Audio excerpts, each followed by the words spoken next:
Yes, hello. Yeah, they were worried about Lou Thank before, you. but I forgot about. All right, Yeah.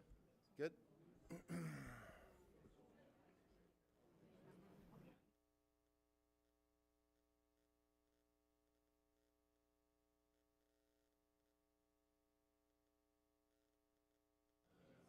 Good evening, and welcome to the Danvers Planning Board meeting of April 23rd, 2024.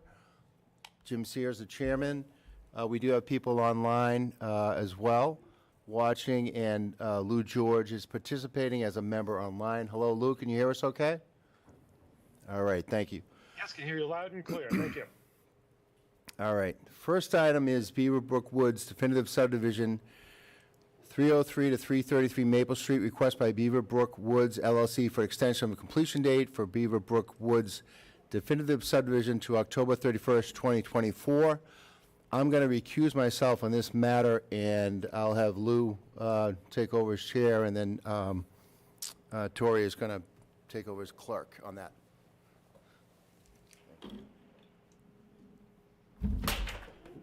Just a quick procedural question here. This Yes. is for because I'm participating remotely. Can I handle this as chair, Josh, or should? Yeah, that's completely fine. Is there any way, Lou, to raise your volume or to talk a little bit louder, or it's just a little faint-ish? Okay, sure. Can you hear me better now? Yes. Okay, very good. Okay, very good. This is Lou George here. I'm the clerk of the planning board. I'm participating here remotely via MS Teams, so hopefully you all can hear me. And so we are here, and Tori Adler will be serving as acting clerk in this matter. And so this is the first agenda item for our planning board meeting on April 23rd, 2024 at 7 p.m. It's the Beaver Brook Woods definitive subdivision, 303 to 333 Maple Street. It's a request by Beaver Brook Woods LLC for extension of completion date for Beaver Brook Woods definitive subdivision to October 31st, 2024. So do we have an applicant here to present? Yes, thank you, Yes. Mr. Chairman. My name is Nancy McCann. I'm here on behalf of Beaver Brook Woods LLC. John Colantoni, who is the manager of the LLC, is also here this evening. And we are requesting an extension of the completion date from April 30th, 2024 to October 31st, 2024. The planning board is holding a rather sizable bond on this project. We are not seeking a bond reduction this evening. We are simply seeking an extension of the completion date. I do have a schedule. You'll recall this is a residential subdivision, and I have a schedule just to give you a general idea of where we are. Many of the homes are constructed. By April 30th, silt sacks will be emptied and replaced with black silk fence. May 3rd, stop sign will be installed. Week of May 6th, street trees will be planted. That's a significant item. May 15th, anything that's left to be done that can be loomed and hydroseeded will be done. No later than June 15, guardrails will be completed, and by the end of June, the 2 sidewalk curb ramps will be installed, and also by the end of June, the final coat of pavement will be on the driveways, sidewalks, and roadways. So a substantial amount of the completion work will be done by the end of June, and then, of course, following that, there is the preparation of as-built plans that are prepared before the final bond reduction would be requested. So that does take some time. So we are requesting a completion date of October 31st, 2024. Thank you. Okay. Very good. Thank you very much, Attorney McCann. And so I'll just turn to the board with questions. I guess the first will be, why don't we begin with Tim? Do you have any questions? No questions, thanks. Okay. Jean, do you have any questions? No questions. Okay. Let's see. Mike, do you have any questions? No questions. Okay. Tori, do you have any questions at all? No questions. Okay. And I guess the only question I have, and this is for Attorney McCann, I believe that I think you expressed this in terms of your presentation, but this date would be a realistic completion date. Would you anticipate based on all that needs to be done? Yes, we do think this is a realistic completion date. Thank you. Okay, very good. All right, thank you very much. I appreciate that. Okay, so let me take a look here in terms of our next action here, since we have no further questions. Josh, is there anything else that we should address with respect to this? Does staff have any questions, or are there any? I know this is not a public hearing. I wasn't sure if there are any public comments or questions. There weren't to me public comment prior to the meeting. It doesn't appear so in person either. So staff has no other additional comments on this matter. Okay, very good.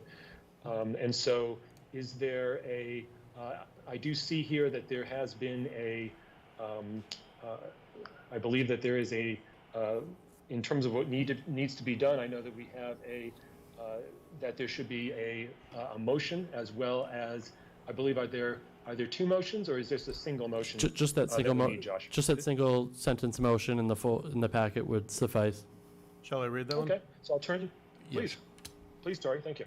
Move the planning board approves the fifth modification to the tripartite agreement related to the Beaver Brook Woods subdivision dated April 23rd, 2024. Okay, very good. A motion has been made by Tori Adler. Is there a second?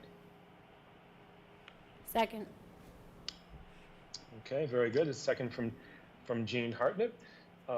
Very good. Let's all in favor. Please indicate by saying aye. Aye. Okay, and I indicate by saying aye as well. Louis George participating remotely. Very good. Thank you very much, and I think that's it for this one. So good luck. Thank you very much. Okay, very good. We'll move on to the next item. I believe that Jim Sears, who did not participate in the previous matter, he recused himself. I believe if we can have him come back, and then we will begin the next agenda item. All set. Next item is public hearing 100 Independence Way, Liberty Tree Mall, request for site plan review pursuant to Section 4 of the zoning bylaw, submitted by Massachusetts Port Authority, Massport, for property in Commercial 3, C3 zoning district. The applicant proposes to use the existing parking lot for Logan Express operations with associated site modifications, Assessors Map 63, Lot 4. Good evening. Good evening. If you would just identify yourself. Yeah, I'm Mike Gilmet. I'm an assistant director at Massport. I'd like to introduce the project to you. I'm also here with some other folks from Massport. Our engineer is Will Schriefer, who's handing out some other documents for you to review. And I'm also here with Chris Grillo. He operates our ground transportation unit at Massport. I'm with the design and development arm. So if I could, I'll proceed with the presentation. Sure, go right ahead. So the project that we're here to talk about tonight is a temporary relocation, which ultimately would turn to a permanent relocation of the Logan Express that's at North Shore Mall currently, over to the Liberty Tree Mall. The history of this is that the Logan Express in Peabody was originally on Route 1, southbound, was there for a number of years, operated extremely unsuccessfully. It was a poor location. You couldn't access it from any direction except Route 1 south. So after a number of years of it failing, it ultimately was closed. Several years ago, I guess at this point just over 2 years ago, state representatives and senators reached out to Massport and wanted a Logan Express for the North Shore demographic. And we worked with them, and we looked at locations that might have success, and the Peabody North Shore Mall seemed to be our best option. We relocated there. We put a temporary facility in there with the intention of making a permanent facility, and it's actually been very successful there. It's gone well. It's been well received by the public, and it's used much more than the Route 1 location. However, we had an agreement with Simon Properties with the intention of building a permanent facility on the North Shore Mall property. However, the redevelopment plans for the North Shore Mall didn't align with what Massport planned to do for a permanent facility. So we started looking again for something in the area that'd be suitable. Probably looked at 30 different sites. This site at the Liberty Tree Mall seemed to be a perfect site for us to relocate to. So tonight's application, again, is for the temporary facilities. So for those of you familiar with the Peabody location, we have trailers over there, a toilet trailer, an office trailer, and a bus shelter.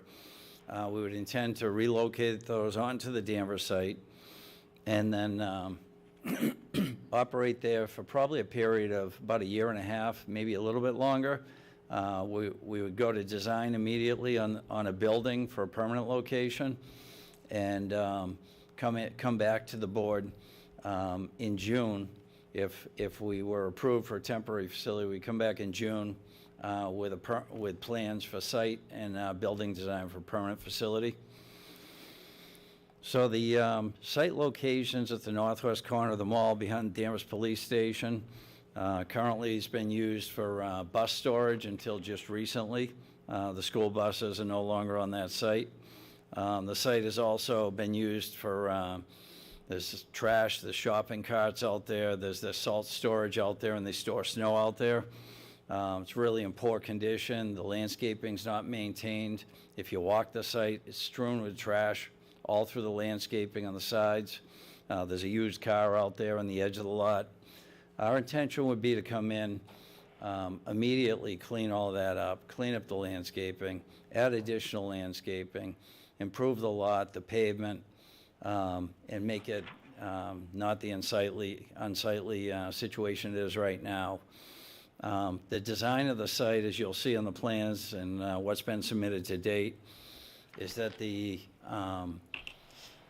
bus locations that come, and they come every hour, one round trip each hour to the site, is at the furthest point from the residential area, actually opposite the police station, so closest to the trampoline building in the North Shore Mall. And even in the permanent condition, which will come in June, it'll be even further from there. It'll be on the Danvers, the site that was formerly built as a parking lot, I think 3 years ago by Danvers Electric. That's where the permanent building would be intended to be. And the bus drop-off would be very similar to where the current location is. So right now, we're showing bus location over here. We come in and go out right here. The residential area is out there. The permanent building that we come in June would be over in this area. It'd be a single-story building, and we keep the bus operation over there. Part of the plan for the permanent development would also be charging for electric vehicles, including electric buses. One of the benefits of being over here is we've worked with Danvers Electric a little bit on this, and there would be power available for us to bring in an electric bus fleet. In Massport, in the next fiscal year, is procuring electric buses. That'd be our intention, so we'd have charging stations there. You may be aware, but Massport has a net zero program in place to be in place by 2031. That includes electric bus fleet. The other thing I'd mention is that the vehicle generation on a site like this, and there was a traffic analysis report that was submitted, but the actual car movement to and from these sites is far less than any commercial site, whether it's retail, office, building, you have it. Because the people that park there, there are some employees that park there and come and go daily, but it's a low percentage of the volume. And we have the traffic numbers in the traffic report that was submitted for Peabody. but you're talking about single-digit numbers in the hours, because people park there to fly out, and they're gone for days or weeks at a time.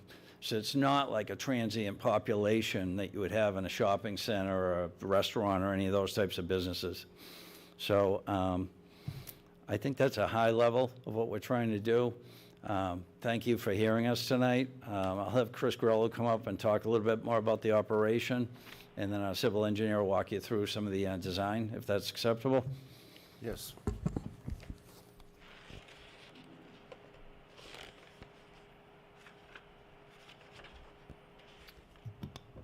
Yeah, thank you very much. Again, Chris Grillo, Assistant Director for Transportation Business Administration. So, my office would basically run the business of Logan Express. For those of you, I'm sure many are familiar now, but Logan Express is a critical component of our commitment to reducing the congestion in the metropolitan region, the Boston metropolitan region. We carried almost 2 million passengers, or over 2 million passengers this past year. We operate it. It's a Massport branded service. We do use a series of contractors to operate the buses and to maintain the facilities. But effectively, we have a building that's staffed 24/7 with security, a secured fenced parking lot, and again, operating a bus, as Mike said, on an hourly basis beginning at 3:15 in the morning. So our first trip out is 3:15 in the morning. Our first trip back from Logan to Peabody is 4:15 in the morning, and we run that throughout the day. In terms of the, Mike had mentioned net zero, again, we have a commitment to decarbonize our entire bus fleet, including our buses that we operate, our shuttle buses at the airport, as well as Logan Express, by 2031. And as our operating contract with our bus operator for the Peabody service and hopefully now Danvers service, that contract is coming up, so we would be looking to procure new buses, and we are pursuing zero-emission vehicles, and we'll do everything we can to get those in operation as quickly as possible. In terms of benefits to the local community, I know we did have some discussion about who benefits. So certainly, there's the wider region, the metropolitan region, but also the users themselves. And I can tell you from looking at the data in Peabody, the towns that contributed the most riders, as best as we can tell, are basically Peabody, Danvers, and Beverly. So there's a wider region that benefits, certainly in terms of users, but by having a Logan Express, and we see this in our other Logan Express locations, by having a Logan Express in your town, there tends to be a large draw, for people living in that town and surrounding towns. So this is also something that we believe would, benefit the town of Danvers directly. So again, that's what we certainly can answer any questions, any additional questions you may have on the operation. But we're grateful for the opportunity and hope to be able to proceed. Thank you very much. Thank you. Yes, sir.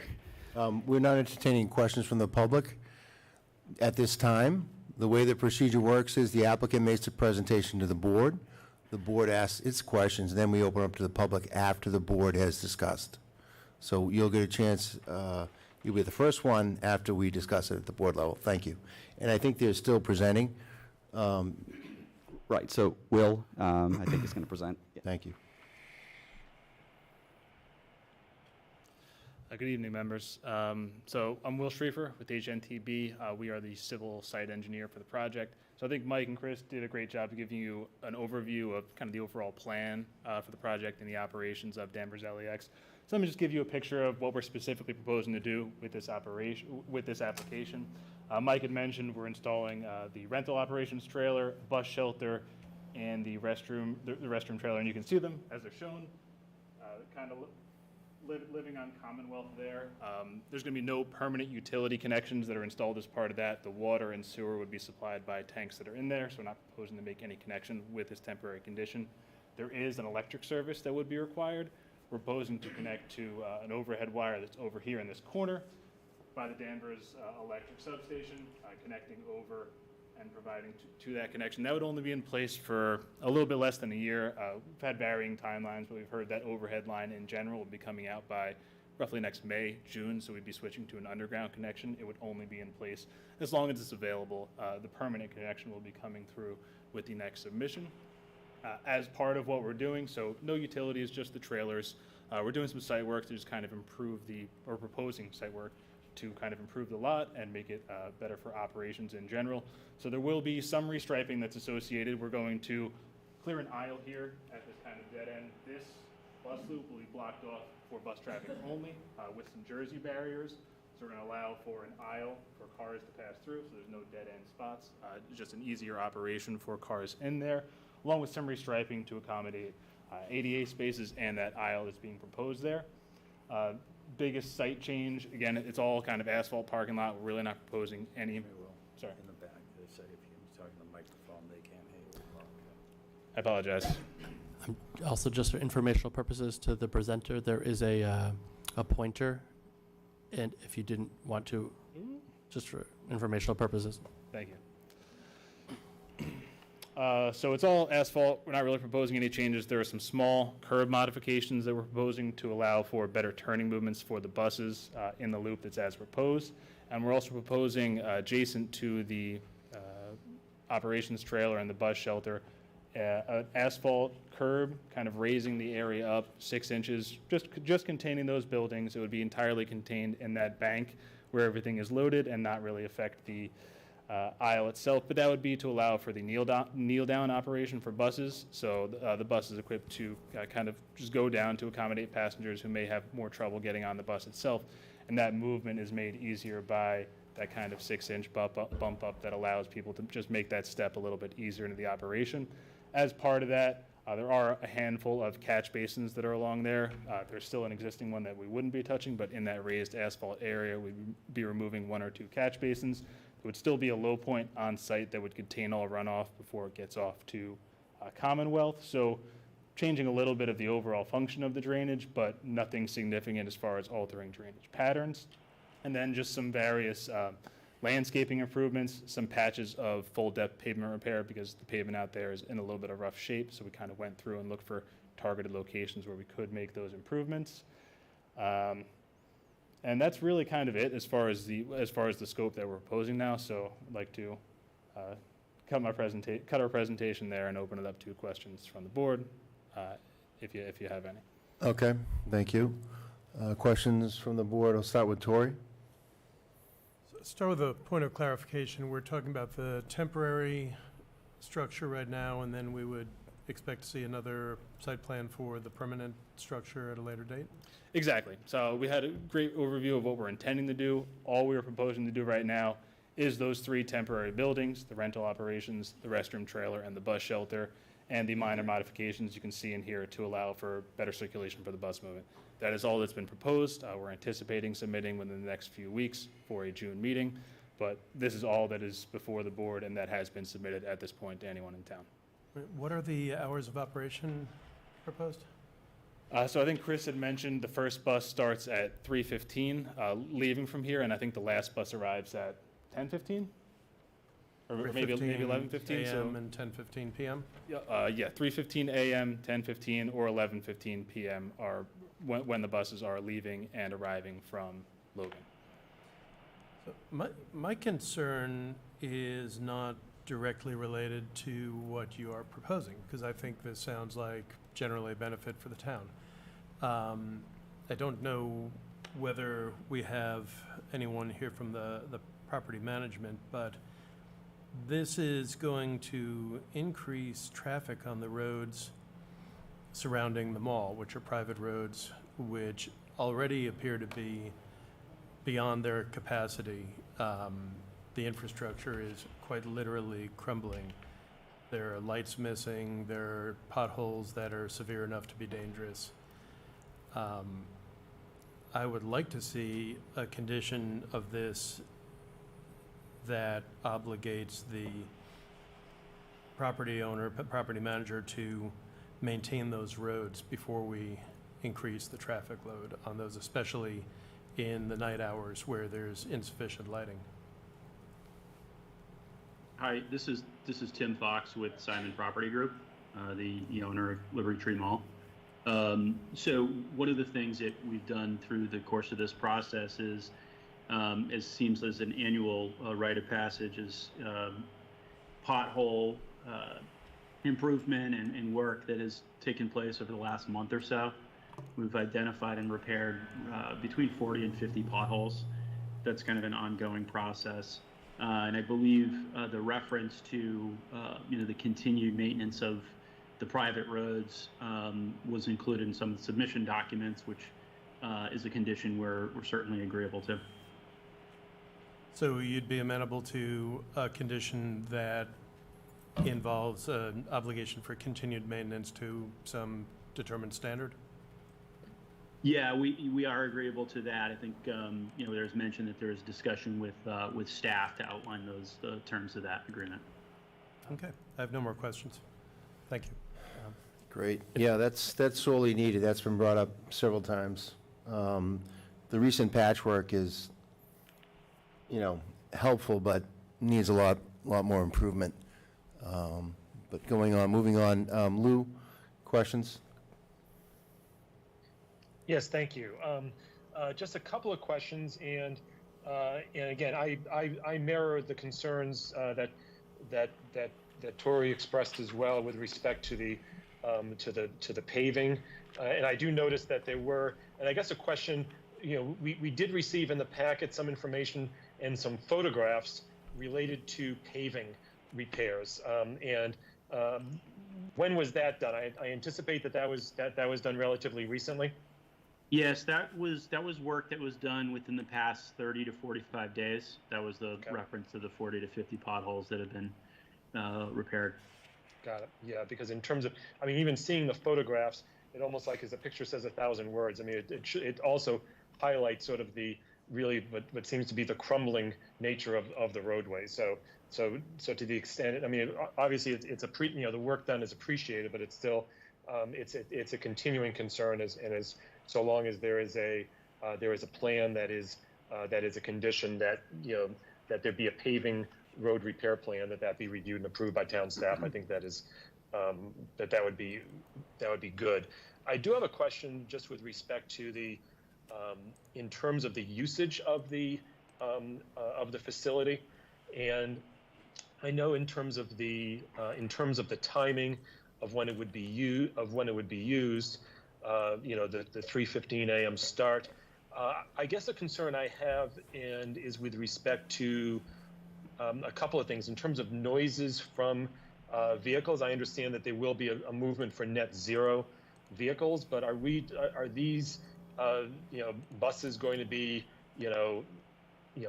noisy, high idling type of vehicles that will that pretty much can will wake up wake up anyone within a 300-yard radius at 3:15 a.m.? Sure. If I may, just one clarification. Our last bus out Sure. is at 10:15 in the morning, but in transparency to the board and the public, we do have inbound buses coming from Logan to, would be coming to Danvers as late as 1:30 in the morning. So for the folks arriving late, we do have buses every hour leaving Logan Airport until 1:15 in the morning. That being said, we rigorously... Did you say, excuse me, 10:15 a.m., did you say, is the last one that leaves? I'm sorry, 10:15 10:15 p.m. 10:15 p.m. I apologize if I said a.m.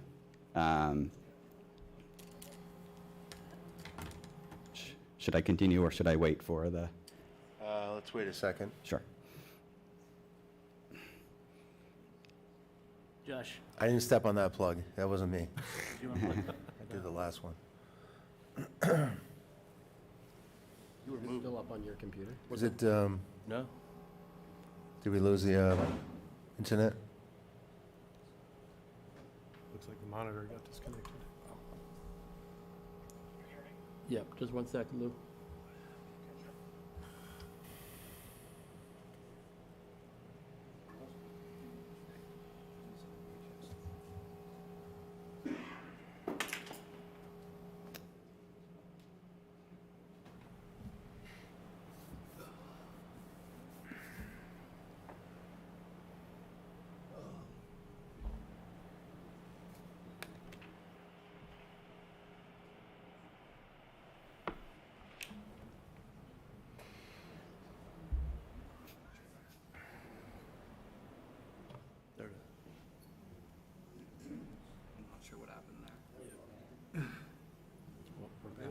Lou, you're back. Lou, we can see you. Okay, We can hear you. All right, Great. very good. Sorry about that. excellent.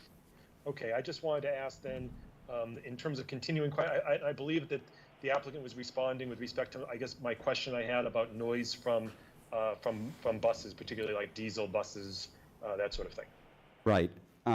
So these are diesel buses. You know, we're rigorous. We build this into our contract, and certainly we're constantly observing our bus operators, but I believe state law requires that buses not idle for more than 5 minutes at any point in time. Again, we're very rigorous about this. At the same time, certainly they are buses, and part of what we're trying to do is build into the design, mitigation for the community. Obviously, trying to keep the facilities as far away from the residential neighborhood as possible, and building in landscaping and buffering.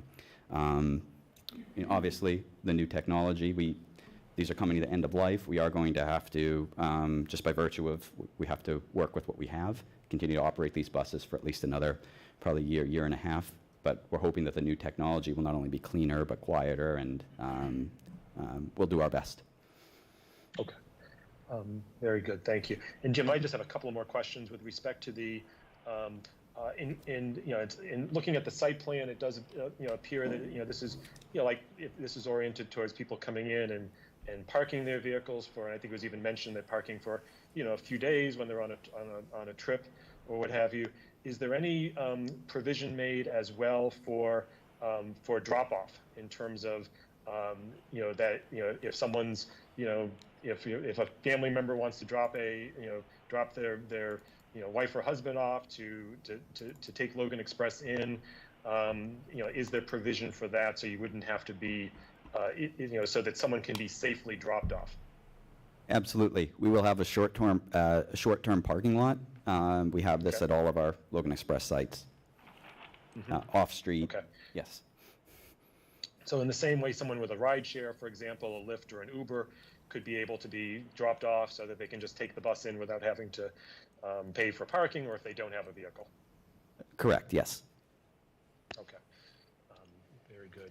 And I think, and in terms of number of trips, and I think I did see this in a memo, I think that was a relatively recent memo that was, I think, signed in part by Will Schieffer and Alexander Sue. I think it was discussed about traffic and increase in traffic in the area. And so, I mean, that's a concern as well. I know that people have expressed in terms of a concern of an increase in vehicular traffic. And just to provide some reassurance is that, I guess from lessons learned as well from Peabody, what is anticipated in terms of increase in traffic?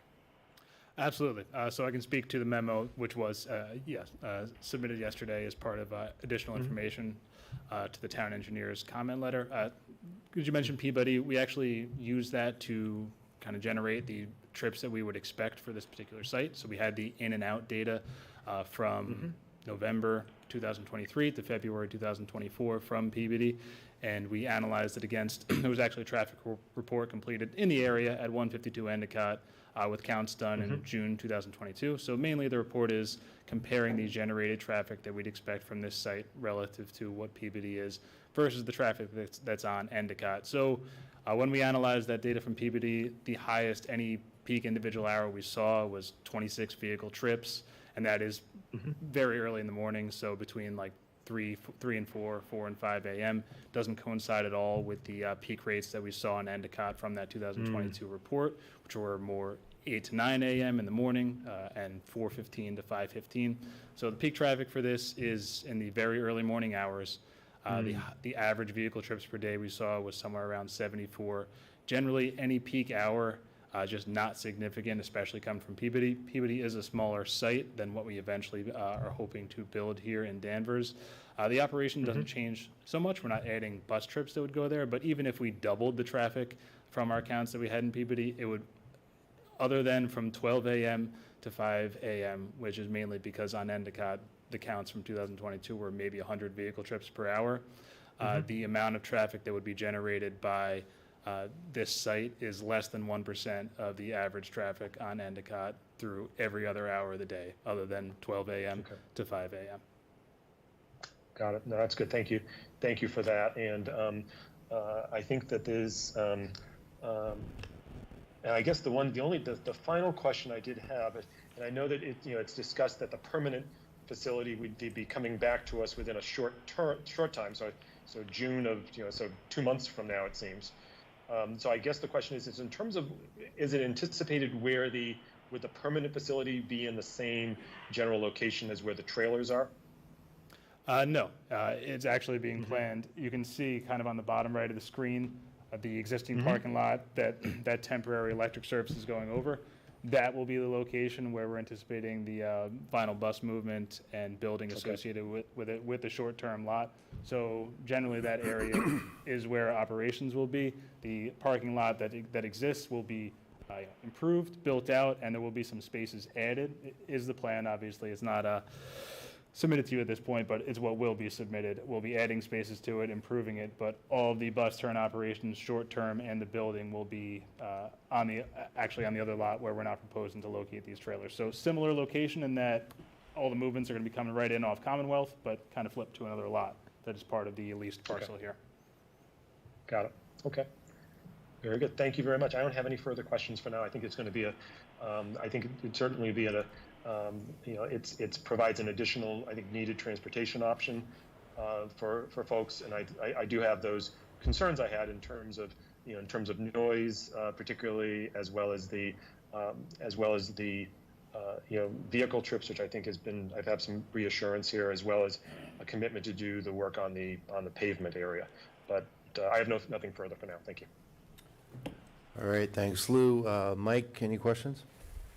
Two just quick questions. So one was, is there any discussion about lighting on the property, or like concerns about like at nighttime, like with I think there's only 4 light poles in that area right now, if I recall. So I'm just curious if there's any discussion about that.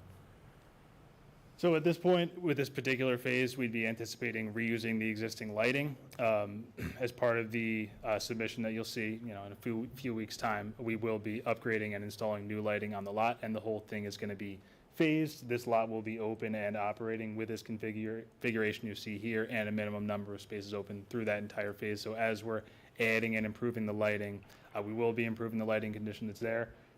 For right now, in this very initial phase, which would last a couple months, we would be using the existing lighting that's out there. There would be lights probably attached to the building and near the bus shelter area. But as far as the parking lot, we're going to be improving that with the final condition. So we're not proposing to add any lights other than adjacent to the buildings or what's attached there as part of this work. Okay, thank you. And then the other question, maybe for Simon, but maybe you guys can help too, is this is probably like 400 or so spots between the two lots, and is there any need, I know oftentimes people are going to say these lots don't get used, but does the mall need these spaces for their square footage of their retail spaces, or are these excess spaces that are able to be eliminated from the count of the mall? So I'll give you the numbers real quick, and then I do think it's something that Simon would better be able to speak to. There are a total of 3,921 parking spaces for the mall, currently marked off in the large lot that you see there. And there may be some that are lost in the kind of salt storage area. There's 430 spaces there. And there are 96 spaces in that smaller lot that are over on there. Generally, they're not utilized in the anecdotal data that we're able to see, but I will let Simon speak to whether they need that as part of the Can you just confirm operation. the total spots again before Simon speaks? I'm sorry, what was it? 3,921 for the mall. Thank you. Yeah, that's correct on the quantity as of kind of the last overall site plan that was submitted, I believe it was 2 years ago. And the answer to your question is no, that these are in fact surplus based on the town requirement of 4 parking spaces per 1,000 square foot of gross leasable area. So these would in fact be surplus spaces, and the mall would be able to operate without them. Thank you. No further questions. Thanks, Mike. Jean, questions? Hi. So I just wanted to say I think this is a great service, so thank you for providing it. How many parking spots are in the existing PUD location? About 250. Okay, so this would be an increase. And then my other question was about the... Can I just, so we have 250, but with Simon, we have an agreement for overflow, so we often have quite a few more cars than 250 behind the Barnes & Noble right across the road from the lot that we're in right now. Okay, so you need to upsize. And then my other question was about the construction. Are you phasing it so that you can see if this location is successful, or are you phasing it so that you can physically do the construction? The phasing is mostly about keeping the lot operational while construction is ongoing. So we'll be splitting it up into pieces, trying to construct, and this is, speaking to the overall project, but larger utilities and other things, and then just blocking off pieces of the parking lot that allow, the goal is at least 225 at last count, and when I was looking, we were keeping many more than that open in the phasing approach that we have. So this entire operation will be in place kind of throughout all that phasing until we get to the building, being proposed and built. But it's mainly about just keeping the operation going while we're improving the lot. Okay, thank you. That's all. All right, thank you. Tim? Just one quick comment, because I think we'd said that there's a 6-month condition for the updated plan, the permanent plan, and there is a condition about a paving plan for the entire lot site. So there's no time condition on that, so we will see that when we see you next, right, the paving plan? Are you talking about the paving plan for the loop road or for this specific lot? I think Simon would better be able to speak to the exact timing. We would anticipate having something at that point, but I'll let Simon speak to that. If I could Yep.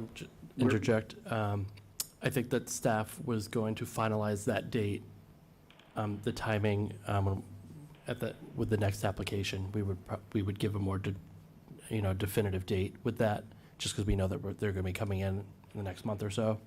So, to your question, it's sort of open right now with the idea, or with the knowing that they're going to come back in a couple of weeks. So we will have with the new application, we will have a definitive date, because we were just trying to figure out when the best time would be in terms of, paving in April or fall.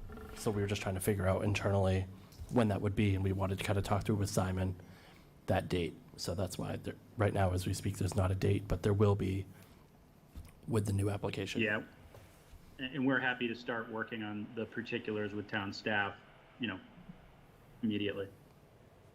Okay, thanks. Thanks, Tim. I just had a few questions.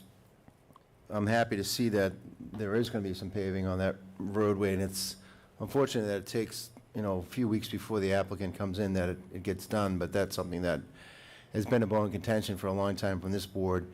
So it's good to see that's going to get worked out with the town, and things get done in the fall before the winter comes, and we have a winter of potholes. But moving on from that, so we're talking about two different parking lots. Is there going to be a proposed sidewalk from the, do you show that? You don't seem to show that on the plan. Are you going to be able to, can you show where that will be? Because we don't want people walking in the roadway.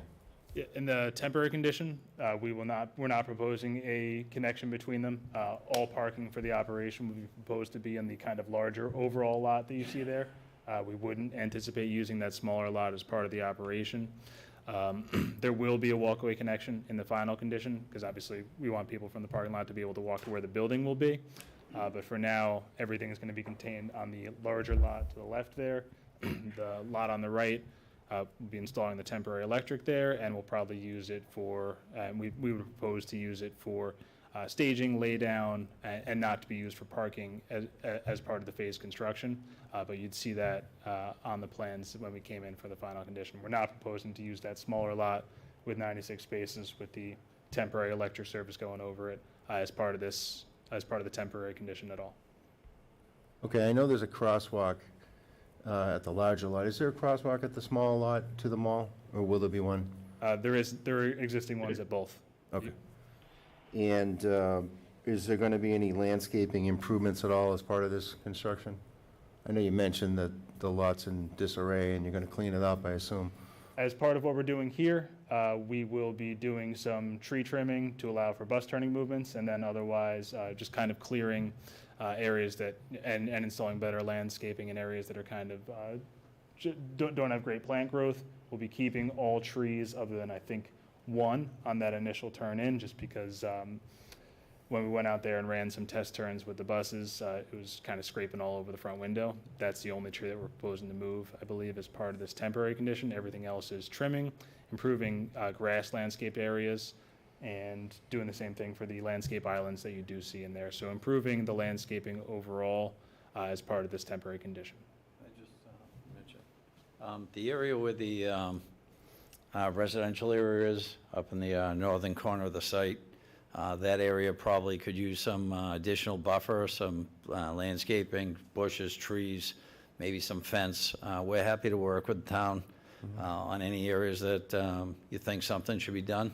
Sure. The permanent condition, we fully intend to make it an attractive-looking site with a lot of landscaping. The other thing is all the grass out there is all gone. So even in temporary condition, we plan on cleaning that up, hydroseed it, and get it reestablished. Okay, great. And you mentioned that, I mean, currently there's salt storage and so on. Is that all going to be relocated, or are you going to use that? Or is that for Simon Mall's use, or how does that work? So Those have already been removed. Okay. And how do you propose to deal with snow storage and so on for your location? The snow storage will be relocated elsewhere on site. Same with the salt storage. Most of the salt storage will take place off-site. And then on the occasion that there's an excessive snowstorms, that's how we would handle that as well. And then for this temporary condition, there are available areas you can see over here. I'll use the pointer so I can stay by here, especially in the area of where that exists. There are no striped parking spaces that we're proposing to use. So we first, as far as snow storage for plowing the lot, we'd anticipate using the landscaped areas that surround and that asphalt area, keeping open the drive aisle that would go through there for any excess snow storage that was required as part of this temporary condition. Okay, great. And then as far as the lighting on the temporary buildings, do you have box lighting, shine down lighting? Do you have specs on that you can provide to the staff? We have The lighting on the structures. We don't have the specs on that with us tonight. I could submit something. Sure. But I'm assuming it's shine down box lighting? Yeah, absolutely, Okay, so- absolutely. So the trailers are well off of any residential area. Yeah. The future lighting and the permanent site, if anything new that goes in, we'll work with the town, make sure it's directed away from the residential area. We'll be doing the photometric studies, so we'll be able to see light levels. You'll know all that. But the lighting that's on the trailers, we're happy to work with you on that, but it'd be enough to make it safe in front of the Okay. trailers. And no outdoor audio? No, There's no outdoor audio, no. No announcements of No buses music, coming? no dancing. Good. So we'll have a condition, no outdoor audio. Do we have the other condition about the meeting with the town in the decision, Josh? yes. Okay, thank you. All right, anything further from the board? Hearing none, sorry, go ahead. Jim, Yeah. just a quick clarification. I'm Yes. sorry. Just a quick clarification. Do you say no outdoor audio? Is that it? You wanted to have that as a condition? Yes, yes. Very good. Tori has something to add. I'd like to discuss the language on condition 5. The property owner shall provide a paving road repair plan for Independence Way, Liberty, Tree Mall Road, Commonwealth Avenue, and Constitution Lane. I'd like to be explicit that this includes lighting those roads, and see if we can come up with some language that makes it clear that we're talking about maintaining these roads, not patching them once. I might not be the best person to come up with that language, but what are the board's thoughts on that?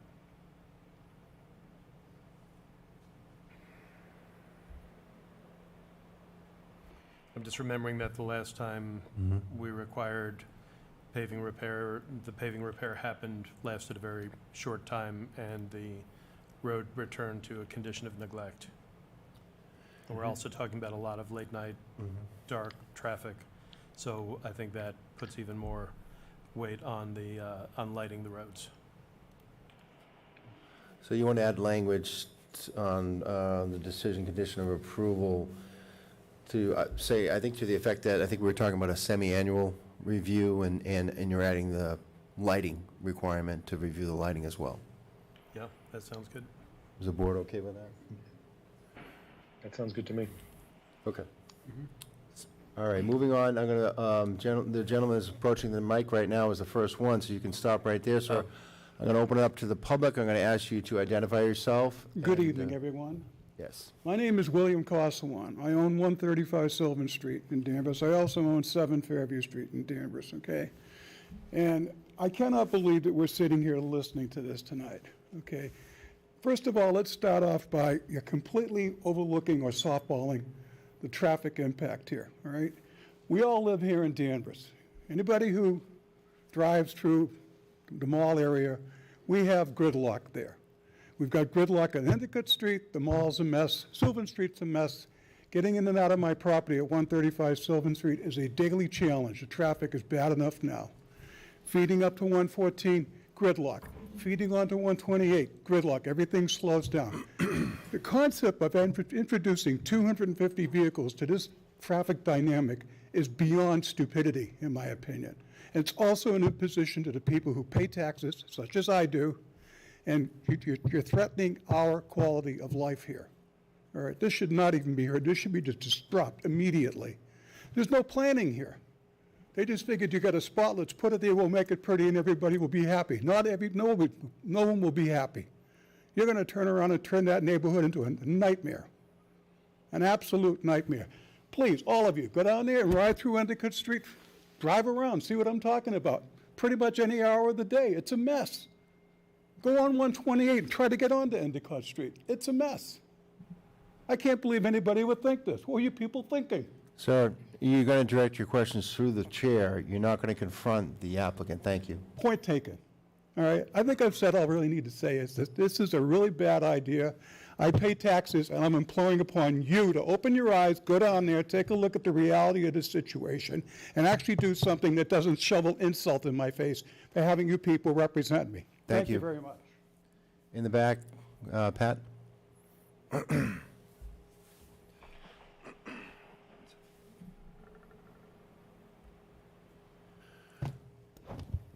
Good evening, Mr. Chairman. I'm Pat Fraser. I reside at 18 Hyde Street. I'd like to first ask a clarifying question because there was a little confusion about the hours of operation. By my calculation, there are only 2 hours a day between 1:15 and 3:15 a.m., during which time there won't be buses coming and going from the property. Is that correct? I would ask the applicant to answer that. Thank you. Yeah, that is accurate. The facility itself is operated 24/7, however, there is staffing there 24/7, just to clarify, even when the buses aren't operating. Thank you. But just to clarify, there are buses that are going to start at 3:15 a.m. from that location and arrive at 1:15 a.m. at that location. So for 22 hours a day, there'll be buses coming and going. I believe, are they on the hour, sir? Can you? The 1:15 would be departing Logan, so it would probably be arriving closer to 1:30, 1:45 in the morning. How many buses would be coming? One bus or how many buses? One. One bus an hour we're talking about? Yes. One bus an hour for 22 hours, perhaps? Yes. One bus? Yes. Okay, thank you. Thank you, Mr. Chairman. On its face, this application looks a little innocuous. We're looking to improve an underutilized parking lot, put up a trailer, and improve the site generally. This is a C3 zoning district. When you look at the zoning table, the use of a passenger transportation terminal in our zoning bylaw is specifically precluded from C3. I haven't heard any discussion about that this evening. And so, and I think that this use, which is a regional bus transportation terminal, certainly meets any reasonable definition of a passenger transportation terminal. The other thing, other than, I'm sorry. We can get to that first question if you'd like, and I can ask staff to weigh in as well. I mean, this is a government agency. This is not a private applicant. So if you wanted to fill her in on that, Josh, we did. Sure. I mean, So there's a couple things going on, but Well, I understand that the state doesn't have to comply with zoning, but that doesn't mean that we can't put significant restrictions on this use, considering that we do have a zoning bylaw that is very specific, that this is not an allowed use. I understand the state can do that, but it's not an allowed use. And I have to say, Mr. Chairman, that's something that the planning board should take into consideration, the fact that it's not an allowable use in setting its conditions. The other thing is, this is a use that is substantially longer in hours and duration than the present use of a shopping mall, which essentially closes up at 10 a.m. This is an operation that finally, at the end of the day, they admit is going to go for 22+ hours a day. One bus, One, That's what he doesn't said. matter, it's 22 hours a day, but it's one bus coming and going, is what he's telling us. right? But with operation of 22 hours a day. The Stemman Properties has made really no significant investment in this property for years. And so I get that they want to have this tenant that's going to be paying money to use an underutilized parking lot. But this is not going to drive traffic to the retailers at the mall. There's no benefit to those retailers at the mall. And the project really, despite the presentation, I don't see how this project inures any benefit to the town of Danvers. It's a regional transportation system that will service the North Shore, Seacoast, New Hampshire, and southern Maine. This project inures to the benefit of Massport and Logan, which doesn't have adequate parking. The project also inures to the benefit of the city of Boston, specifically keeping the traffic out of East Boston. So therefore, I would like to please ask you to please consider the following, I would say, conditions in your decision. First, that no buses are going to come into the neighborhoods. That means no buses will exit onto Purchase, Ash, or Sylvan Street. The buses will access and enter the site only through Endicott Street, exiting onto Endicott Street via 128. No signage will be on 95 South, at Center Street, and the only signage on a highway for this project will be on the Endicott Street 128 exit ramp.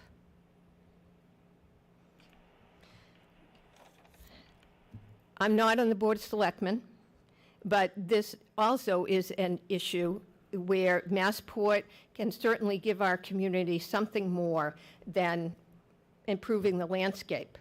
What's the community give back that Massport's proposing for us?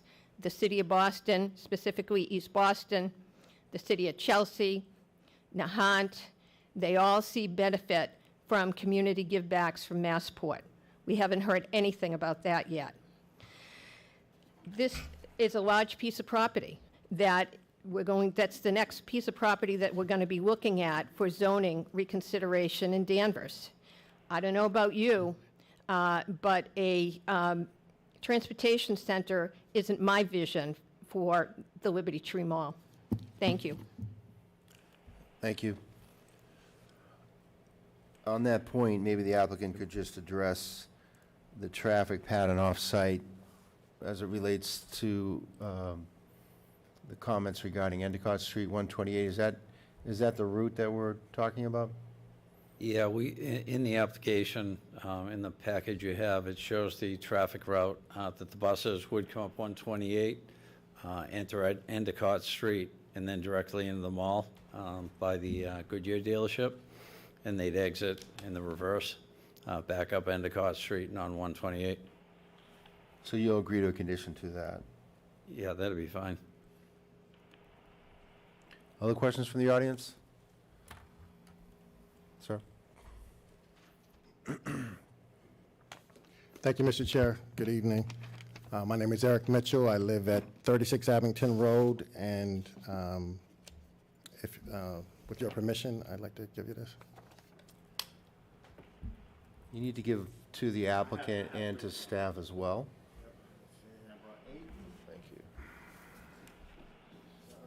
sir.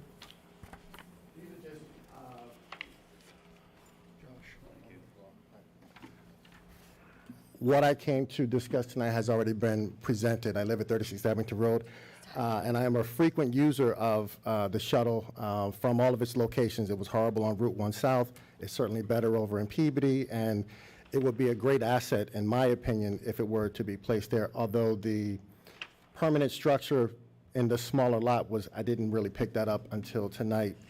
My concern is really about unsafe road conditions, and I heard comments, conversation around the paving and conversation around the lighting. And basically what I just shared with you all is I've lived in Danvers at Abington Road for about 8 years, and over the course of 8 years, I traveled the property through the mall or down Ash Street 4 times a day. I come and go all the time. Conditions have deteriorated, and I think the previous speaker spoke to just how bad the roads are. They are atrocious. It has to be the worst kept property of all the roads to get a response. And that's the roads. And so in addition to that, there are no lines. There have not been lines on the property surrounding the mall in all the time that I've been there.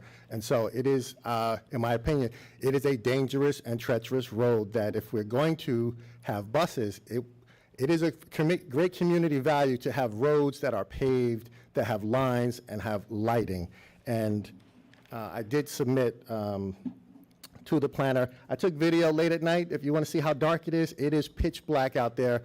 Of all the lights along Constitution Road from Ash Street going towards the intersection at the hotel, if there are supposed to be, I think, 5 lights. There now remains 1. And what happens is every year another car crashes into the light, and the light goes down, and the light never gets replaced. And when the lights are there, the timers are off, the bulbs are out, and so it is generally, on any day, it is pitch black as soon as the sun goes down. And so to have buses coming anywhere around the property and not have confidence that there are going to be well-lit streets, that are not filled with potholes is concerning. And so I appreciate the questions that have already been posed. I just really wanted to submit my testimony for folks. It is a travel nightmare. And while I am a frequent user, I would look forward to it being placed in Danvers, but only if the conditions were met consistently. And I think for all the folks that travel in and around the mall, that would be of significant value to know that that property is going to once and for all be a road that you can drive on safely, as opposed to hitting that pothole at the intersection of Home Depot and Constitution, where there's always a massive, safety hazard. So. Thank you. Thank you.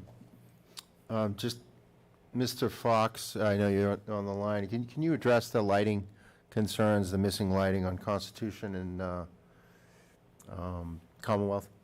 Is that something you can address post haste? Yes, I think as I stated before, we're committed to the repair and maintenance that was outlined as the condition of approval, including the repair and maintenance of the lighting. How soon do you think? Can we get a timetable on that? Yeah, we're happy to meet with staff immediately. In terms of the lighting, I need to talk to our property management group to get a firm understanding of what the issues are before we can commit to timing. But as I said, we're committed to addressing those issues. 30 days? As quickly Did I as hear you possible. say 30 days? Is that reasonable? I think that's reasonable. Thank you. All right, other members of the audience?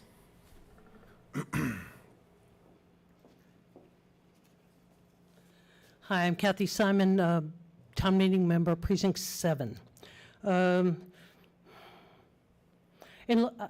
having been privileged to see all the paperwork and the diagrams that you've received, I wondered if there was any consideration given prior to the design of this site and the permanent site to our police department and public safety building and its access. The reason I ask that is because currently we have a public meeting space in the police department building, and we, the citizens, will use that space for public meetings. The parking there is limited, and as such, thank you, Tim Fox, we've been using part of your parking lot to park there to access that building. Also, the police department, given that Ash Street is a one-way street, they will often access Commonwealth Avenue from the back parking lot. So my question is there any consideration, when we talk about community give back, would there be any consideration, had there been before, or would there be now, for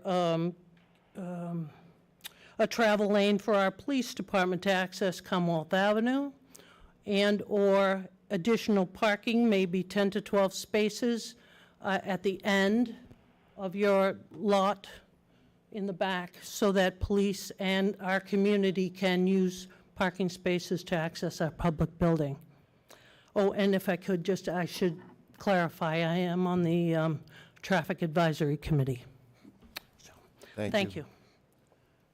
Mr. Gumet, could you comment on that, answer that question?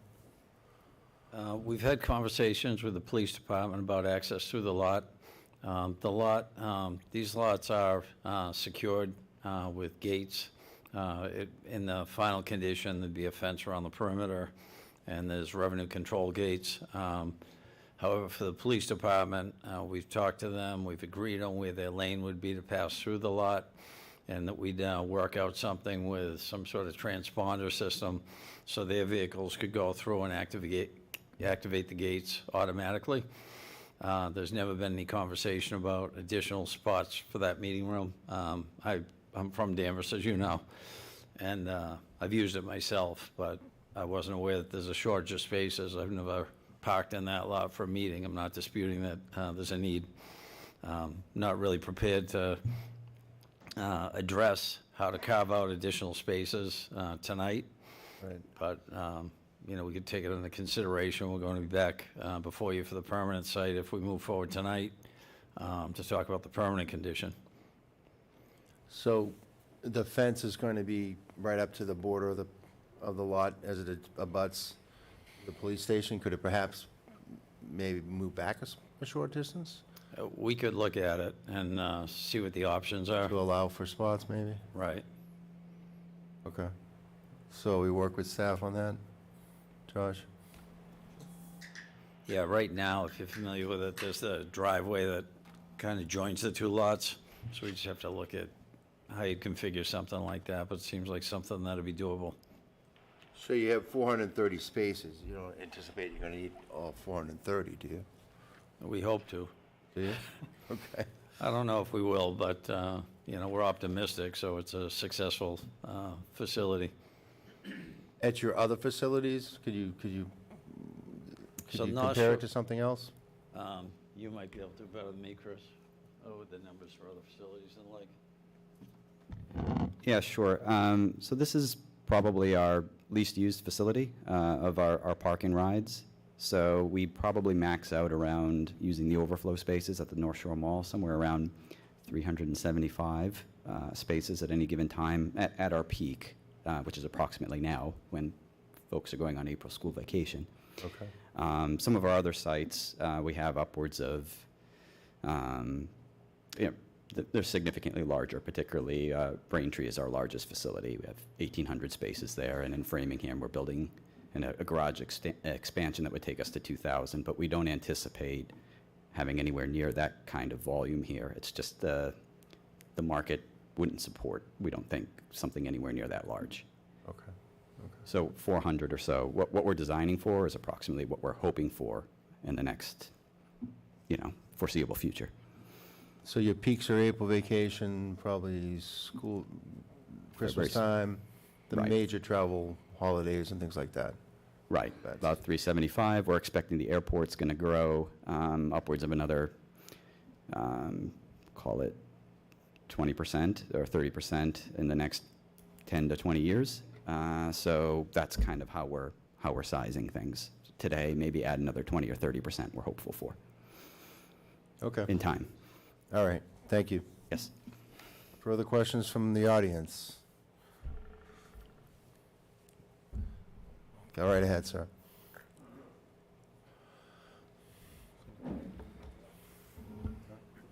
Yeah, I saw, yeah. They raised at the same time. Bill Bradstreet, Town Meeting Member, Precinct 1. Considering the size of the Liberty Tree Mall, personally, I'd rather see this set up on a front corner near Endicott Street, nearer to 128, rather than somebody's backyard. The parking lot, if you go over there, is large enough to accommodate my suggestion and leave this underused lot for something else. As far as the bus, I don't care if it's run 5 minutes or less. They're noisy. They're diesel. They're not like the gas-powered vehicle. In this location that they're describing, is there any conservation land in the area that they have to consider?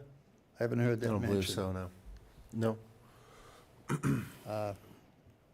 I think you can tell by my suggestions, I'm not in favor of it being put there. It's a nice service. I use the one on Route 1 South. It's a nice service, but not where it's being proposed. Someplace else on the property.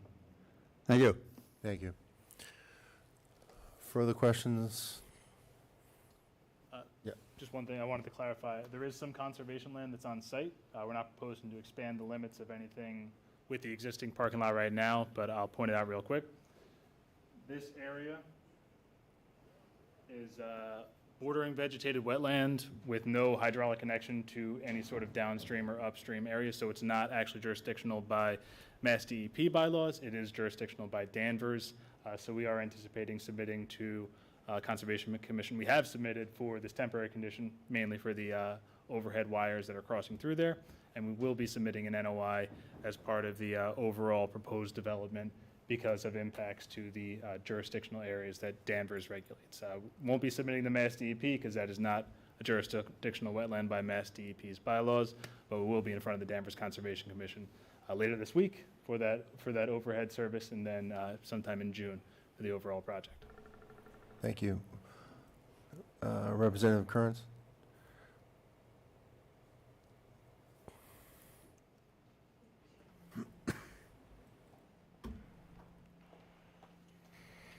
Thank you, Mr. Chairman, members of the board. Thank you for this presentation. My name is Sally Kearns. I am the state representative for the 13th Essex District, and that includes Danvers and 4 other communities. For now, I'm here as a resident and as a state representative.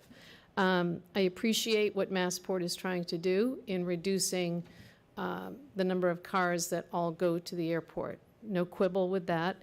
I am very happy to hear that many of the concerns that I have are being raised by residents, and I ask the board to give due consideration to them. I wanted to raise a couple of things. One is the broader context of this proposal.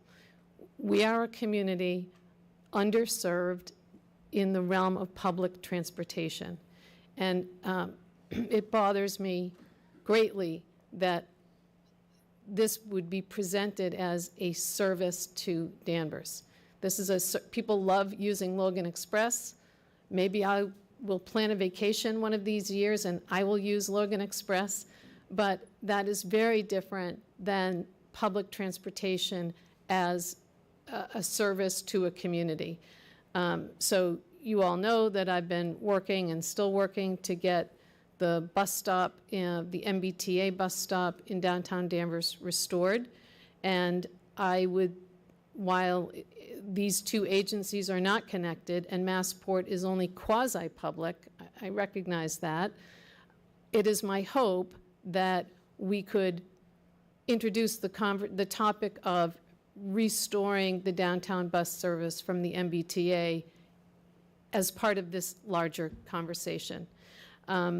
I also do want to ask about the route that the applicant is having the bus travel.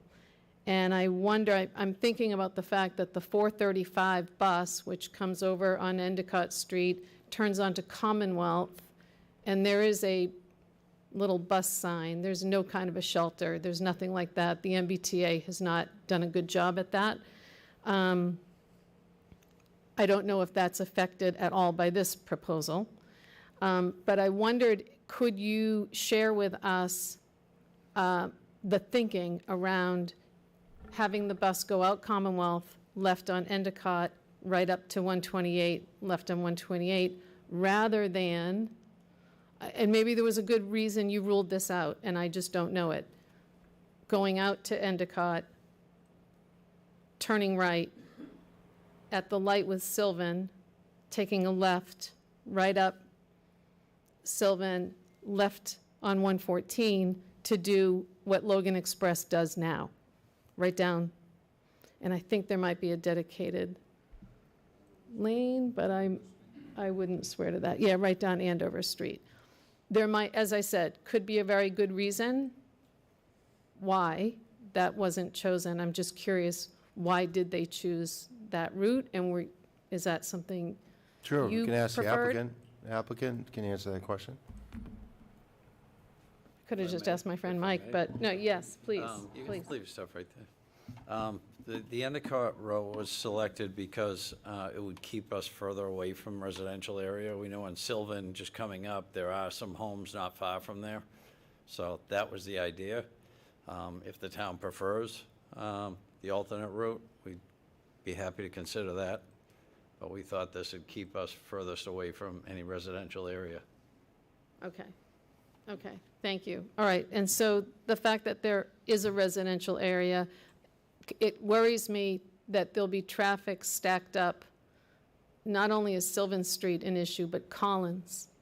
Collins Street is stacked up to Birch now, just on a regular day.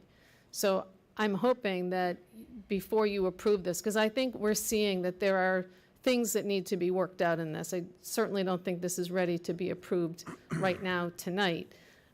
But how to mitigate those traffic situations on side streets, I think, would be very important. Also wanted to ask about the expansion. And I'm a fan of Logan Express at the North Shore Mall has been pretty good. It's a very different site. It's a very different site than the Liberty Tree Mall. And by the way, in Massport's defense, I really don't think it's fair for Massport to bear all the burden of fixing the rutted out, decrepit roads of the Liberty Tree Mall. And I would ask the management of Liberty Tree Mall to please fix their roads. I don't think Massport is fixing it. The management is. Simon Property is going to fix it. Massport is going to be leasing the property from Simon. So Simon is fixing it. That's correct. But would you fix it even if this proposal were not in hand? If you weren't looking at this lease with Massport, would We've they asked still be them- doing it? We continually ask them to fix it. Okay, fair. Because townspeople think that it's town roads, which it's not. And we've had this conversation at several meetings for years. And then when they came in with Aldi, we had the conversation. When they came in with the trampoline place, we had the conversation. Every time there's a new applicant, we have the conversation with Simon, whoever the management company is at that time, and it's not a priority to them for some strange reason, because they invite the public to their site. You would think they'd want to have roads that aren't going to damage people's cars, but, they just put a quick shine on it 2 weeks ago. My office is over there. I go on those roads every day, so I'm well aware of the potholes are. So this has been a constant conversation with them and the town. And now that they're in front of us, that's when we can try to get them to commit to a reasonable semi-annual review and bringing the roads up to, normal standards. Thank you for that, Yep. and thank you for your continued requests. The contrast between North Shore Mall and its relationship with the city of Peabody And our situation is so stark, just night and day. I did want to ask about the expansion. And as I said, I think that the Logan Express, as it now exists, is pretty good. And I was quite shocked that they want to double. You want to double, right, the number of parking spaces from what is at Logan Express Peabody. It's not quite double the lot that we have leased in Peabody, the 250 there, but we do have all that overflow area that we use for our peak periods. So it's definitely larger. By double? Roughly 200 spaces if we're counting the 375. Right, but not counting the overflow we have in Peabody, which is the whole area behind Barnes and Noble, which is probably, what, 150 spaces over there? Yeah. I mean, I think it's worth looking at scaling this back, and I think the concerns raised by Pat Frazier were spot on regarding bus trips in the middle of the night, and more cars means more buses, and so I ask that you kind of continue to work on this. As I said, I would be surprised if there was a vote this evening on it, and try to get more from them and mitigate what could be very, very significant traffic issues for residents. Thank you very much. Thank you. Eric? Thank you, Mr. Chair. Just a point of clarification. I know the applicant has referenced the residential area several times in whatever section. I'd just like to point out that closer to where the permanent structure is proposed is 127 units at Abington Road. And so I would encourage the applicant to not reference the residential area up on Sylvan Street. The closest property is on Abington Road, 127 units of 1, 2, and 3 bedrooms with children, seniors, and pets and families. So there are a lot of people right across the street as opposed to way up in the corner by the wetlands. Thank you. All right, thank you. Anything further from the audience? Yes, sir, in the back.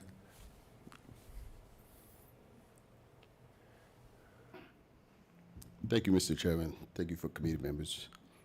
My name is Joey Joseph, formerly 68 Abington Street, now Old Salem Village. I'm a frequent user of that service. It serves a purpose. But just like Sally said, it does not serve Danvers. It serves the traffic in East Boston and the Boston area. However, this could be on a greater scale. Danvers need transportation. They need bus system. That should be connected with the whole package, where you have a bus system that can take you Salem to PBD, Danvers, and Beverly. So whoever wants to take the train to Boston, they can go either way, take this train at Salem Station or in Beverly. That should be a whole package to improve the transportation in Danvers, especially you have 140 units coming up soon at Maple Street. So we need to look at this in a grand scale. And the other concern we talk about here is traffic. Now, you guys shop. I live in Village Post Road, which is off Collins. You know what the traffic is like in December there.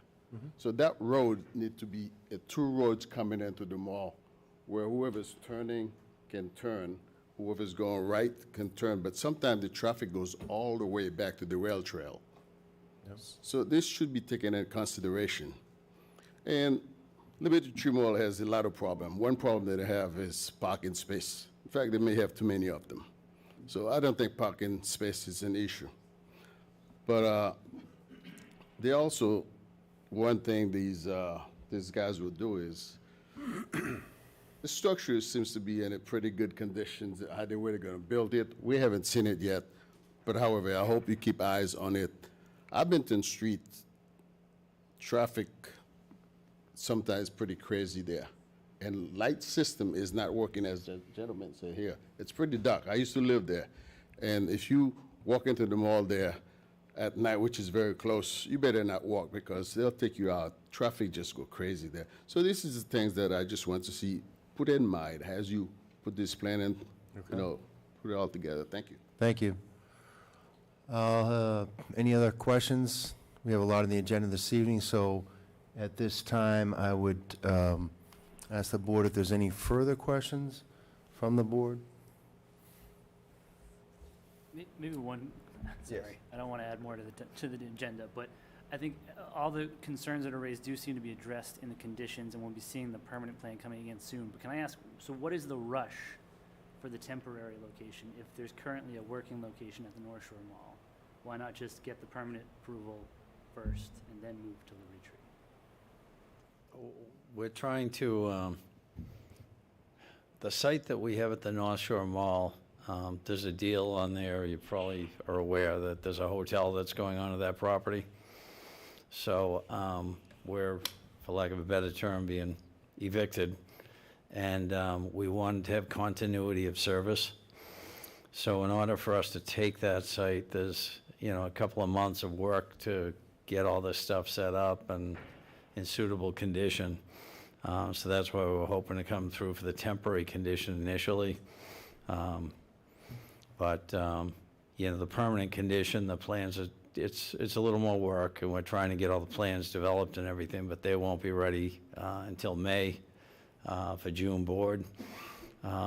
Permanent condition, we're expecting, it may not just be a single meeting, it may take multiple meetings for us to work through, any concerns the board has of the community.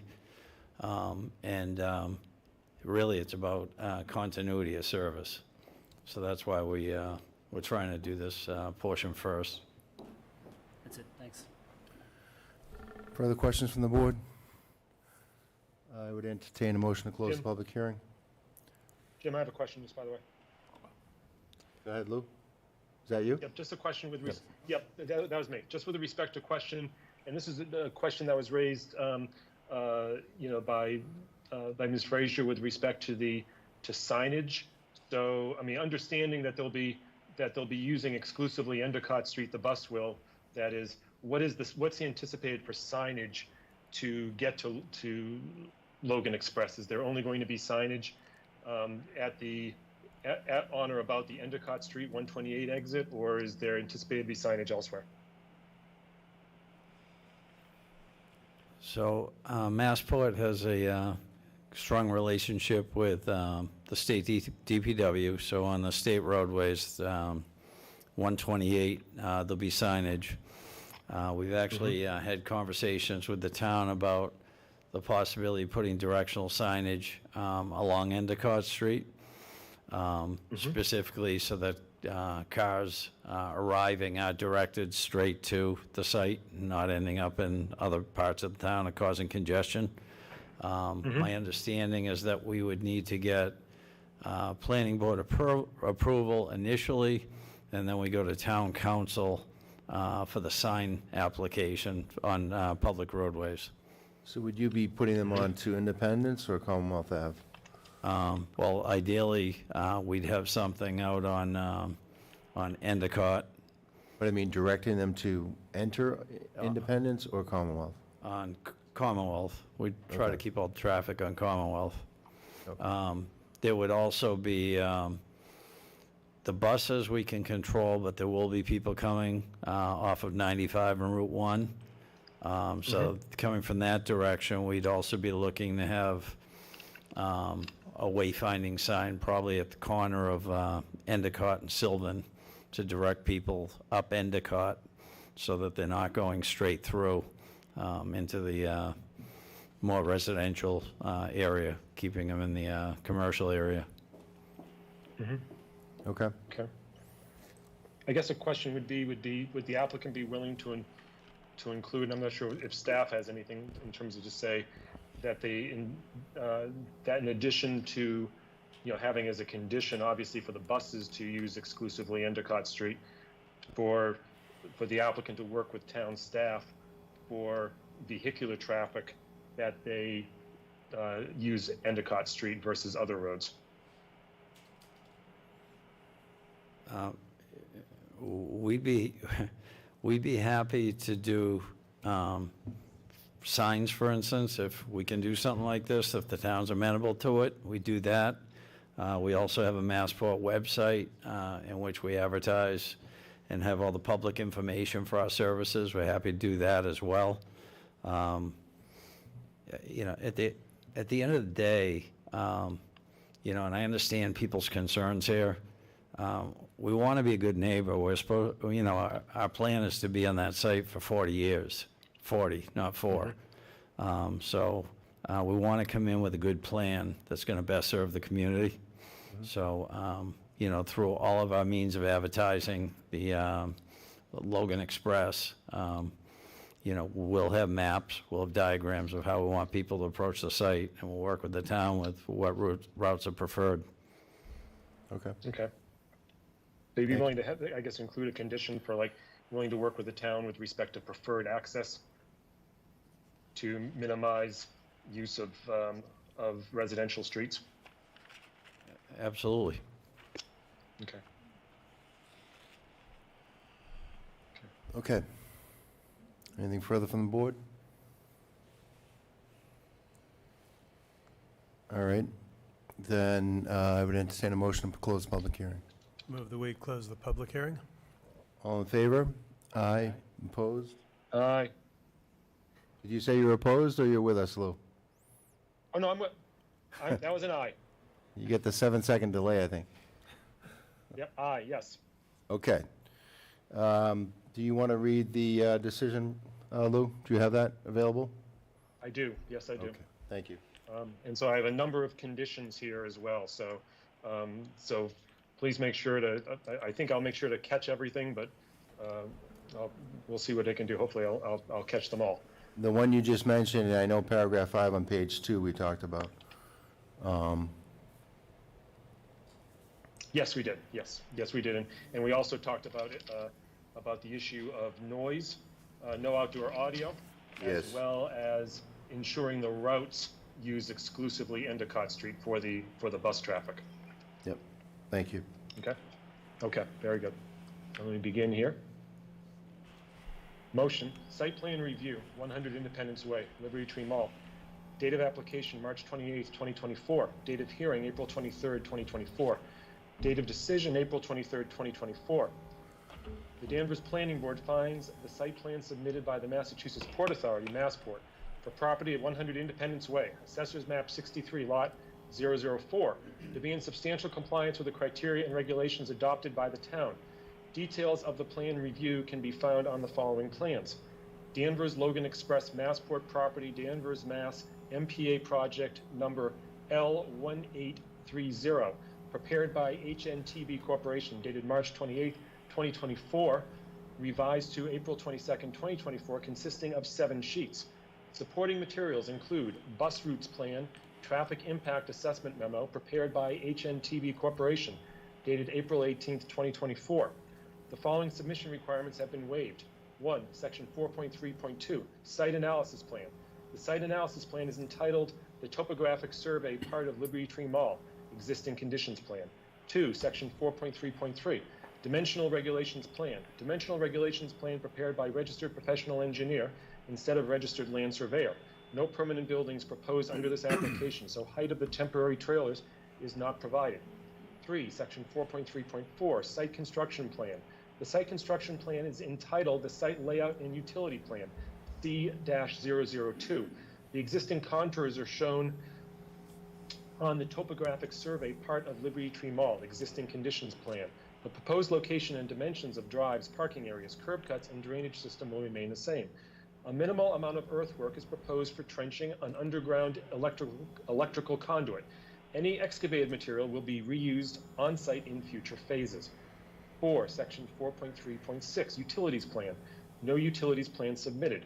No utilities plan proposed other than temporary electric service connection, which is shown on the site layout and utility plan, C-002.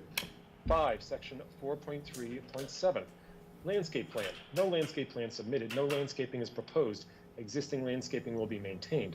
6, Section 4.3.8, Off-street parking and loading plan. No off-street and loading plan submitted. The location of parking spaces is shown on the site layout and utility plan, C-002. 7, Section 4.3.9, Lighting plan. No lighting plan submitted. Existing parking lot lighting will be maintained. Conditions of approval. The project is subject to the following conditions. 1, prior to issuance of a building permit, this site plan decision shall be recorded at the Southern Essex Registry of Deeds. 2, this decision is specifically for the temporary Phase 1 condition as Logan Express relocates to this property. 3, the applicant is required to file a new site plan review application within 6 months of the filing of this decision. The site plan review application will show the final location of all buildings and the full operations of Logan Express. 4, the applicant will meet once a month with planning staff to ensure that Logan Express is operating effectively and an opportunity to resolve any issues. 5, the property owner shall provide a paving/road repair plan for Independence Way, Liberty Tree Mall Road, Commonwealth Avenue, and Constitution Lane, private ways within the Liberty Tree Mall property, comma, to include a semi-annual review of roadway maintenance and regular lighting to be reviewed and approved by town staff within 30 days. 6, the applicant will satisfy all the comments in the Danvers Engineering Division memorandum dated April 9th, 2024. And I'm going to add an additional, the additional conditions of 7. There shall be no outdoor audio at the site.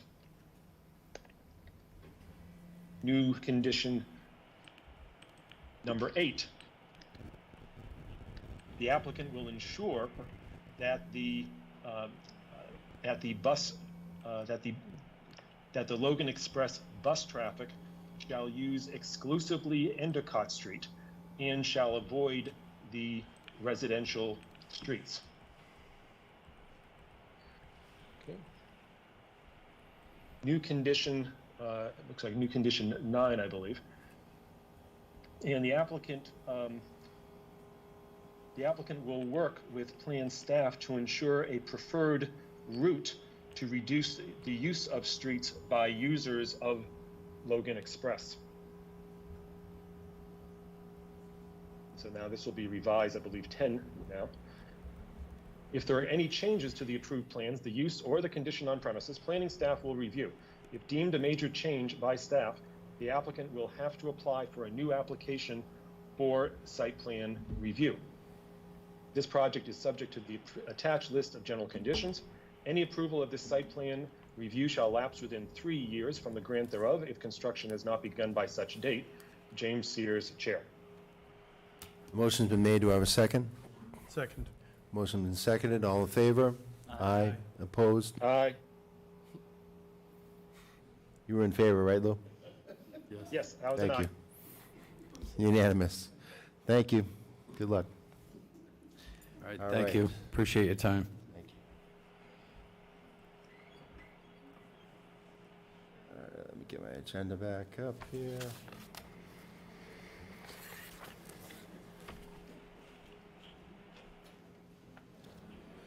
For the next item, I will recuse myself. So, Board Member Tory is going to recuse himself. The next item is a special permit, so Michael will be able to vote on this. So we will have 5 members on this. You will need 4 out of 5. No. 3 out of 5. Just to for vote. Just for the special permit decision. Right. The site plan will not, will be a little, yeah. Majority. Yes. Okay, so I'm going to read the announcement. If we could, But Michael can't not participate, Michael can't vote on the site just plan. the special permit. That's right. Okay. If I could have you, please, we have a couple more items. If you're going to talk, if you could just go outside the room, thank you. So next item, public hearing, 63 Maple Street, 10 School Street, and 6 Pillsbury Avenue. Request for special permits, waivers, and a site plan review submitted by JVJ Solutions Group LLC for properties at 63 Maple Street, map 43, lot 178, 10 School Street, map 42, lot 182, and 6 Pillsbury Avenue, Pursuant to Section 18.4.b density bonus requirements, waiver from Table 18-1, Section 18.5D5A, parking reduction methods, on-street parking offset, and Section 4 of the zoning bylaw. Said properties in the Danvers Town Center Core DTCC zoning district. The applicant is proposing a redevelopment of the properties with a mixed-use building at 63 Maple Street, with first-floor commercial space and 16 residential units on the upper floors, and a multifamily building at 10 School Street with 8 residential units and associated site modifications. Thank you very much. My name is Nancy McCann. I'm here on behalf of the owner and applicant of the property, North Street Development LLC and JVJ Solutions LLC. With me tonight is John Hernandez. He is the manager of both of those LLCs. Also with me tonight is Jay Polakowitz, the project engineer from Hancock Associates. I also have Sid Silvera, the project architect from DMS Designs, and James Emanuel, I believe, is joining us remotely. He is the landscape architect from James K. Emanuel Associates.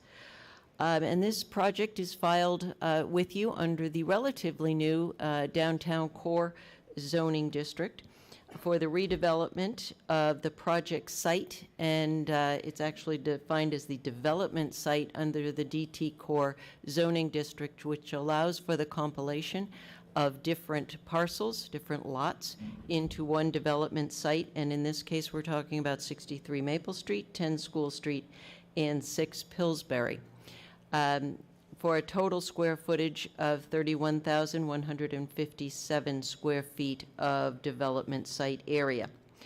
This is the redevelopment of what most people know of as the Danvers Hardware Building at 63 Maple Street.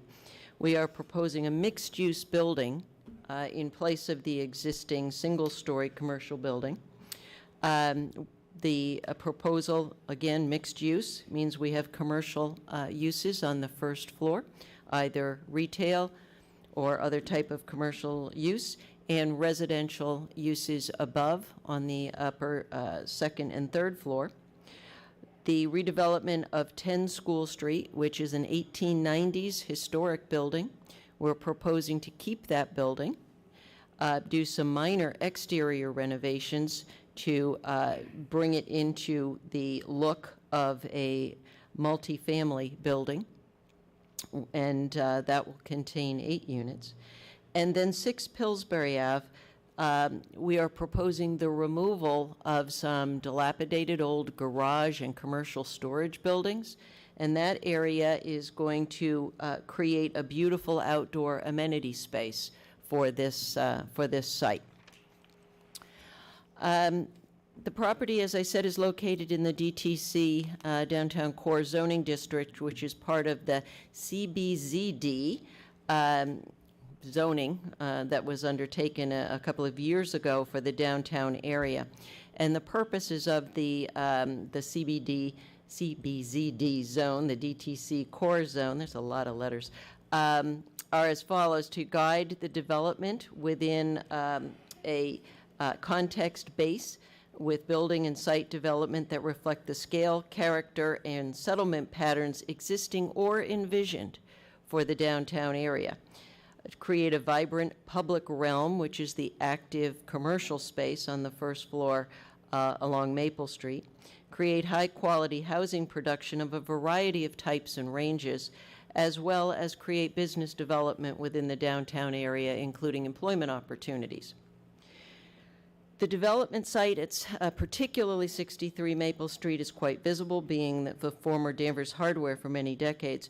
Mr. Hernandez, under his LLCs, acquired this property back in 2022. And prior to that, as well as immediately thereafter, put together a design team, all of whom are here tonight, who have met many times over the last 2 years with planning staff, to create the presentation that you're seeing tonight. And what was brought together is the result of the comments and input that we received and the work of the development team in order to create a redevelopment of this Danvers development site that meets the intent and the purpose and the design elements of the DTC core as much as possible. And we certainly are very proud of the plan that we're going to be showing you tonight. And it was designed with intention to meet the bylaw requirements. The design team, as you'll see, I think has been very successful in working with planning staff and in coming up with this design that really requires very little in the way of zoning relief, certainly for a project this size. And what that means is that the development team has worked to create a redevelopment project that really meets the intent of the bylaw, meets the dimensional and density requirements of the bylaw to the greatest extent possible. We are seeking a density special permit and waiver to allow the construction of a total of 24 units on this site. 16 of those units will be located above the commercial space on at the 63 Maple Street location, and then a historic reuse, if you will, of 10 School Street for the additional 8 units. The special permit requirements under this bylaw permit 24 units per acre. Doing that math, 17.2 units are permitted by special permit. We are proposing 16 units in the new building along Maple Street. That conforms to the special permit density. We're also seeking a waiver for the additional 8 units so that we keep the historic building at 10 School Street, which, as you'll see, provides the gateway into that residential neighborhood down School Street, and to make a reasonable use of that building by putting 8 residential units within that structure. So the new building complies with the special permit density requirements of 24 units per acre. It's actually a little bit less than that, and then we're requesting the waiver to allow for the reuse of 10 School Street. We're also seeking a special permit to allow 2 of the existing parking spaces along the street frontage to be counted toward the commercial parking requirement. That is allowed under the zoning bylaw by special permit. You saw that recently in the 17 Elm development that was before you a couple of weeks ago. It is not a restriction of those public parking spaces. They are still fully open to the public. They are public street parking spaces. They exist now, but the bylaw allows us to include in the parking calculation for our commercial spaces 2 of those parking spaces. We actually have 6 parking spaces along our frontages. We are requesting the special permit to allow just 2 of them to be included in our count. Again, there's nothing changes about them. They're still public parking spaces open to anyone. All of the residential units have the required parking spaces under the zoning bylaw on site. So all residential parking requirements are met with parking spaces on site.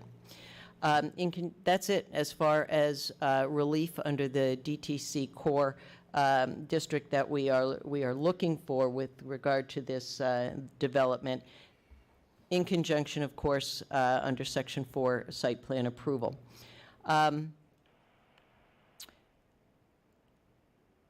As you'll see, the dimensional requirements are provided on the various sheets of the site plan set, and our team will be going through those with you.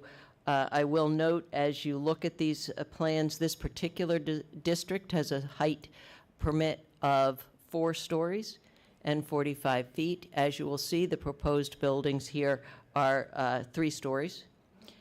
The proposed uses, both the type of use and the building types themselves, are uses and building types permitted in this zoning district. 63 Maple Street is proposed as a mixed-use building with commercial on the first floor, And I can tell you, as you know, this has been the Danvers hardware store for many years. Mr. Hernandez is in active negotiation with a hardware store to bring a hardware store back to the Danvers Square area, of course, pending approval. The second and third floors of 63 Maple Street, the second floor will have 6 one-bedroom units and 2 two-bedroom units, and the third floor as well will have 6 one-bedroom units and 2 two-bedroom units. These are intended at this time to be apartments. That would be rental apartments as opposed to condominiums. I will note that those of you who are familiar with this site down School Street, there is a single-story commercial building that's located at the rear of Danvers Hardware, sort of up against School Street. That is proposed to be removed. Just so you know, that's not an historic building in any way. But that is proposed to be removed, and that'll makes way for new landscaping and new parking, as you'll see on the plan set as we go through those. 10 School Street, again, 1890s building. Well, that was not before the Danvers Preservation Commission recently because it was not under consideration because we're not demolishing that building. We're proposing to keep that building in its entirety, and I think the Preservation Commission members indicated pleasure, although they weren't considering it, that was slated to be kept and revitalized into a multifamily building. Again, a multifamily building type itself is a permitted building type in the core zoning district. The first floor will have 4 two-bedroom units.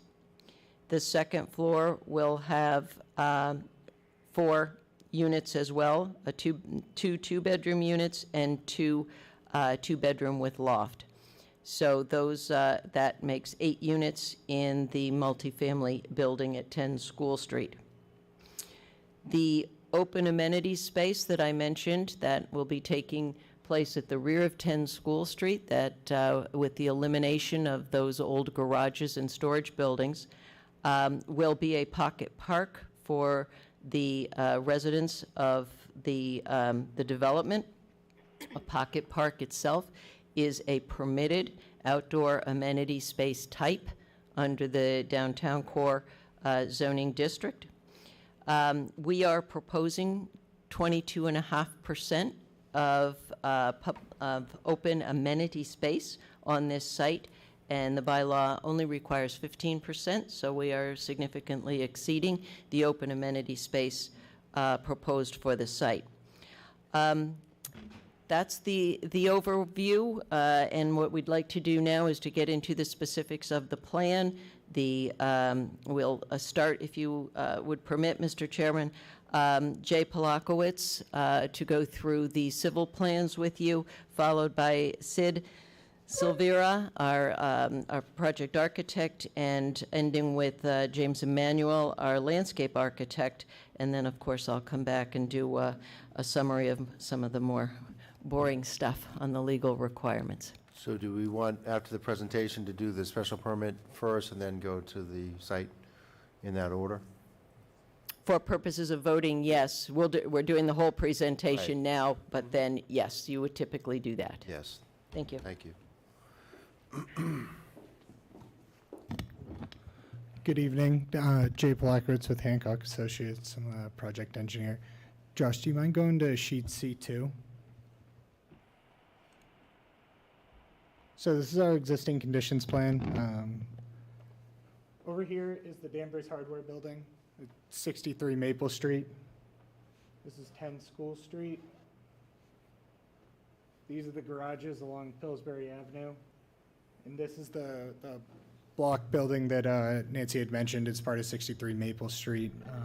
But that building is the one that is going to be removed. So the existing site is entirely impervious area. It's all building or parking lot.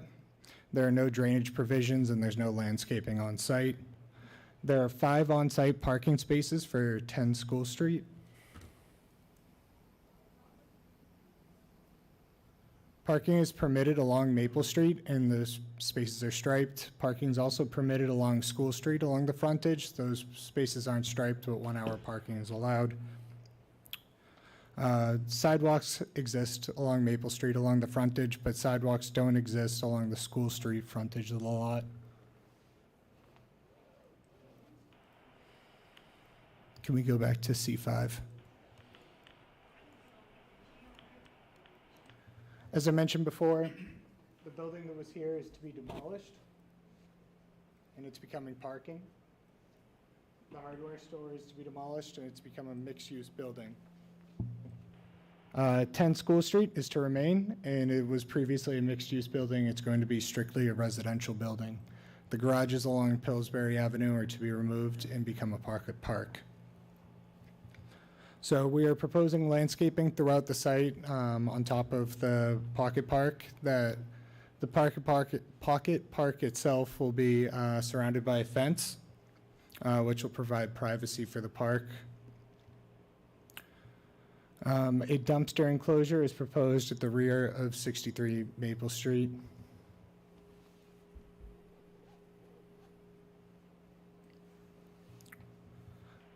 Can we go to C4?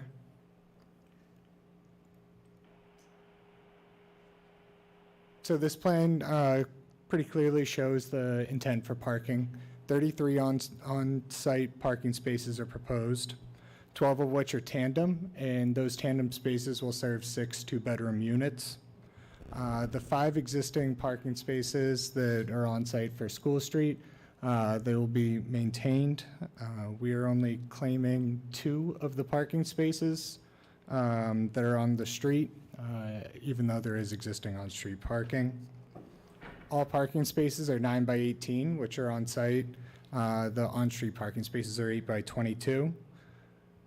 The driveway aisle widths are 24 feet wide. Parking is from the east. Parking entrance is from the east. The lot circulates in a counterclockwise manner and exits on the west.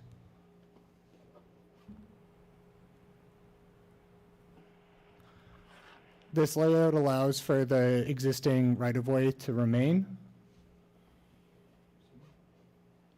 The right-of-way itself is only 15 feet wide, but we're providing 24 feet of an aisle width there, which the 24 feet starts at the property line.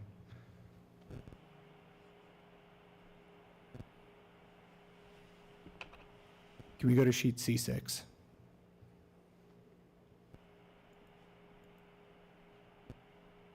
So the site is a redevelopment according to the Massachusetts stormwater standards. By that, it means we are decreasing impervious area.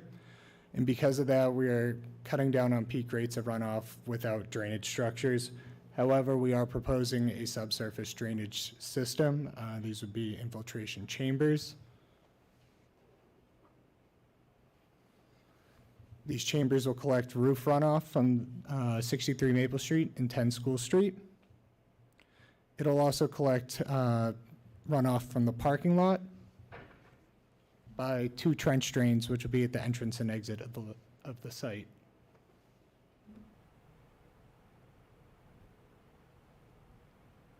The chambers feature an isolator row, which will provide water quality for the water that comes from the parking lot. And with the addition of these chambers, again, we will be cutting down on all peak rates of runoff and meet the Massachusetts stormwater standards. As for utilities, all new services are proposed to the 2 new buildings. It was brought up by the Danvers Engineering Department that there is a moratorium that's going to be over Maple Street starting in 2025. We have since moved our utility connections over to School Street.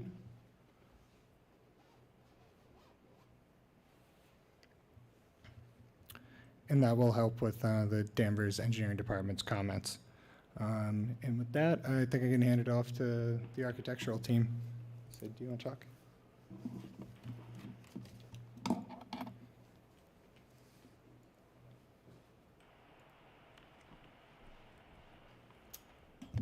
Good evening. I'm Sid Silvera. I'm with DMS Design, with the architects for this project. Good evening.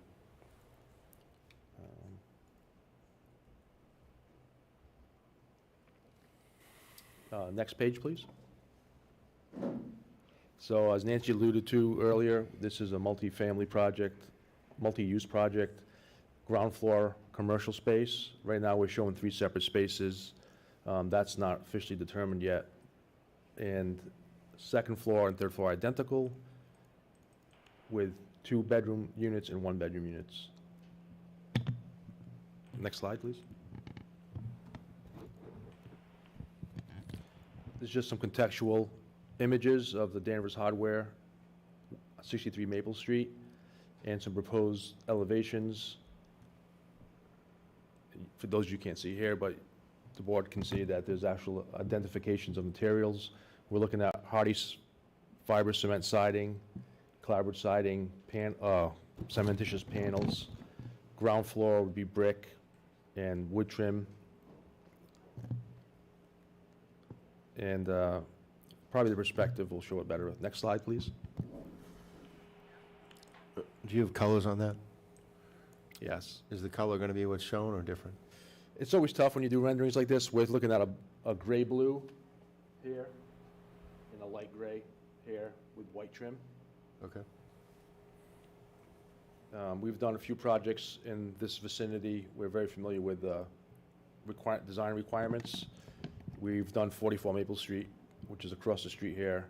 So we took a lot of cues from neighboring buildings, large glass, some plinth blocks, some brackets, overhangs. So we think the building represents the intent of the zoning and design guidelines. Next slide, please. Just another more head-on view. Next slide, please. Just another view. I know there were previous comments about why there are no windows on the sides, because we are a 0 lot line configuration with this project, so we're not allowed by code to have any openings. But we did try to dress it up with some different fenestration on the sides. Next slide, please. Like I mentioned earlier, there's 44 Maple Street and just some contextual images that we used as guideline for the design of the building. Next slide, please. One sec. There was no net. You want me to go to the next building? Yes, please. Yeah. Yep.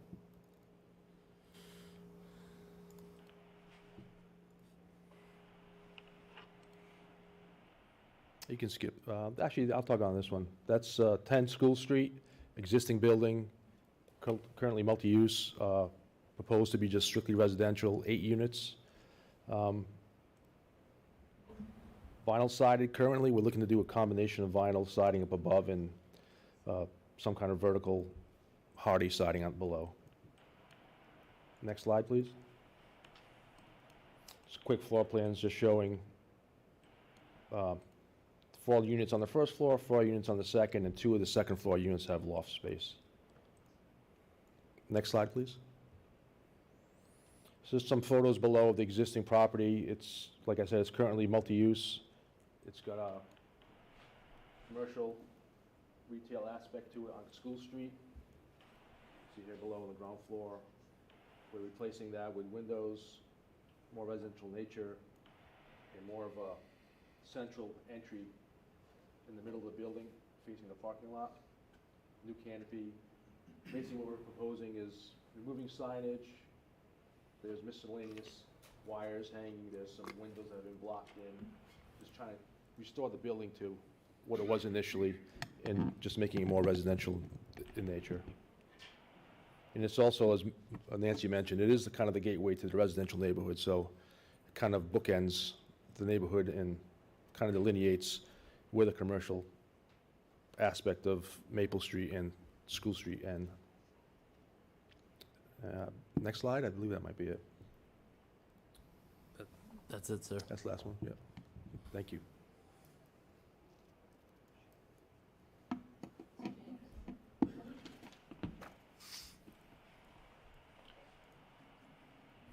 Yeah. Yes. I'm turning again. Yes.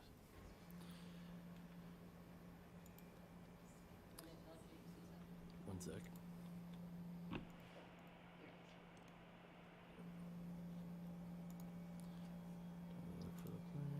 Good evening. Hello, this is Jim, the landscape architect on the project, and I'm not sure that I have the share. Okay, that's great. So this is our landscape plan, and if we could maybe zoom in a little bit to kind of highlight probably the east side of the property, maybe just a little bit more would be great, so we can see some of the detail on the landscape plan. You'll see that we have things proposed along the School Street portion of the building, which is currently all paved. We're looking for trees, a mix of trees, shrubs, and some ground covers and perennials along that will add some green space and kind of a setting for the existing building that isn't there right now, which is just a paved sidewalk.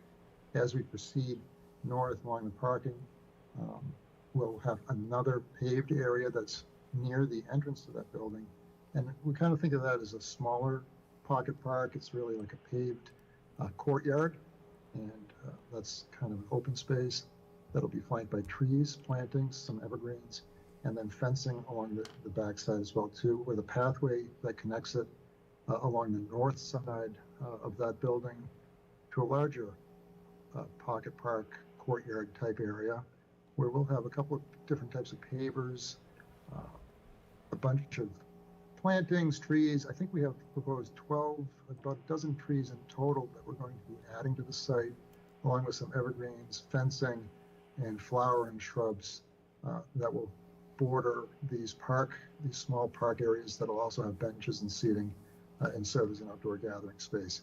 The circulation is designed in such a way that you can go around the building.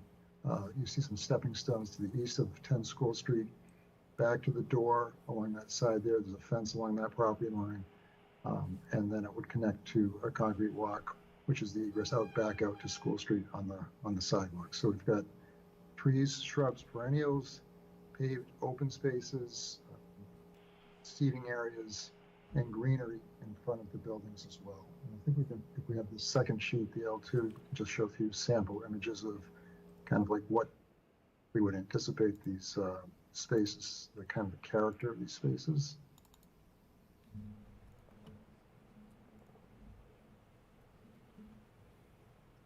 So we can see in the upper left-hand corner, rather we'd be looking at maybe a random pattern type paver, concrete type paver. Pattern image below that would be the type of application that we would look at for creating a little bit of texture in the surfacing of the paved spaces. And then the next one on the top, again, shows a fence with seating, plantings around it. The one to the right, again, some plantings with fencing. So these are kind of enclosed spaces that allow to be an outdoor amenity for the proposed development. And at the bottom, just some sample photos of a number of the types of trees that we're looking to provide. Some plane trees and maples, honey locust, arborvitaes would be some of the evergreens, some upright junipers, and then some native clethras, bayberries, viburnums, and those kinds of things. So that's the kind of the palette that we're working with on the landscape plan. You saw the configuration, and I guess I'll turn it back to Nancy if there are any questions on this.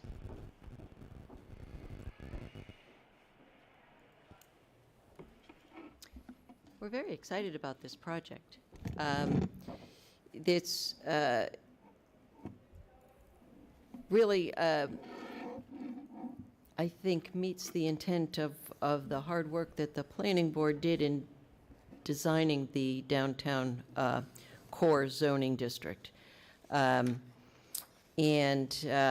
to point out a few things that I have already listed in the application, but just for purposes of getting them on the record. The affordable housing component for this project certainly is compliant with the required affordable housing component, and that means that there will be 3 units that will be affordable under the HUD guidelines as provided.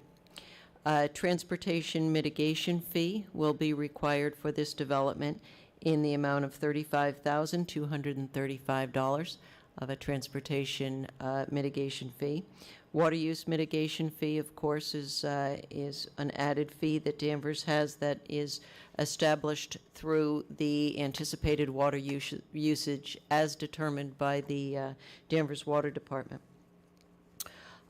We are requesting the 2 special permits, as I mentioned earlier, and under the zoning bylaw, public realm improvement is required for the issuance of the special permit, and in this case, we have a number of those.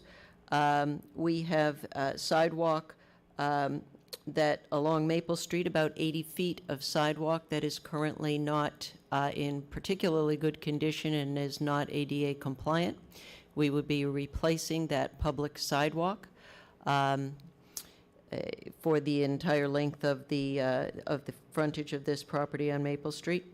Secondly, we are proposing to, in this case, really install a sidewalk along School Street. It's about 175 feet of frontage along the 63 Maple property address that fronts along School Street as well as 10 School Street, where that sidewalk is in some cases non-existent, but certainly not in very good shape. So we are proposing a brand new sidewalk there, new granite curbing that will provide obviously public safety as well as a public benefit, because this is on the town town property on the town sidewalk, so it is a public realm improvement. Jay mentioned the moving utilities to School Street. The original application that was filed had the utilities going out to Maple Street as certainly a much shorter connection. After we filed the application, the engineering department made it known that there was going to be a repaving of Maple Street coming up the spring of next year. And in conjunction with that, there are restrictions on street opening. So the engineering department asked us if we would consider looking at and whether we would look at bringing the utilities out to School Street rather than out to Maple Street. So the applicant agreed to do that at some significant expense of additional new engineering now to bring the utilities out to School Street. And what we're showing here is that we will in fact bring the utilities out to School Street as a public benefit, in that we will not be seeking a street opening permit, having to disturb the new paving that's going to be done on Maple Street, as the engineering department had asked us to do.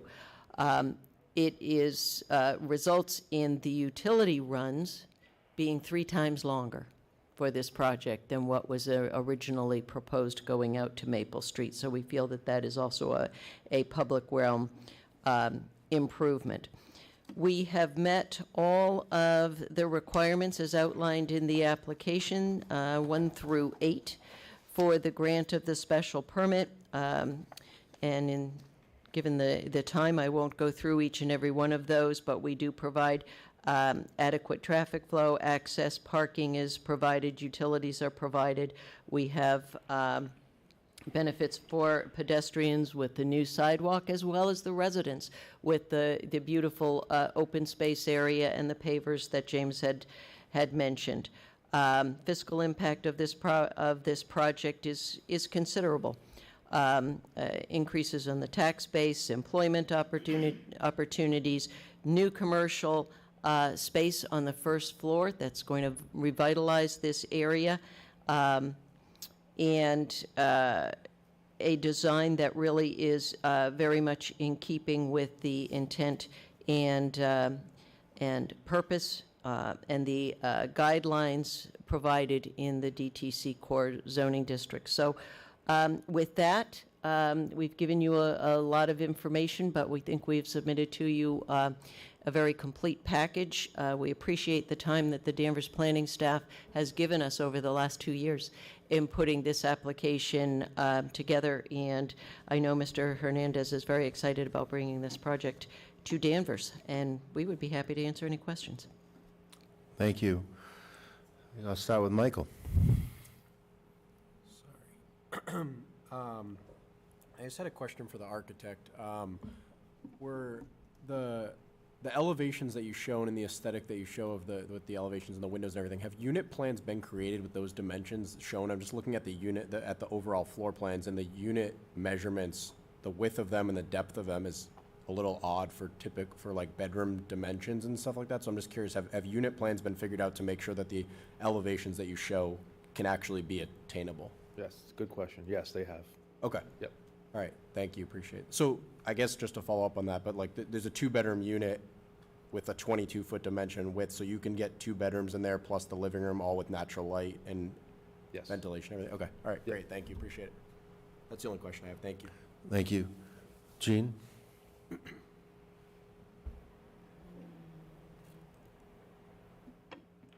Can you explain a little bit more about the special permit? So you take the total area of the site.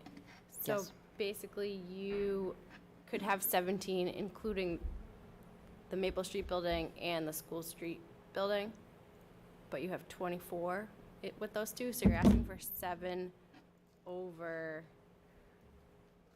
Yes. what you're I think the answer to your question is yes. You combine the square footage of the development site, Okay. and that comes up to 31,157. So at 24 units an acre, which is the permitted by special permit density, that permits 17 units. Okay, so the waiver is for anything over 17. Anything over 17. That's right. And those units, we think this is a unique situation in that those units are located in, if you will, the redevelopment and the reuse of 10 School Street rather than not having 10 School Street. Okay, thank you. That was my only question. All right, Tim? You mentioned 10 School Street as a historic building, but has the Preservation Committee weighed in on that, its historical significance? They did not, because we were not requesting demolition. If we were proposing to demolish that building, the Preservation Commission would weigh in on whether it's historically significant or not. By the age of it, it's more than 100 years old, so therefore it does fall under the demolition delay bylaw and the jurisdiction of the Preservation Commission if we were proposing to take it down. We were not. We were before the Preservation Commission 2 weeks ago with regard to taking down the Danvers Hardware building, because that was right on the edge. It's like 1920s.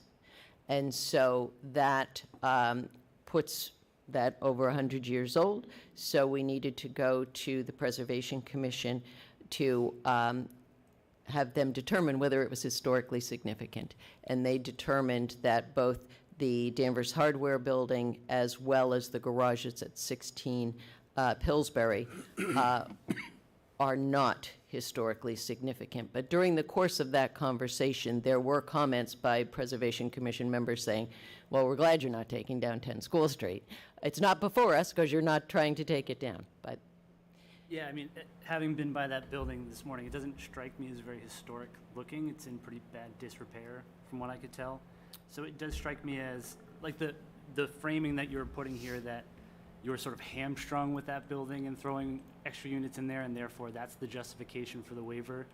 It strikes me as odd. yeah, no, we're not hamstrung by it. We just know that it is over 100 years old. It's 1890s. It does provide a historic gateway, if you will, to the residential neighborhood. And certainly, having been before the Preservation Commission and other historic commissions in town, if we can save and preserve historic buildings, that's generally the desire. The building is not in bad shape. I could not stand before the Preservation Commission and say to them, it is in such horrible shape, it must come down, as I've had to make that argument on some older buildings, but not in this case. And It can be reused and maintain that historic architectural integrity of the 1890s in that neighborhood. And so we think putting it to reasonable use with just 8 units in it makes some sense. It allows us to bring some additional units, which again was one of the intents of the DTC core, is to have different types of units, different ranges of units into the area, is a good thing. And in this particular case, we are able to provide the required parking for those units on site.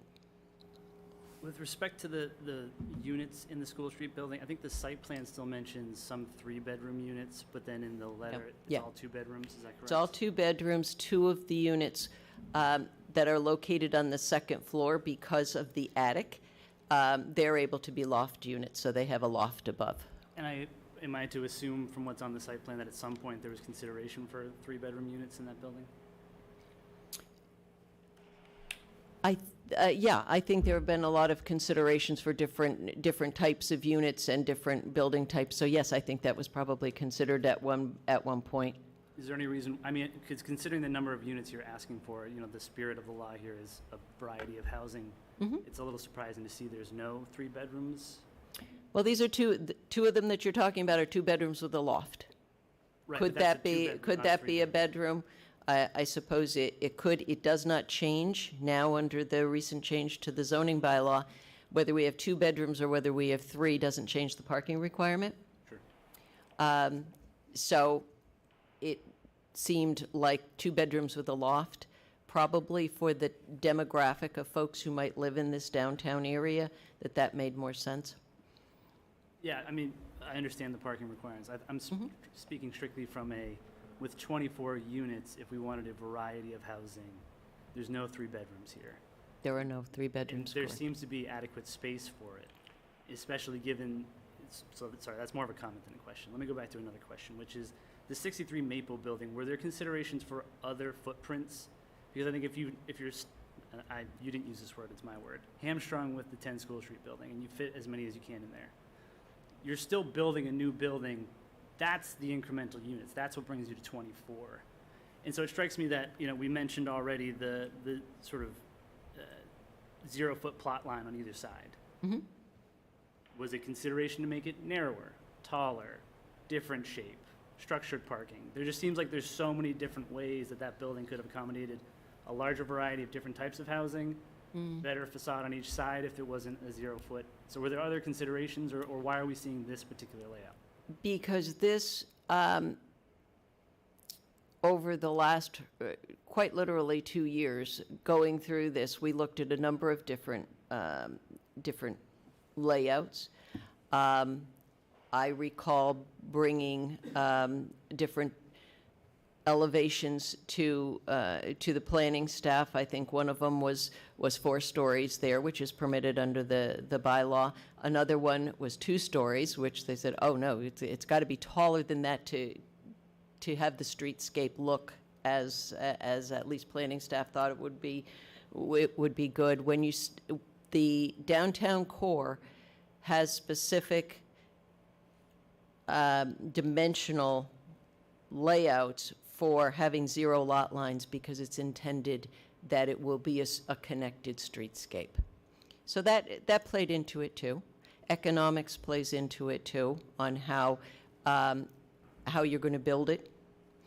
And there were many iterations looked at, and this was the one that we finally came up with that I think got the best reception, at least at the staff level, as well as marketing for Mr. Hernandez, looking at what the market is looking for now for rental units, and with the architect and with the engineer pulling all the pieces together. It was complicated, as you know, and we think this is the best proposal for this area to come up with what we think is the vision. You mentioned one potential tenant in the retail space, I believe. Are there other tenants lined up, or do we know what those retail spaces may be? There are not yet. The one tenant that is in active negotiation is for a hardware store because, quite honestly, that's what we heard from the town is we want a hardware store. So depending on how much space that tenant will take, there will be some room left for either another retail, another service, another office. Again, we can have, live-work kind of situation for someone who might live above and might want a small office. Those uses are all permitted in the DTC core. So are there specific other tenants in mind? Not yet. We're kind of looking at the hardware store as the anchor. Question for staff too. We've talked about the outdoor amenity space requirement being 15, which I believe is section 18.6G for pre-existing non-conforming use. But then I'm not seeing other requirements in section 18 outside of 18.6G, like bike parking, for example. But my read of 18.6G is that it doesn't supersede the need for other requirements. But is that wrong? Our interpretation. It says it supersedes any other requirements in section 3, but does not specifically say that it overrules requirements in section 18. I believe, our office's interpretation is that being under that 18.6G is, the main requirement because it's a redevelopment of a pre-existing site and property is that, the only requirement is that outdoor, that 15% outdoor amenity space. So I think the text of the bylaw supports that interpretation, at least from my read of it. I'm not gonna I don't think it's that big of a deal because parking is the only thing I see that I was wondering why it wasn't there. Sure. Was there any consideration for bike parking? There wasn't a consideration to not have bike parking. I think if that is something that is of particular concern, we might be able to find a spot for bike parking. Well, yeah, because the bylaw otherwise would have been that above 5 units, you have 1 bike parking spot for every unit. So that's 24 bike parking spots. That's not insignificant if we want to encourage people to bike around town instead of park and drive. It does seem like it would be a nice amenity to add to this particular I think we might be able to find some. 24 is a lot, so we probably wouldn't, which is again why G comes into play when you're looking at a redevelopment. But we would certainly be open to providing some bike parking. So 24 being a lot is a good segue into my last question, which is the public realm improvements. Yes. I think the original plan we saw was just for the sidewalk. And I'm seeing here conditions for bike parking and/or a bench, 3 trees. Is that it? Those are proposed additional public realm improvements that staff has asked us to consider, and we would be amenable to those if it's something that the board is looking for. Certainly. I think, the public realm improvements that are listed as potential, some are donations of land, right, which are much more substantial improvements than trees. I love trees. I'm happy we're getting trees, but they can die. They look nice, but they don't necessarily provide other benefits for the public besides aesthetics. So it does strike me that by right, I think we're talking about 14 units here. By special permit, 17, and we're asking for 24. So if the public realm improvements include such sort of major steps as, this seems insufficient to me. I would certainly want at least this and perhaps more. And those were things, again, this has been a long process with staff, and we were asked, we had included in our application the sidewalk improvements, which are not insignificant, particularly along School Street. Can I jump in on that? Because School Street, so if there is no sidewalk right now, this development couldn't go forward without some curbing to the curb cuts for the actual entrance to the parking lot. And I believe the sidewalk leading up to 10 School Street now is sort of slanted. That would need to be addressed. Those things couldn't not be addressed, correct? Well, they couldn't not be addressed. They're not being addressed now by the town, and it's a town sidewalk. They would need to be in order for this development to go So it's a situation where the applicant is proposing to do work that quite honestly should have been done by the town many years ago for the benefit of all the neighbors who live down that street and all of the pedestrians. Right now, you don't have a good situation along School Street for excessive pedestrian accessibility. And developers should be able to come into a site and have public infrastructure able to handle the development. In this case, I think you're right. The public infrastructure can't handle it, so we're taking it on as a public realm improvement because it's work that we're proposing to do for the benefit of our residents, but also for the benefit of the town, because there is no sidewalk really along School Street. But we've seen other developers who come in, and when we determine that the infrastructure can't support the development, we ask for fees to offset the cost of updating the I think, infrastructure. and I think we're doing the work. But If you're we taking weren't credit for that as a proposing, public realm improvement rather than a fee imposed by the town. You see what I'm saying? I think there would be difficulty for the town imposing a fee on the sidewalk. We're taking that away. But we're also, actually, the town is imposing a fee, for example, on the transportation mitigation fee of over $35,000. That's a separate issue, though. Well, it isn't really. It's a fee that's imposed under this bylaw, and rather than saying, well, the town has to upgrade the sidewalks because it hasn't done it, so we want the developer to pay for that. That could have been another way to deal with this. But we said, no, we'll do it. So, obviously, I think the point has been made, and our different interpretations of that have been made. I think another public realm improvement that's provided in the bylaw is additional affordable housing unit. I think that might be a good additional improvement to consider in addition to the trees, sidewalk, and bench. Well, we're proposing 24 units, and we're doing 3 affordable housing units. And the requirement is? 3. And so the bylaw says you can go above the requirement as a public realm improvement. That, the bylaw perhaps does say that. I'm not disputing you. So I would propose that as an additional improvement. You know, that's, I don't know whether into comments or we're into questions at this point. Part of all of this, juggling the requirements of the DTC core, which are excessive and excessive. They are extensive. Let me use that word instead. And juggling having a financially viable project and one that that the developer is prepared to go forward with. It's a fine balancing act. And what you're saying in another affordable unit is giving up a unit. So you would accept that? It's not up to me. It's up to my client. I'd have to ask him. Yeah, I mean, the thing is, like, 24 units is the choice of the developer. You didn't need 24 units, could have done fewer. We're going far above even the special permit, so I think a proportional public realm improvement is warranted by my read of the bylaw. And I don't think trees, sidewalk that needs to be there anyways, and a bike parking or bench is sufficient. Okay. Other questions? Tim? No other questions.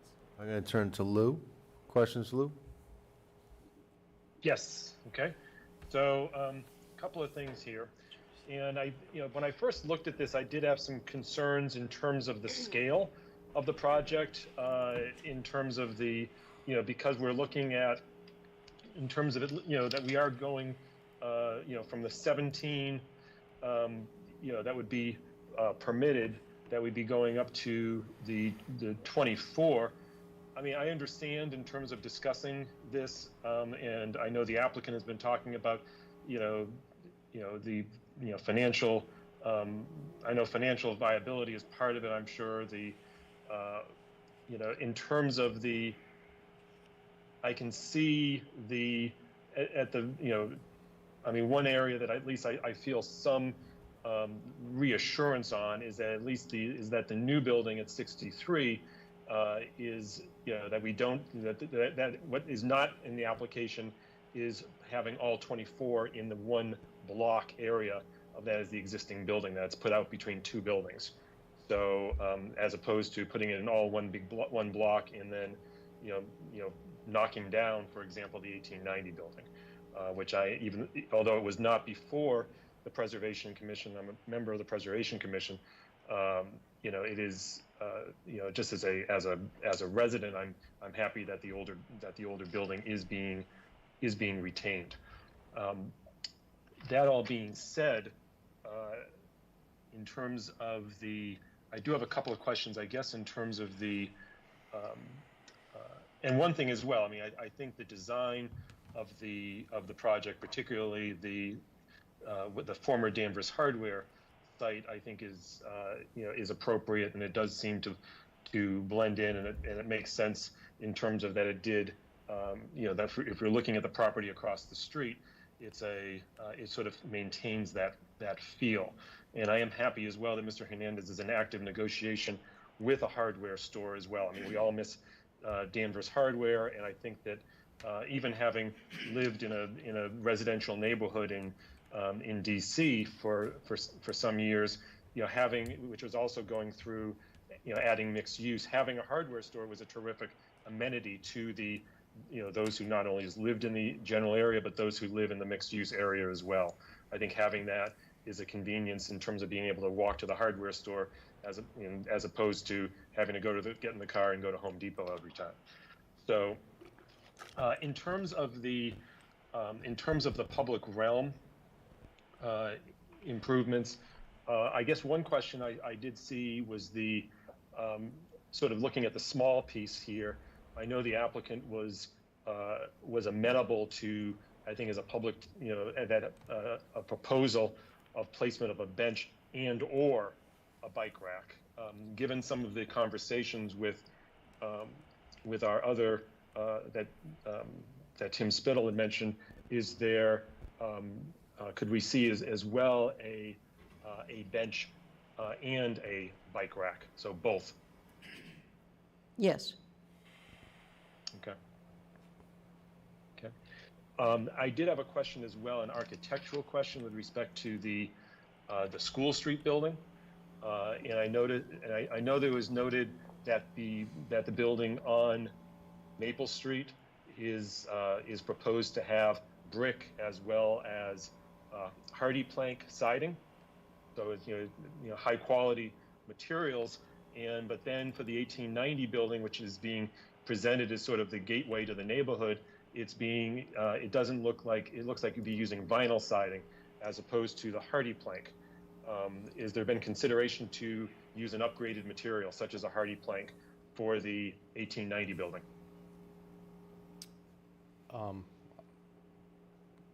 We haven't discussed that with the ownership, but architecturally, we are not opposed to it. We kept vinyl up above, just visually, it would look the same as clapboard siding. Given the distance, it's a pretty high floor-to-floor elevation, and the ground floor is hardy siding, just, more, you'd feel it and see it and have a higher quality at the ground level, but we're not opposed to providing hardy clapboard up above. Okay. Yeah, I would like to see that in terms of, to see a higher quality, to see similar materials that are being used for the, for the 1890 building.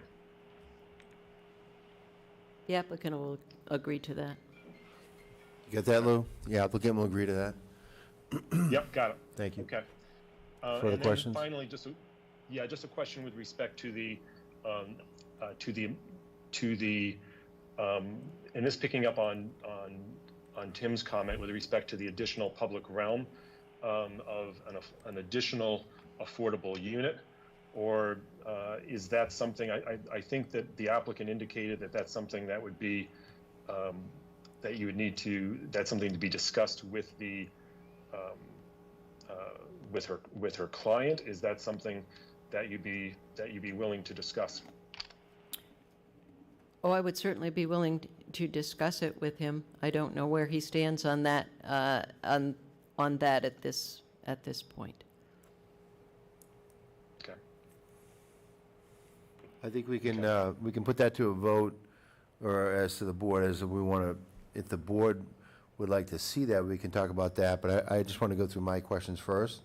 Understood. And Very maybe good. some public comment before we get to that. Excellent, that's fine. I have no further questions then. Okay, I just had a few questions. Tandem parking, how's that going to work? Are we putting people that have 2 bedrooms? I've seen it, and it's not exactly easy to work with unless you know the person right next to you. Yep, so the tandem parking is reserved for people in the same unit, so the 2-bedroom units would get the tandem parking. So, yeah, it'd be the same It's unit. just the 2-bedroom units. Yeah, just the 2-bedroom units. And then on the parking, how do we only have 1 handicap spot on the entire site? I know you have 1 on the street. Is that one of the street one, by the way, is that one of the 2 spots we're counting or reusing? Or you mentioned 2 in front of Maple Street in the hardware store, but you've got 2 shown on the street, 1 of them handicap and 1 on-site handicap. Is that compliant with ADA? Yeah, it should be. I mean, throughout the entire site, I think it's 1 handicap spot per 24 spaces, so we're proposing 35, so we have 2. So the one on the street would count towards that, and that'd be for the commercial space. So you can count the street one on School Street toward your count? Yes. And is there 1 on Maple Street as well, a handicap, or no? I'd have to check it. We aren't counting the Maple Street parking towards our parking count. I mean, currently, I know when I used to go to the highway store, I would park to the left parking lot with a convenience store. Is that not That's owned by someone else. owned by someone else? They were just allowing them to use that spot? Okay. Can you show the snow storage? Snow would be removed from the site. But if we have a 1-inch storm, are you removing the snow? There's some landscaped area where the snow could be placed in the interim, but any sort of larger scale storms, we would have to remove it from the site. Have you done configurations for the largest fire truck making turning movements in there? Are you required to do that? By fire code, this meets the requirements. So the trucks would stop in the road, and then they have 250 feet from the truck to reach all sides of the building, which they do. So they wouldn't have to enter the lot? They wouldn't have to. An ambulance could easily access the lot. The larger trucks would probably have a harder time, but they could stop in the road and meet fire code. Can you, maybe, if not you, the architect, talk about the fencing around the pocket park and just kind of keeping it private, if you will? What size, what type of material? Is it continuously fenced throughout the entirety? James, do you want to speak to that? Yes, I can speak to that. We're looking at a continuous opaque wooden fence that would be around the pocket parks along the property line and enclose those outdoor spaces entirely. So the entire thing is fenced. How high would the fence be? 6-foot fence. 6-foot fence. Okay. And how are we going to water the landscaping? Are we going to have a well, or are we going to have drought-resistant plants? How are we going to water it? I think the landscaping will probably be established through a landscape contract that would include installation and probably a 1 or 2 year maintenance program, and that's fairly typical. The trees moving forward in the summertime would have something like a gator bag that would be placed at the base of the tree to water the trees seasonally during the dry months, and then once they're established, the need for that would be less. So are we going to have an outdoor spigot to water, or were you telling me we were bringing off-site watering that you're going to agree to a condition on? Well, I think there probably will be some type of, water source from the buildings, and I'm not sure where that's located. Yeah, I'm not sure that's how that's going to work. I think we need a little more detail on that, because typically we encourage drought-resistant plants, or you dig a well and not use the town water necessarily to water your landscaping. We can do it in a couple of ways. The water department did at one time say that you couldn't use town water for irrigation, but that isn't the case anymore. However, what we can do here, as James mentioned, there are different ways, these gator bags, I think he called them, and that kind of thing. there are also companies that bring in water trucks and water landscaping. Right, I know, you're spending a lot of money on landscaping, you want to Right. keep it and maintain it, obviously, and I'm just, as a practical matter, after a year or two, the building, I mean, all the units are either rented or what have you, we want to make sure that, we're not using the town water to water it, because Right. that's, especially during the periods of drought, June, July, August. Right, there are certainly water bans in Danvers, but it would be up to the property management, I think you have requirements in your site plan approval that says landscaping has to be maintained in good condition, and that may require water truck. And we require typically drought-resistant plantings. Which I think some of these are, and certainly once they're established, as James said, it's usually the first year. Okay, are we going to perhaps prohibit any fire pits or smoking in that area because of the density of the neighborhood and the buildings that we just built? That's an interesting condition. Grills, fire pits? Grills Smoking. and fire pits. That, People like their fires. this is an enclosed. We haven't discussed this. I will say that this is one that I was not thinking of. Grills, certainly lots of people have grills, a gas grill or something. Do you want 24 grills? I mean, I think we have to at least address the issue as to, people like their grills, but we don't want 24 grills. We don't want people sitting in their amenity space having fire pits and smoking cigars, and it's a very dense neighborhood. You've got a lot of buildings, and obviously you want to protect that. So I think we need to give some thought to that. Okay. I think fire pits are often used. They're gas fire pits, right? There's usually not Wood. an issue with those. You could specify gas fire pits. I don't know what the Danvers requirement is on smoking. I don't know whether that's a condition that's applicable to the entire neighborhood. Or No, I mean, you can make a non-smoking building if you wanted. You can do that. I think that's a bit outside the realm. Yeah, I'm not requiring, I'm just asking to gather information, because this is this is kind of a new thing, a pocket park downtown, and you're adjacent to, a neighborhood and buildings, and, if everyone decides to go outside in the pocket park at the same time, they bring furniture and grills, and, I just plan for the worst, hope for the best. Have we thought about, the use of that space? We certainly thought about the use of the space. I think James had some very nice pictures up. I didn't talk to him about whether he was proposing or thinking that there might be a fire pit. There might be. They're real popular, and I think that would be a nice amenity. Quite honestly, that's my personal opinion, and which doesn't really matter, but that it would be a nice amenity for the residents there. We'll need the spigot and the hose. For the I don't fire know pit. what kind of fire pit you have. Yeah, you haven't been to my house. When we burn, we burn. But anyway, I'm just saying, I'm Okay. just thinking of safety, I'm thinking of the neighbors. Yep. I'm thinking of people congregating in an area, and, how long, how late, I'm just thinking about that and being respectful of the neighborhood, and also protecting the neighborhood from things like that. What else? On the roof of the building, flat roof, we're gonna have AC units. There's no elevator, correct? So we don't have an elevator shaft. Right. So are we gonna have any air conditioning units on the top? I know they weren't shown necessarily on the plan. How large, how loud, can you give a little detail on that? No roof deck proposed? This hasn't been vetted yet, but based on our past projects, typically we see a 2x2 condenser per unit, and sometimes it's a multi-pack. Then would be a slightly larger condenser that might handle 2 or 3 units. So worst case, we're looking at, 16 2x2 units, or maybe 4 4x4 units. None of it would be visible from street because we have a parapet at the front of the building. And we don't have any ground space. Typically, if we could, we'd locate some discreetly around the building, but anything would be, that we have would be on the roof. And do you know the noise level on those? Say again? The noise level?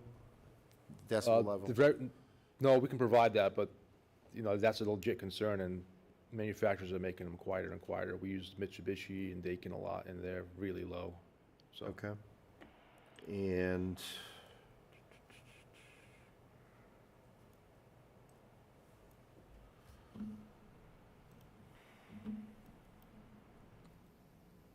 so Nancy, you mentioned 22% of the area is landscape?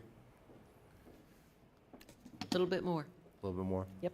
And the requirement is, 15. okay. All right. That's it for questions from me. Any further questions from the board before I turn it over to the public? All right. Okay, Jean? So while we were discussing water irrigation for the landscaping, there are roof drains coming out of the roof going into the detention chamber under the parking lot. And I know Danvers always promotes rain barrels. So could we look at anything like that to irrigate the landscaping? Great idea. Sure. We would take a condition that we could work with staff on coming up with that kind of a solution. Absolutely. All right, this time I'm going to open up questions to the audience. If you could, please identify yourself and approach the mic. And Frank? A little stiff there. Hi, my name's Frank Delaney. I'm a Danvers resident. I'm the owner of 5557 Maple Street, which is the corner, Maple and School. Where am I here? What's the name of your business, Frank? Cakes for Occasions. Okay. Everybody knows you now. So I just wanted to speak to this project. I feel like I have also lived it for the last 2 years. I've struck up with a nice relationship with Mr. Hernandez. We've had many, many conversations about this project. And to your point, there has been many different talks about it, about how to go about it. Basically, you know, I'm obviously a direct abutter. You can't get any more direct. Our buildings are connected. You know, I think, in my personal opinion, you know, to be able to have this project, and there were discussions of taking the corner, having it wrap the corner, much like the Tompkins building where there'd be windows on the side as opposed to a straight line walls with no windows. I can appreciate that there's a lot of considerations that go into this, you know, financially and all that. I do think there's a lost opportunity for the aesthetics of the town in terms of wrapping that corner and having it look finished with windows as you're driving down. But that's not what's being presented to you today, so I'll stick with talking about my direct concerns. I'm not by any way, you know, against development, or I'm not trying to rain on this project, but based on the proximity of where it is, where I am, excuse me, there's some things I need to get cleared up. So if you don't mind, I'd like to start at the very back, my parking lot. I have 6 spots in the very rear of my parking lot. Now, for the last 25 years, I had to deal with the hardware store. Basically, my understanding is where the Sandmark building is, the red building, is where the property line ends for the applicant.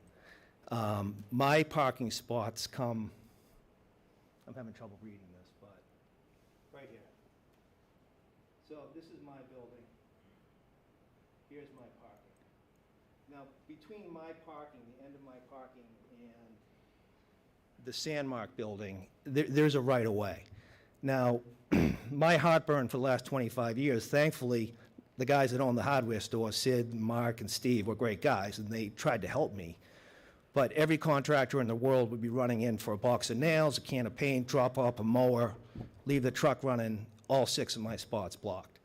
So I just want to make sure in this project that my parking, even if there's no one there, you know, is open so my cars can swing out and exit. I don't know what the rules are with that right of way. you know, it's a right-of-way. But in my case, for many, many years, it wasn't a right-of-way. It was a complete blockage of all my parking. So that's one real concern of mine, that is left in a way that my 6 spots can always exit easily. So that's the rear.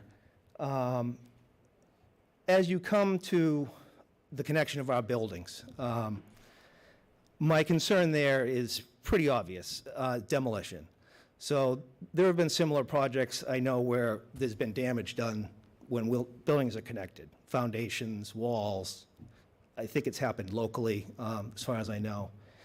I just want to be able to, once it goes from the developer to a contractor, and there's like a supervisor, the person that handles the actual work, I'd like to have some open communication there, because the last thing I want to see is my sidewall getting damaged, my foundation getting damaged during the demolition process.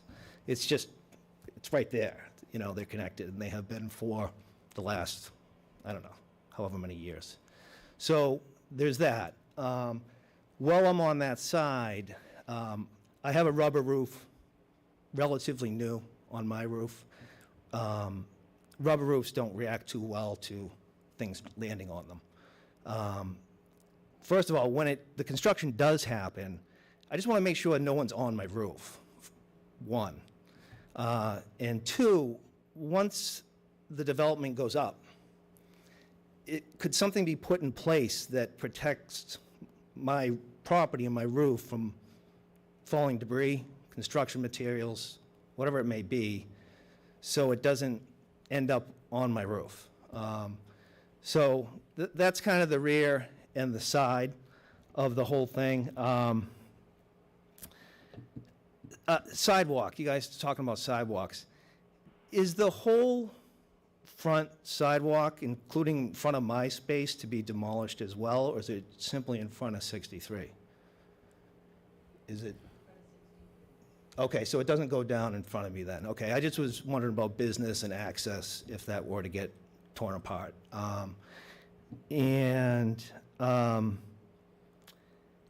The contractor parking, just because I had to deal with it for so many years with the hardware store, and, you know, God bless the contractors, but they feel like they can leave their trucks pretty much anywhere. So in terms of this project, there's going to be more than just contractor parking. There's going to be equipment, large vehicles and whatnot. Where are they to go? Where are they to go in terms of, so my parking's not impacted? We rely heavily, me and all the other realtors, on School Street and on Maple Street for our customers. So and we need that parking lot that's directly behind the old Tompkins building, the open town lot. So I'm just wondering it's kind of tight back there. I'm just wondering where everything's going to be put so it's not blocking all my parking, and you know what I mean? So that's one other question I had. And I don't want to keep you all night, but lastly, I just heard about the utility thing, that it's coming down School Street. So my utilities tie into School Street, right? So, you know, it's old stuff. I'm just wondering, when that goes down, I just want to make sure that my utilities coming out aren't adversely affected. But that's about it. You know, like I said, I'm not here, I'm not in opposition to the project. I have some, I think, as anyone that would be as close to this project as I am, some legitimate concerns. So I just was wondering if some of those could be addressed, just to kind of alleviate those concerns. Thanks. Yeah, I think the applicant's attorney can address them, and I think, you know, you have a working relationship with the applicant. I'm sure that any of his construction workers and the like would have to be insured and Yeah. licensed, you know, to cover any damage that would be off-site and so on, but I'll let the applicant. Yeah, and I don't think, attorney you know, in talk terms of about my that. relationship with John, Yep. I can talk to him. Right. But as it's going to go down, there's going to be a construction company with a foreman, and these are the guys I need to. Who I are just wanna licensed, know who that I are can going to have have to be some licensed and insured, and are going to have Yeah. to get permits through the town and have certain OSHA and safety Yeah. requirements. I mean, as far as, putting a net between the as far as what's required there, you folks are gonna have to Yeah. discuss that as well, but I mean, I don't know if there's an existing easement that you have to the right-of-way or not. I mean, perhaps the Well, that's applicant's attorney that- can talk about that. Yeah, that right away, I know according to Mark and Steve years ago, their land ended at the end of the Sandmark building, which is being knocked down. Mine ended at the end of my 6 spots, kind of where my dumpster is, Right. which I need to have open for that.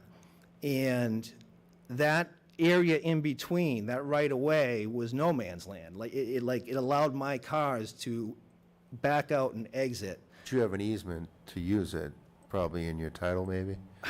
Yeah, to be honest with you, Jim, I'm not totally sure, but it's definitely something that he can't build on it. It can't be planted, it has Yeah, to be open. There must be a ability to pass and repass. I'll let the Yeah, so attorney anyhow, and then to your point, yeah, there has been other looks at this project, and, one of the hopes over the years, and I understand the constraints on developers, and they have to go through this whole process, and things can change because it gets expensive, I understand, but yeah, there were many discussions about it wrapping the corner with windows like the Tompkins building, as opposed to just the flat inline wall thing, so, yes. But yeah, if you wouldn't mind answering, that'd be great. I think I can answer these. The property line doesn't end at the Sandmark building. It actually ends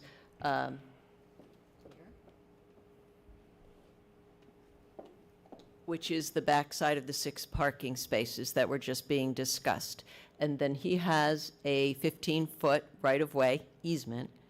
It's not no man's land, it's land that goes with 63 Maple Street, but he has a right over that. It's 15 feet wide. In this plan, the actual area is now going to be 24 feet wide. That is going to be the access way around the whole building. So actually, the area for the cars to pull out of those 6 spaces is going to be free and clear and wider, actually, than 15 feet. It'll be 24 feet.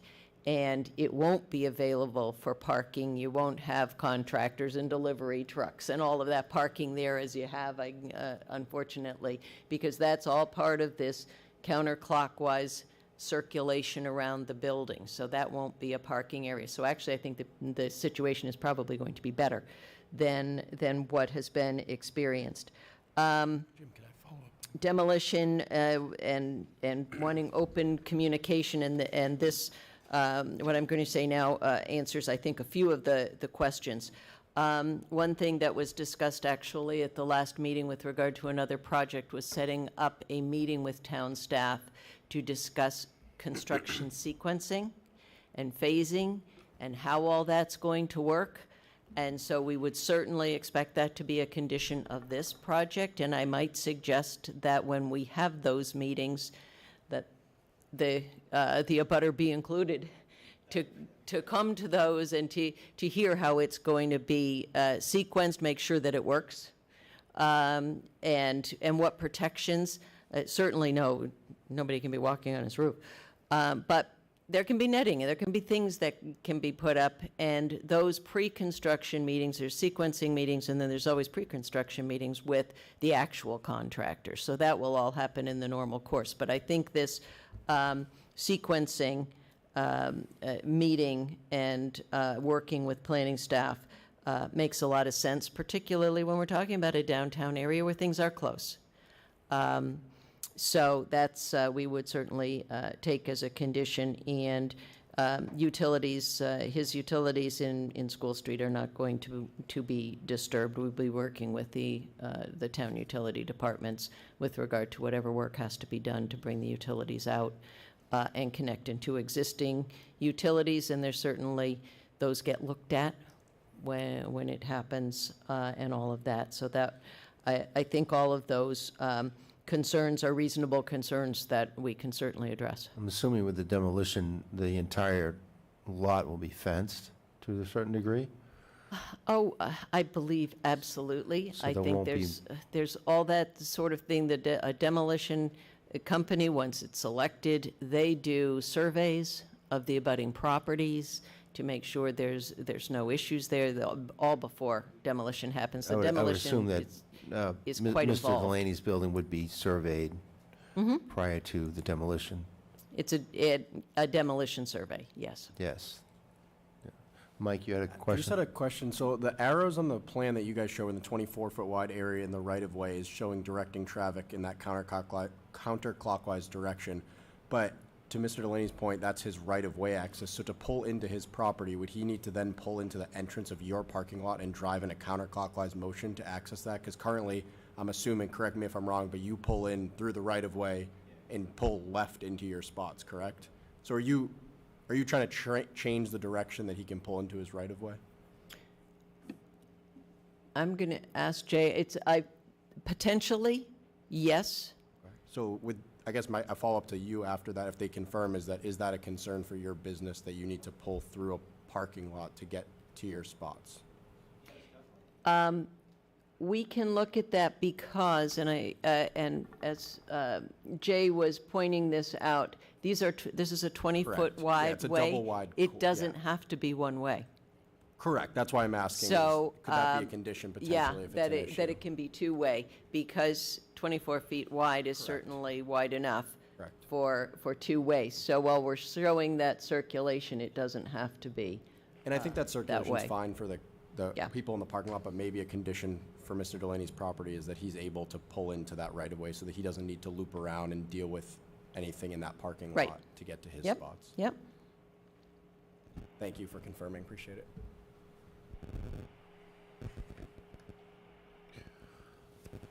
Further questions from the audience? Mr. Bradstreet?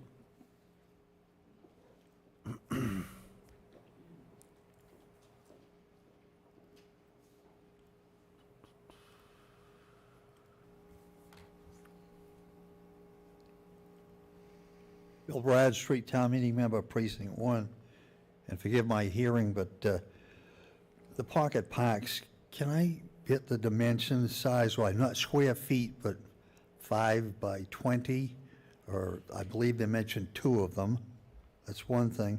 As far as snow removal, with tandem parking, again, removing all of the snow, we've been very fortunate in recent years to have very little snow.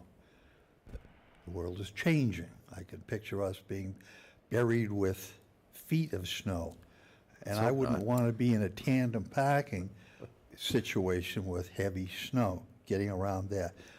Did I miss trash containers for this project, where they're going to be put, how they're going to be fenced? They're right above, adjacent to the building, up top left, adjacent to the building. Okay, I missed that part. And as far as the owner of the Cakes for All Occasions, I would want a guarantee, not a promise, that the common wall doesn't end up being a major problem for his building.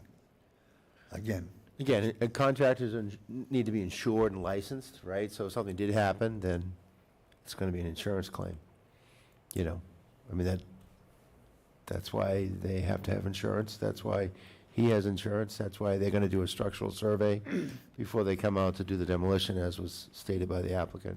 okay, so that would cover damage, loss of a business, that sort of thing. I'm glad I don't live there. Mr. Trask. Selectman Trask.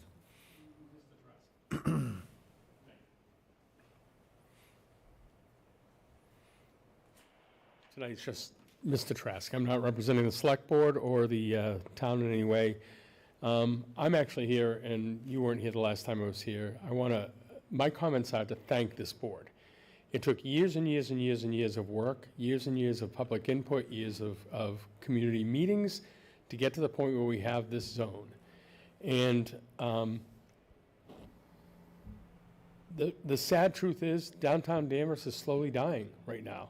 It's dying because big boxes came in and wiped out a lot of the small guys. It's dying because online shopping took the next step in their in the fact that they've been declining, and then COVID wiped out any foot traffic. And so, yes, it's bouncing back, but the model of a commercial-only downtown is no longer workable. So I'm so excited about mixed use. I'm so happy that we've come to this point. I'm supportive of this applicant. And I just want to say that I'm very, very pleased that a lot of hard work is finally coming to fruition.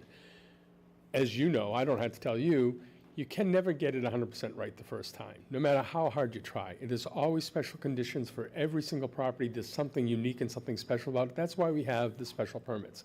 It's not a waiver, it's a special permit for a purpose. And I think asking for commercial, I think the commercial parking is one that the planning board should consider looking at again, because there's not often an opportunity in downtown Danvers for a developer to create commercial parking. Kathmandu doesn't have its own. Rebel Coffee, Modern Butchery don't have their own commercial parking. That's just something for the future. The only thing I would say, and Attorney McCann knows that I'm supportive of these kind of developments within reason. The request for some public good, being affordable housing, the only thing I would say is I would not characterize this, and because I am the chair of the Affordable Housing Trust, this is not giving away another apartment.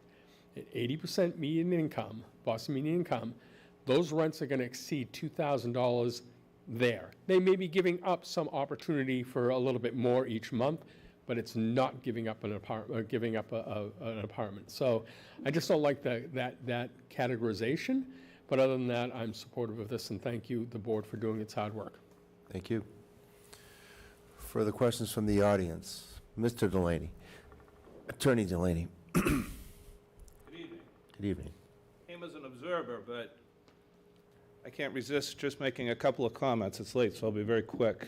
My name is Bill Delaney. I'm Frank's older and better-looking brother. I happen to be an attorney by trade, but this is not my comfort zone. I'm a litigator by trade, although I did a stint about 15 years on the Beverly Planning Board, so I know enough to be dangerous. I don't want to come off as being opposed to this project, because my brother Frank is not opposed to this project. I just want to make a couple of comments, though, that I want you to think about. The density request, the special permit that you're being asked to look at, it's a 50% almost increase over the density, and it's just something to think about in terms of the, and I have a selfish viewpoint of this, for my brother, quite frankly. The best iteration of this project, it's no secret, it's to develop the entire block. Maybe you can affect that, maybe you can't, and there are economic realities to that, but that's the reality for the town of Danvers. Two other concerns. My brother expressed construction concerns. He's going to be impacted significantly. I don't have any idea. We lost the sketch of the parking in the back. No, it's there. I don't have any idea how that parking area gets constructed and he still has access to his parking spaces. It doesn't happen. The School Street sidewalk, I guess it's going to be torn up. His customers, myself included, park all along there. They're going to be impacted. The front's going to be impacted. So the construction concerns are twofold. Number one, he's going to lose business. It's a guarantee. Number two, he's going to suffer some damage. And this is a question that I don't know the answer to. Does this board have any ability to impose some type of bonding requirement, insurance bond that the developer would put up, as opposed to being left with filing insurance claims against contractors and filing litigation against contractors, which is a years-long processes? And if you do, I would ask you to consider that. And then, after this is done, the density of the people parking there and all the guests that are going to come to visit them are going to take up all the parking spaces on the street in proximity to these businesses. It's just not going to exist the same way it was. It's going to impact him, so it's going to impact others too. Just ask that you consider those things. Thank you. Thank you. Just a question on the bonding requirement. You familiar with that? For a butter? I'm not sure. I'm not greatly knowledgeable at that subject, but I'm not sure if that's something that we probably should entertain, probably. It might be out of our purview, you know. Sorry, I didn't hear the comment. I don't know if that's within the planning board's purview to hold a bond for a kind of, seems like more of a civil matter. So I'm not sure that would be my recommendation to get into that. But I don't know whether it's appropriate or not. I don't know whether it's possible or not. No, I understand the question. I'm just asking staff. I think it is possible.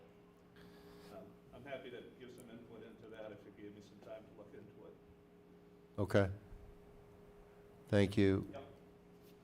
Kathy? Thank you. I wasn't going to say anything. Kathy Simon, Precinct 7 meeting member, but I'm also the parking officer for the downtown. And for 8 years, I have studied this area. And what I do have to share, I can't let it go. Because, excuse me? That I can't let it go. That I don't quite understand how many parking spaces you do have in this plan for all these tenants. Does the plan tell us? I don't. How many are there? 31? On site? 33. 33 on site. Okay, 30, thank you. I guess I just wanted to share that based on common knowledge and expert practice, the tandem parking it looks good, but it won't work, and I'll be fighting with all of your tenants on the street, because they will say, well, I live here and I don't want to park here. So my only comment is that knowing what I know and hoping for the best and wanting to be the best parking officer I can, I believe that this project's too dense. There's too many cars and there's too many people in this very small space, not making the proper allowances for residents and employees of your businesses that you want to have on the first floor. Cakes for Occasions has 6 spaces for their commercial business that is a much smaller space. They'll be in my School Street parking lot, or our School Street parking lot, which is a 2-hour lot. They'll be on the 1-hour street spaces, and they'll be hoping not to get a parking ticket. I don't want to give them. I hope we plan better. I hope we use maybe 2 less units, and maybe we'll be able to afford some proper parking for this project. That's my comment. Thank you. Thank you. Do you have like a breakdown between the residential and the retail parking?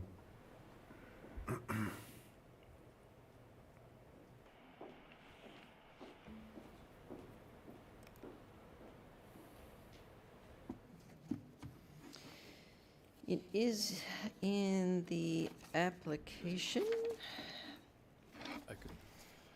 The residential parking, it's, number 1, tandem spaces are specifically permitted by right in the DTC core. The residential spaces require 30 parking spaces. We have 33 parking spaces on site. This site is grandfathered with regard to its commercial parking. We worked very carefully with the planning staff on this. And we have 3 parking spaces for commercial use on site. And then we have requested the special permit, again, which is permitted under the bylaw, to count just 2 of the parking spaces on the street toward that 5 commercial parking space requirement. And that's based on square footage? Yes. And how much square footage is that? Is it so many per thousand? Currently on site, there is 17,726 square feet of commercial space. We are going to have in this development only 6,339 square feet. So there is a significant reduction in commercial parking spaces. The commercial parking spaces are grandfathered at 5 spaces for the 17,700 square feet that we have now. We're dramatically reducing that commercial space, but we're still holding the 5 grandfathered space calculation. And again, we worked with the town on this. And this is a downtown area. You know, you've had a parking study done that there are parking spaces available in town according to your own study. We meet the residential parking requirement. We meet the commercial parking requirement utilizing 2 spaces for the allocation. Again, we're not reserving those spaces on the street, but under the bylaw, we can count the spaces along the street frontage, and we have 6, and we're counting 2 toward our commercial parking requirement. And will customers coming to the commercial uses on this first floor park on the street and park in the municipal parking lot? Yeah, they will. That's kind of what they're there for. Previously, as I mentioned, currently, or back when Danvers Harbor was open, people would park to the left of the building as you face it. Could there be any type of discourse with the owner of that lot to continue that and maybe lease some spots to help alleviate that concern? That discussion has happened, and the answer is no. I do believe there are some signs right now in that parking lot that say reserved for Danvers Hardware, correct? So that's no longer going to be allowed? That's right.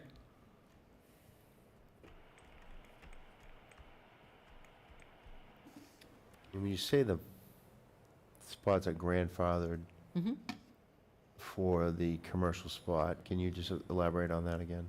Yes, the number of parking spaces that are in the back for this commercial, what was the commercial use, which was again 17,000 some odd square feet, are 5 parking spaces. And we went through this with town staff as to how many That meets the parking. core requirements? That meets, how does that grandfathering survive the new core overlay, if you will? They are grandfathered, and maybe staff can assist with that interpretation. So, yes, when commercial, if there's a commercial building or commercial entity, you can't go below what was there prior to the development. So for this instance, there's 5 existing parking spaces that were associated with the Danvers Hardware. So the applicant has to at least adhere to provide at minimum the 5, has to replace that 5. Because what was sort of alluded to earlier was there are several businesses downtown, a significant number of them, who actually have no off-street parking, right? So when you're doing a brand new, if there was no commercial, you always have to park all of the residential units off-site, off-street. But when we're calculating the commercial spaces, if there was a commercial entity before, our first question is, what was the amount of commercial parking that was originally there before there's any proposal? And you can't net, you have to at least at minimum provide that, what was there prior to the project that's being proposed. That's sort of, it's sort of we're utilizing, it's a pre-existing, it's not grandfathered, wouldn't be the correct, it's more of a pre-existing, non-conforming situation. So there were only 3 spots behind? No, there was 5. There was 5. And there was 5. So we're going to take 3 behind and just so take 2 off. they have to provide 5 for the, right, you got it, if you think about it, the residential bucket, commercial bucket. For the commercial bucket, there was 5 before, so they have to provide 5. So they're providing 3 off-street in this rear parking lot, middle parking lot, and they have to provide 2 more And that's what that special permit request is, to credit or count 2 spaces either on School and or Maple to get the 5. And one of those is handicap? I guess we're saying one of them is handicap, but that's not a requirement. Right, but one of the 5 commercial spaces is a handicap spot for handicap. She needs the 2 handicap spots. So it seemed to me you're counting one on School and one on Maple. Yeah, it doesn't really, from a zoning perspective, it doesn't matter, where, like, they could be both 2 out in front of 63 Maple. I don't think, well, we care or it matters, but, they're not, because you're not designating, the space doesn't really go towards that specific business, so. But it meets the ADA requirement, so you're including it. That's what makes it kind of fuzzy. The handicap, I think, Jay mentioned, what was the handicap requirement? What is the handicap requirement? Did you said something about a certain distance from the door, right? 200 feet. Yep. Handicap spaces are based on parking space count. Off the top of my head, I believe it's 1 every 24 spaces. I think the cutoff starts at 25. So we're over that. However, the residential spaces, they aren't handicap accessible buildings. There's no elevators in there. So there's a handicap space shown in the street that could be used towards commercial parking. And then we actually show 2 other spaces just because they're there. Those could also be commercial parking. And then there's the 3 spots in the lot. How they get divided up, we'd have to figure that out at some point, where they would go. So if you're 3 stories or less, you don't have to provide an elevator or handicap accessibility? Yeah, so That's these kinda buildings cut are off. all accessed by stairs. On 63 Maple Street, living units are on the 2nd floor. On 10 School Street, you have to go up 4 steps to get in the building. And that handicap parking spot is within the distance to the front retail door? The one on the street, I'm assuming? Yeah, we could make it so that you could get there, but, yeah.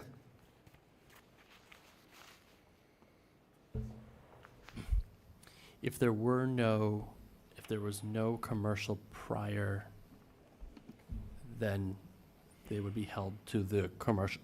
If the Danvers Hardware store never existed or that site had never been developed, we would hold them to, that commercial, the 400, a space for every 400 square feet. But because the pre-existing condition, that's how the commercial spaces are calculated downtown. Murphy, the last meeting, did you do the same thing on that one? Just a point of clarification, because the decision here to grandfather in, we should use a different term, but that's what we're using. The planning. The requirement would be 1 per 500, which would be about 14 spaces. Right, that's a correct. pretty big reduction. But this is now going from, yes, it's less square footage, but it's 1 retail space to 3. And we don't know what those retail spaces are, so it seems, whose authority is it to make the decision that should be grandfathered? I guess it's the planning director and the zoning enforcement officer, so Brian's not here, but it was, not to put him on the spot, he can't speak, but it was. He made that determination. Right. And so the planning board has no authority to say we need to enforce the bylaw and we need 14 spots. Say that again, I'm sorry, I didn't hear what you So the planning board has no authority to say, because there's no waiver here. Well, there's a for special, that. so the special permit, so that's part of it. But it's your. not included specifically, the only thing for the special permit is the 2 on-street parking. There's not right. for a reduction below the requirement according to the bylaw. The grandfathering is only mentioned in the site plan. It was approved apparently by the planning director. So what is our authority to actually enforce the bylaw? Well, it's a special permit request. I mean, That's not in the special permit. The 5 spots as a reduction from the 14 requirement is not in the special permit. So we're not approving that. It's just taken as a given. And then from the 5, there's a special permit for 2 on street. That's all we're being presented with in terms of decision. That's correct. The zoning enforcement officer reviewed this. Can I follow up? Yeah. Yep. Does the planning board have an authority here, or is the decision made strictly by the planning director?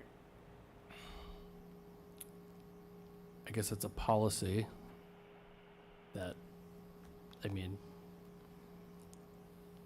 it's part of this whole process, right? This whole conversation. I mean, it's a policy that was determined. Do you have authority? The question is, do you have authority to like disagree or whatever? Is that what your question? Yes.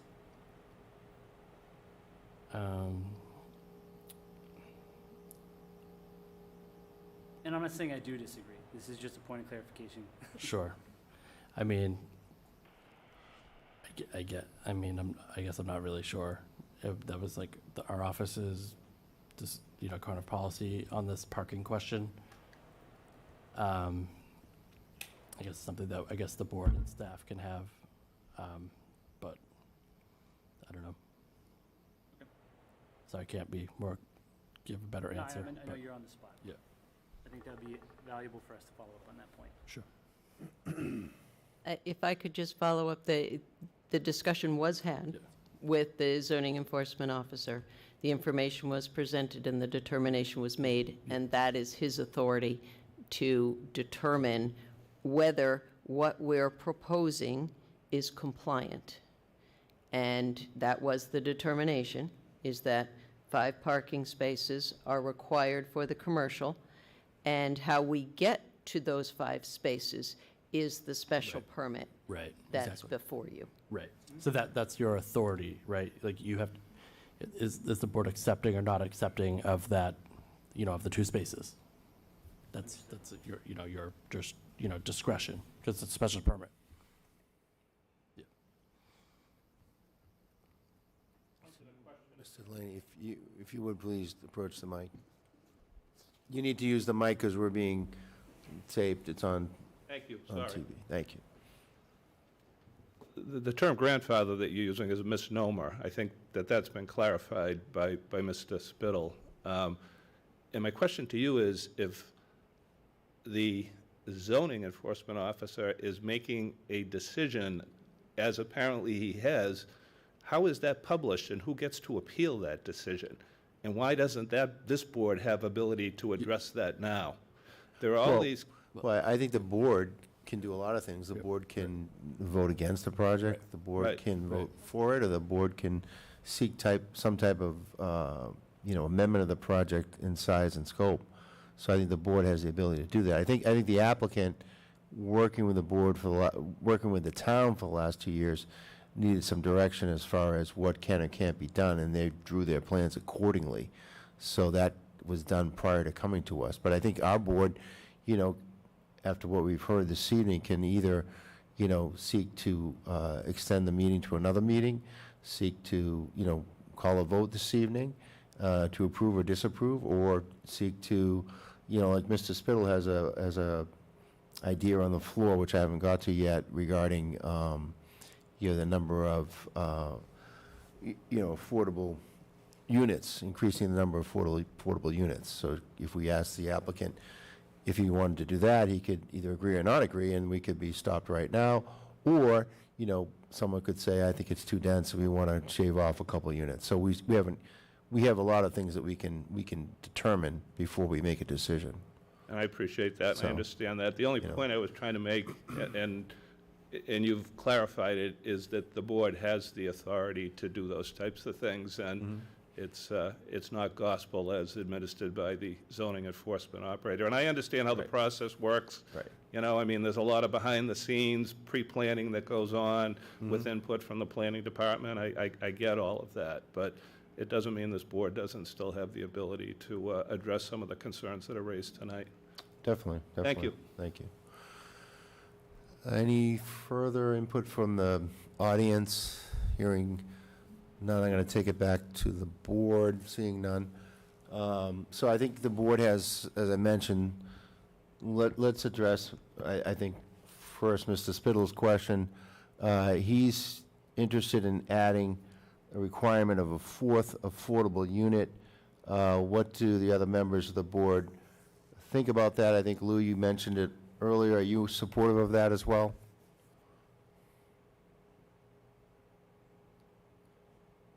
Sorry, Lou. Yeah. I would say that I mean, that's it. To me, I am interested in seeing if the applicant would consult with their client with respect to that.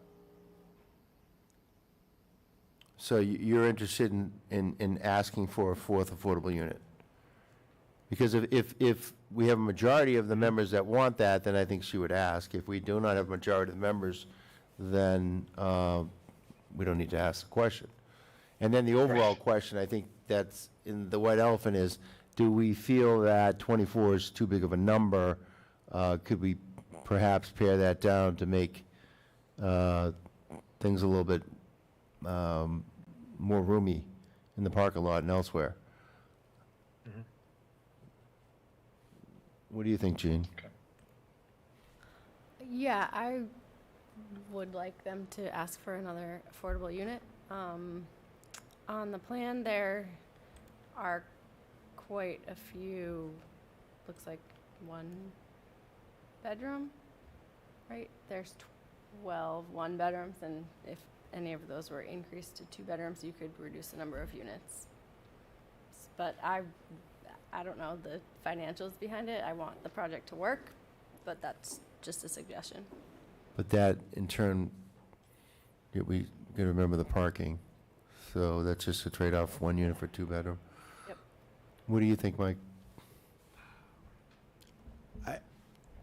In terms of affordable housing, I'm all in favor of having more affordable housing. I think that I haven't looked at the numbers of the financials to understand if the project's viable. If I would assume 1 unit's not going to change that, but reducing the numbers, because I'm more in favor of having the development than not having it. But I would obviously need to understand from the developer what the financial viability of the project is based off the number of units. And then furthermore, I know Gene made a comment about increasing unit sizes, and I would ask, I don't know if the architects looked into that at all, but based off the dimensions of the width of the units, I would find it difficult, I think, to do so, but that would be a question for the architect if that's a possibility. So I don't know if that answers your question or not, but that's where I stand. Okay. Tim, anything further on your? Yeah, I'd just say, in the question you posed in terms of the number of units, I'm not opposed to the units that are put forth, the 24 units. I just think that given the amount it's going, I just assume I speak loud enough it'll work.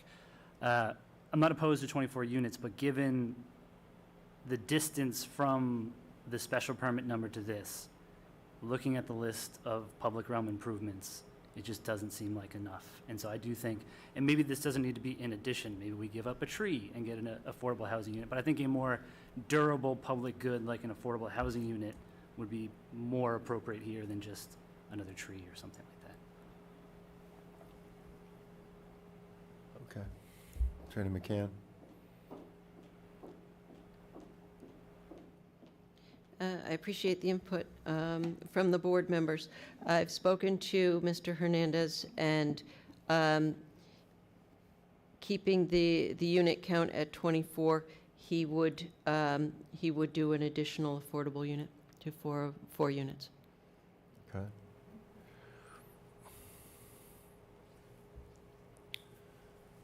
All right. And he would make the property non-smoking.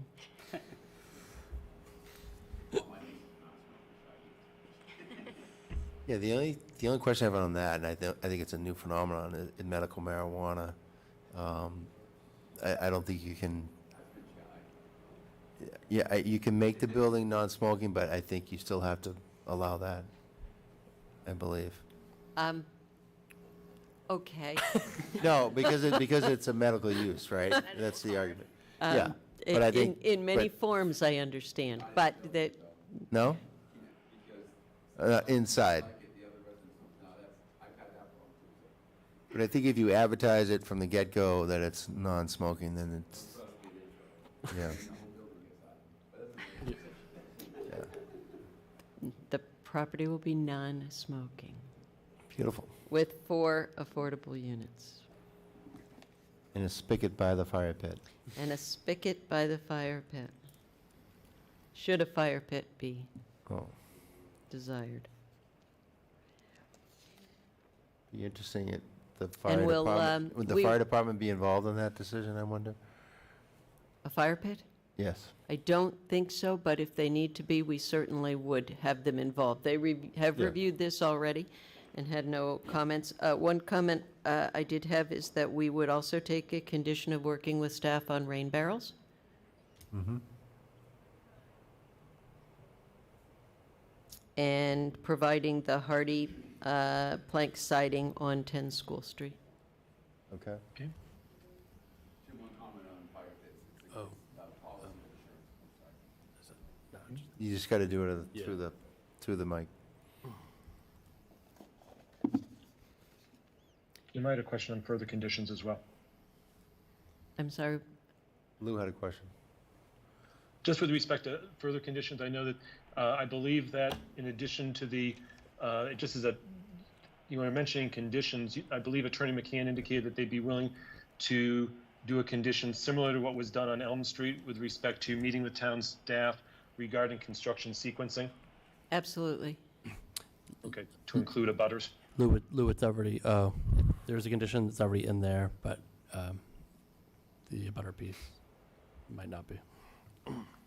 And I assume Got that it. construction phasing would allow the right-of-way not to be fenced in so that Mr. Delaney has access to his right-of-way Oh, yes. property, obviously. Yeah. I assume that was obvious, but Mhm. might as well mention it for Yeah. everybody. Not to interject, I guess through the chair, has that item with the circulation been figured out or finalized, that two-way driveway? Well, I think he has an easement. I don't, you have Right. to look at the particulars of the easement, And- but I think he can access his spots. I don't think it Exactly. requires him to go in a circular pattern. I don't know. Right, and the plan is laid out in such a way that there's sufficient width to do that. So I think that's fine. How far is the curb cut from your spots? Is it right? Yeah, so if I pull in, the first spot is really this, almost the sidewalk width of School Street that run there is a sidewalk that runs. Right. So, the sidewalk does exist on the side of my building, and then it runs, it doesn't. No, no, it just keeps falling And asleep. then it, it doesn't exist over this way. But basically, if you're looking at this sidewalk, Jim, my first spot is feet, a foot, 2 feet. It's like right there. Yeah. And then it goes all 6 in. And the other thing is my dumpster is right there that I need to have access for that, for the big trucks to come in. So, yeah, it's very close. Right. Okay.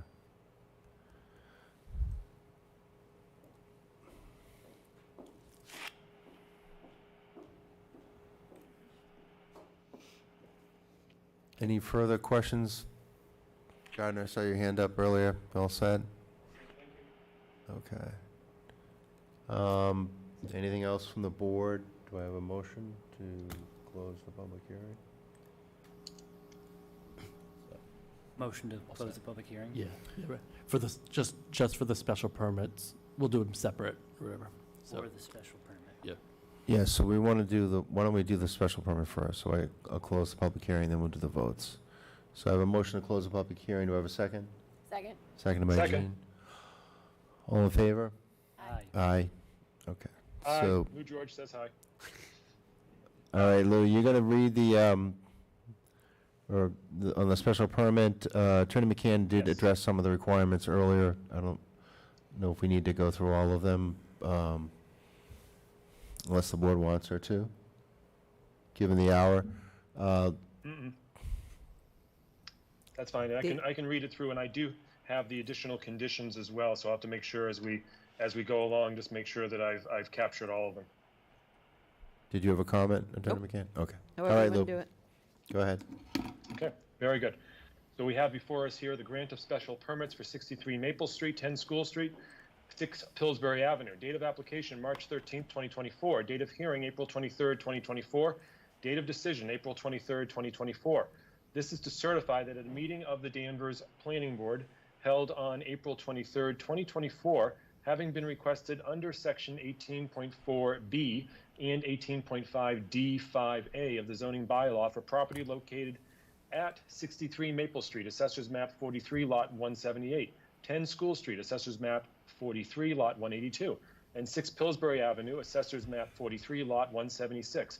It was voted to approve the request submitted by North Street Development, LLC, for special permits to allow a mixed-use building and multifamily building shown on the following plans.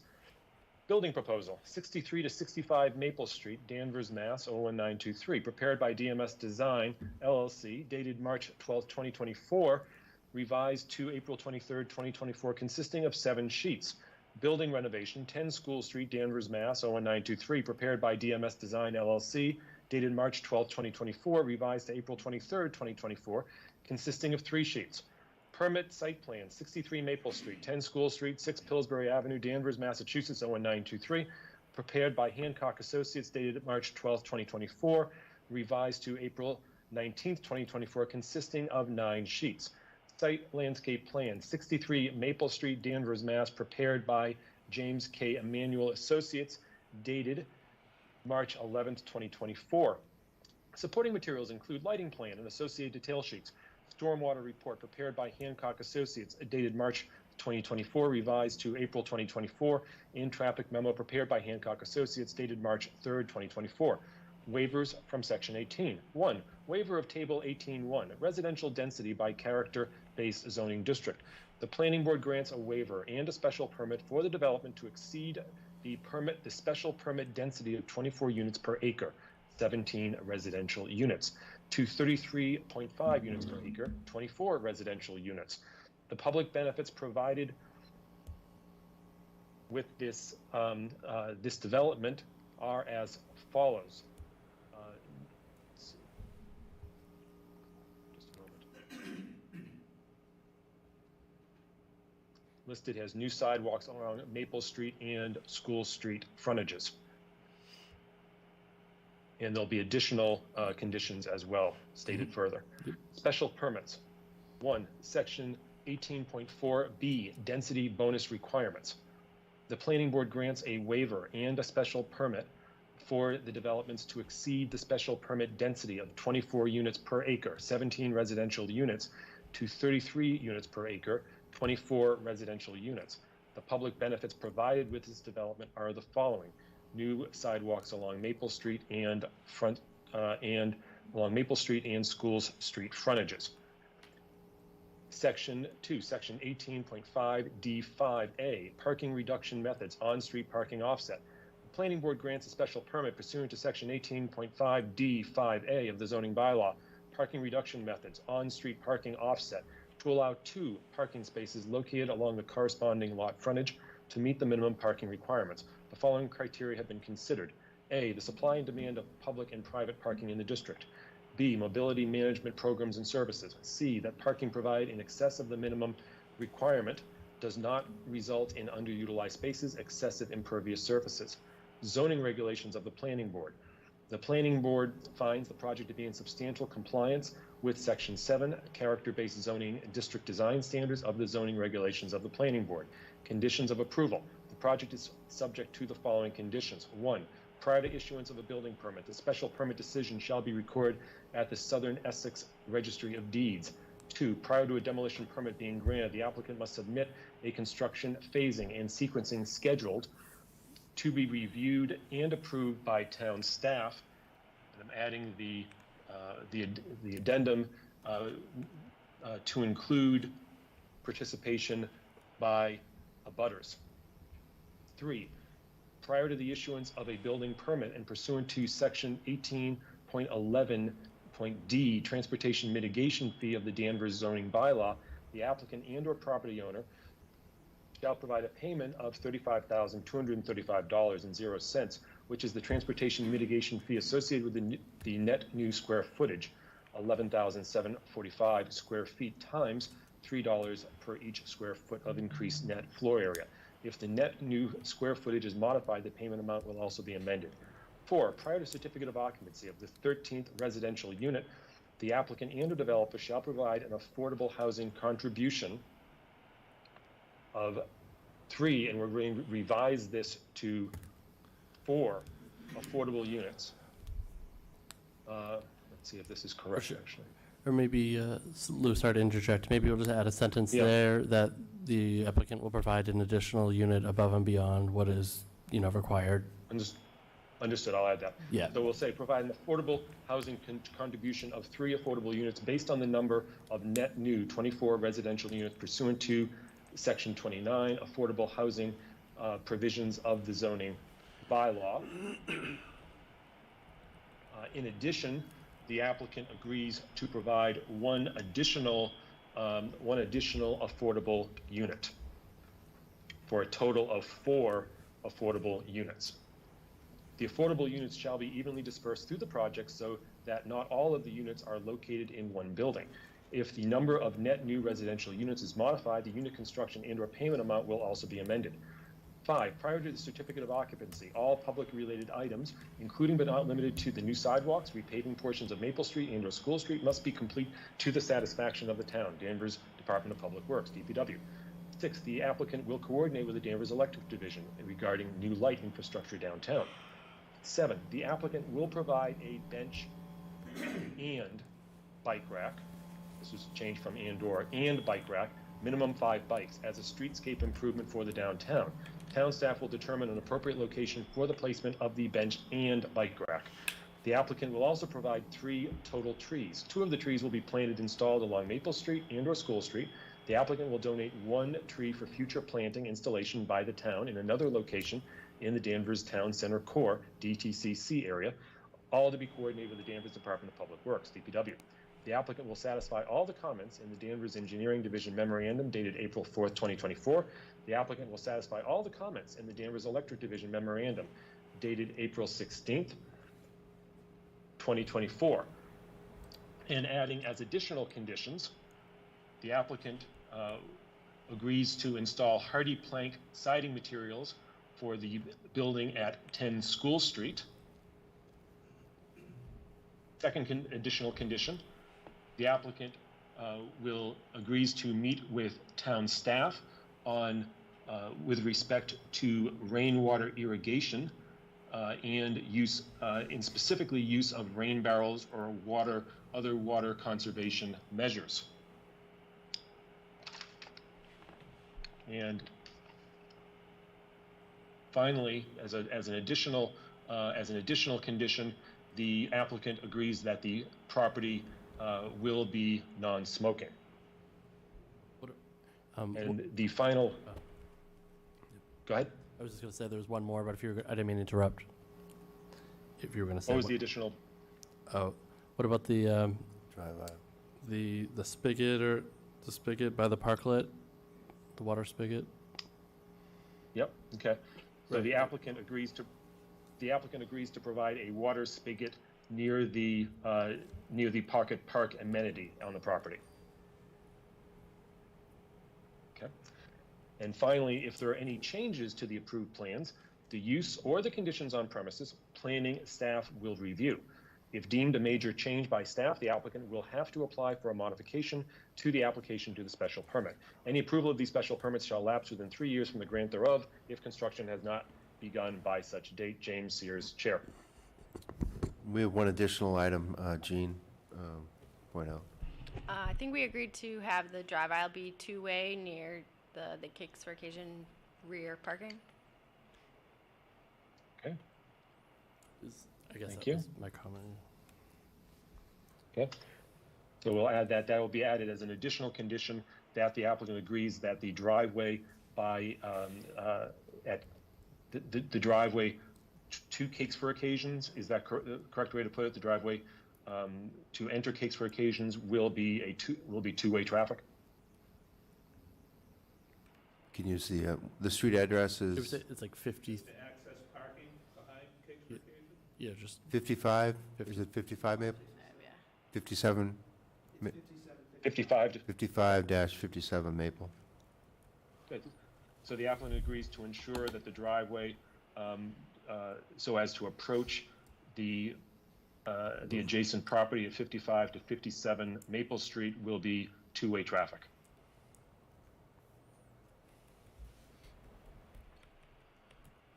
Motion's been made. Do I have a second? Second. All in favor? Aye. Opposed? Aye. None. Thank you. Now we need a motion to close the public hearing for the site plan decision. Someone want to make vote on that that- motion? to vote on that matter. That was for the special permit. Someone want to make the, Yeah, Michael can't vote on this. okay, so it's just the four of us. Do you want to make a motion to close the public hearing for the site plan? Make a motion to close the public hearing for a site plan. Do I have a second? Second. All in favor? Aye. Aye.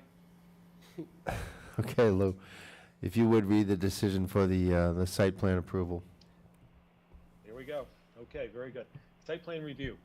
63 Maple Street, 10 School Street, 6 Pillsbury Avenue. Date of application, March 13th, 2024. Date of hearing, April 23rd, 2024. Date of decision, April 23rd, 2024. The Danvers Planning Board finds the site plan submitted by North Street Development, LLC, for property at 63 Maple Street. Assessors map 43, lot 178, 10 School Street, assessors map 43, lot 182, and 6 Pillsbury Avenue, assessors map 43, lot 176, to be in substantial compliance with the criteria and regulations adopted by the town. Details of the plan review can be found on the following plans. Building proposal, 63 to 65 Maple Street, Danvers, Mass. 01923, prepared by DMS Design, LLC, dated March 12th, 2024, revised to April 23rd, 2024, consisting of 7 sheets. Building renovation, 10 School Street, Danvers, Mass. 01923, prepared by DMS Design, LLC, dated March 12th, 2024, revised to April 23rd, 2024, consisting of 3 sheets. Permit site plan, 63 Maple Street, 10 School Street, 6 Pillsbury Avenue, Danvers, Mass. 01923, prepared by Hancock Associates, dated March 12th, 2024, revised to April 19th, 2024, consisting of 9 sheets. Site landscape plan, 63 Maple Street, Danvers, Mass., prepared by James K. Emanuel Associates, dated March 11th, 2024. Supporting materials include lighting plan and associated detail sheets, stormwater report prepared by Hancock Associates, dated March 2024, revised to April 2024, and traffic memo prepared by Hancock Associates, dated March 3rd, 2024. The following submission requirements have been waived. 1, Section 4.3.2. Site analysis plan. The site analysis plan is entitled The Existing Conditions of Land in Danvers, Mass. C2. Soil testing locations and results are shown on the site construction plan, C5, and utilities plan, C6. 2, Section 4.3.3, Dimensional Regulations Plan. Dimensional Regulations Plan prepared by registered professional engineer instead of registered land surveyor. 3, Section 4.3.4, Site Construction Plan.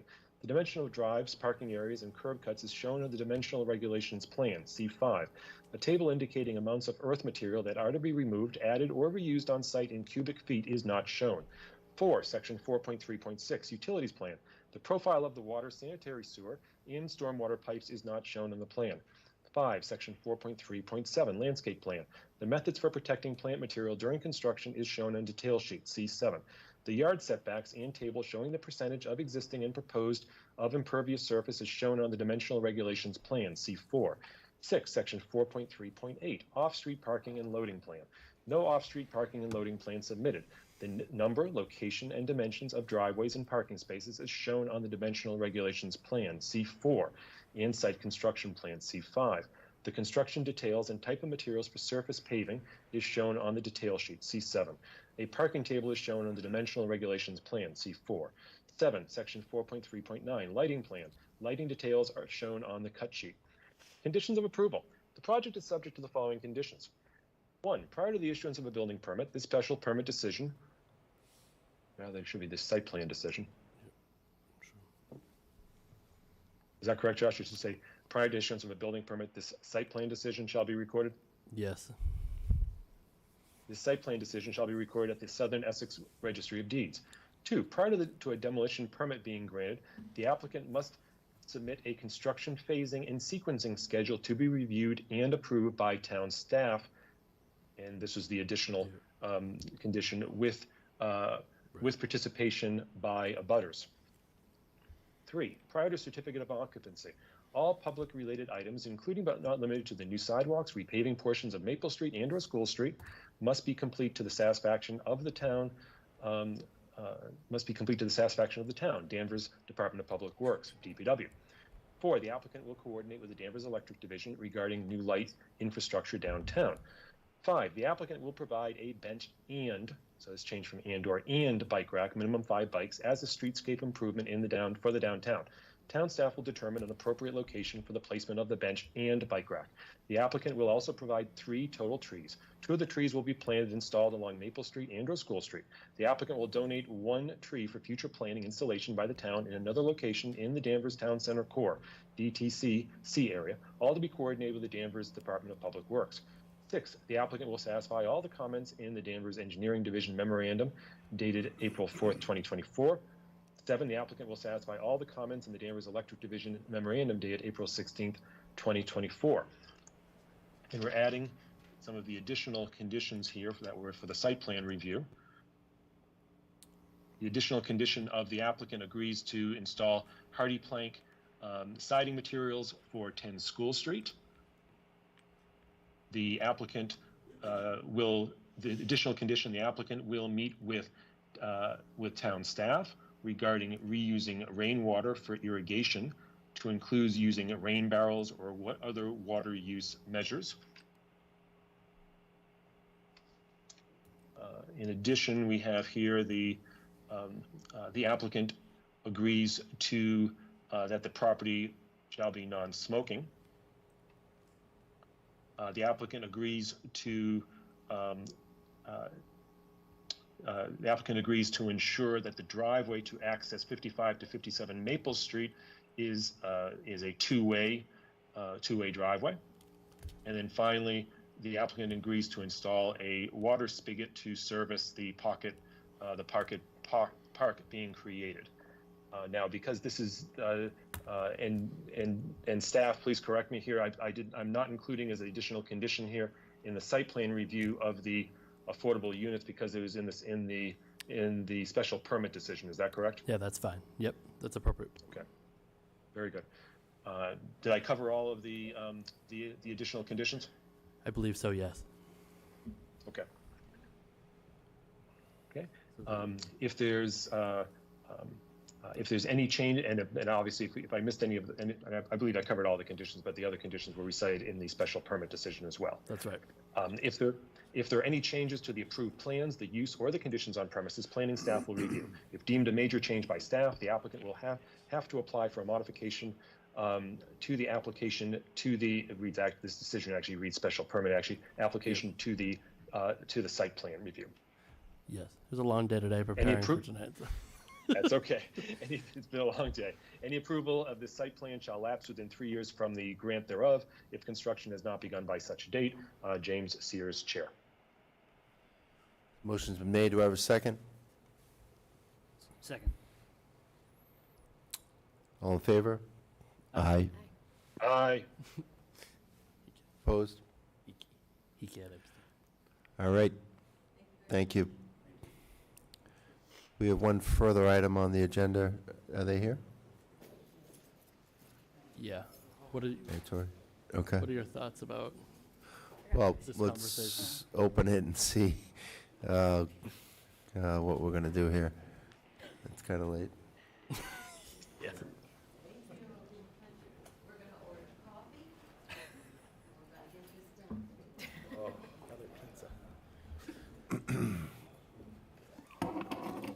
Thanks. I'll be in touch soon.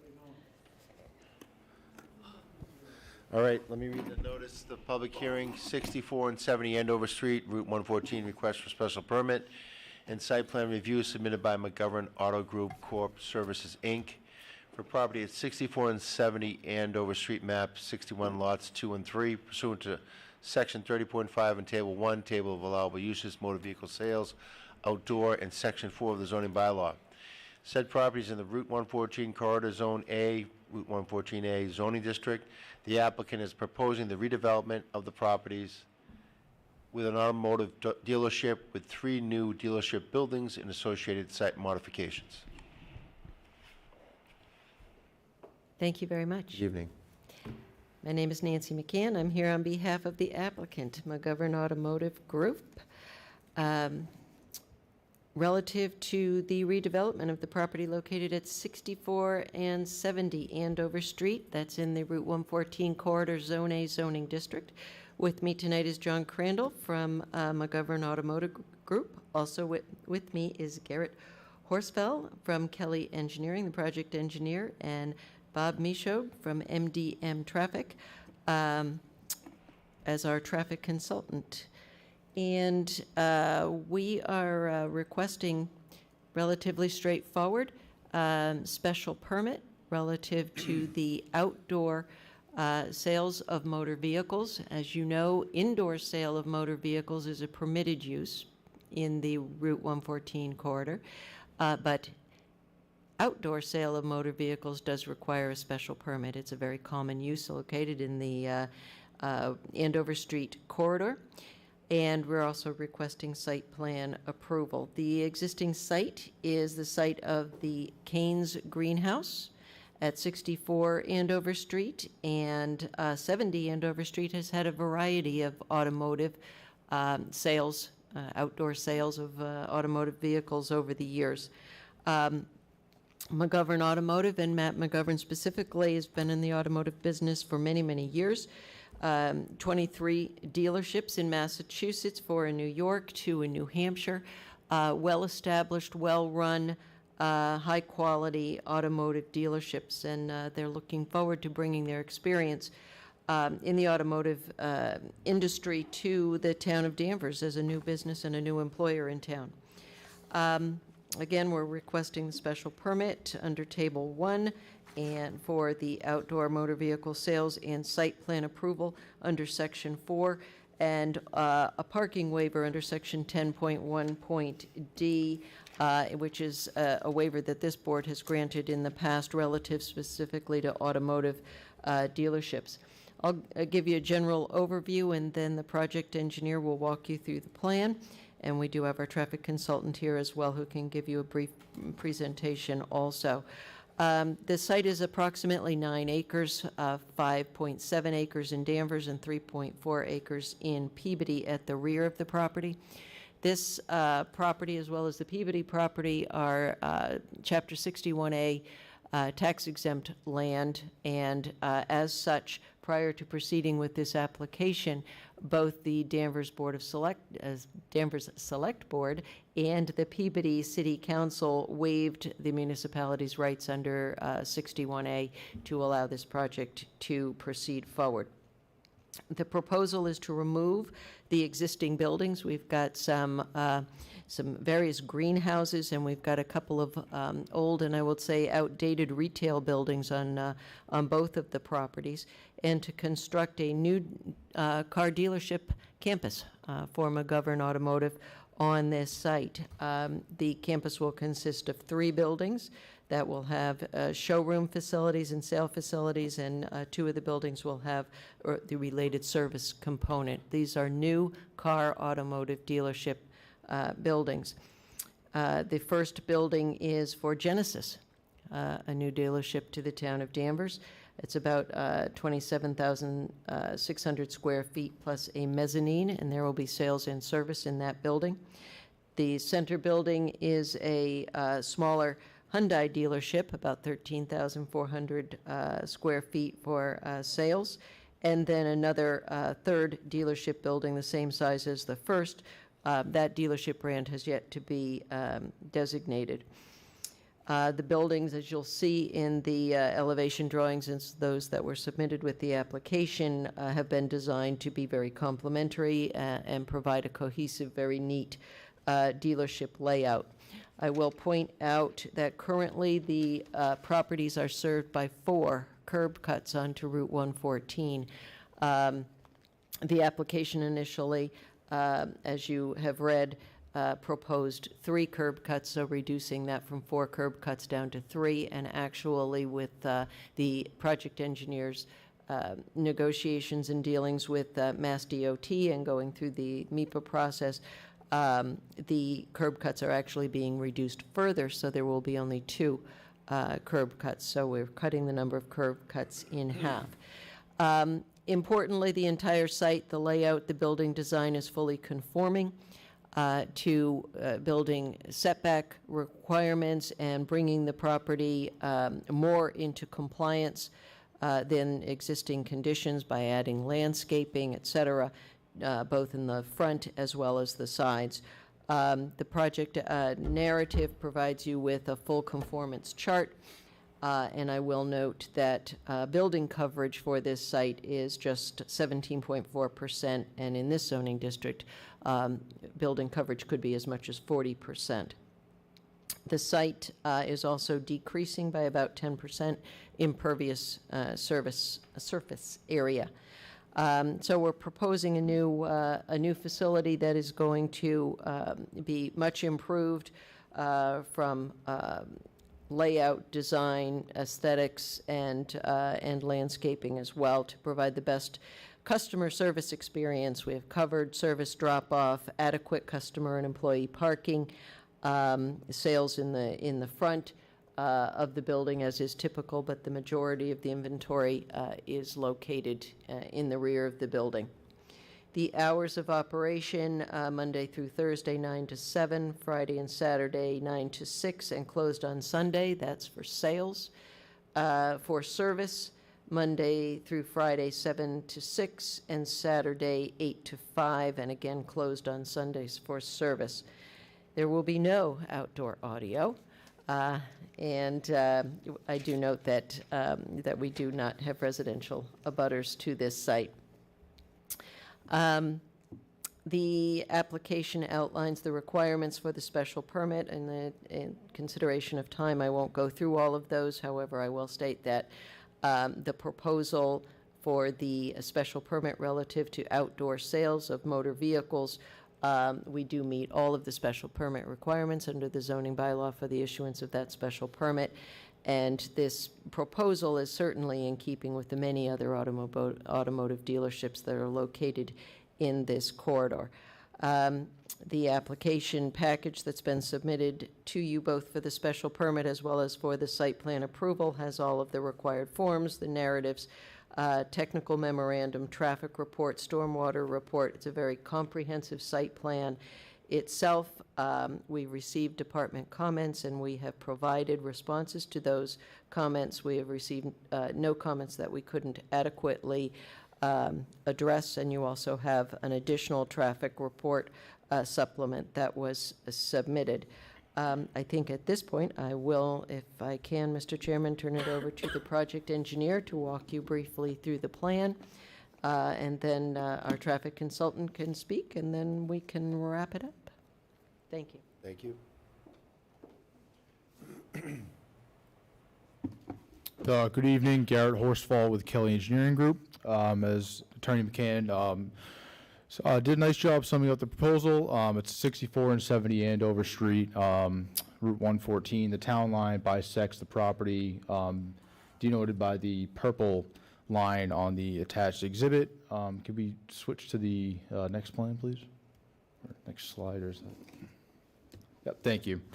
So just a zoomed in version. The existing greenhouse is about 148,000 square feet, and there's a smaller accessory, couple thousand square foot, formerly known as Carvana, at the northwest portion of the property. The 4 curb cuts along Route 114 are denoted in this plan as well.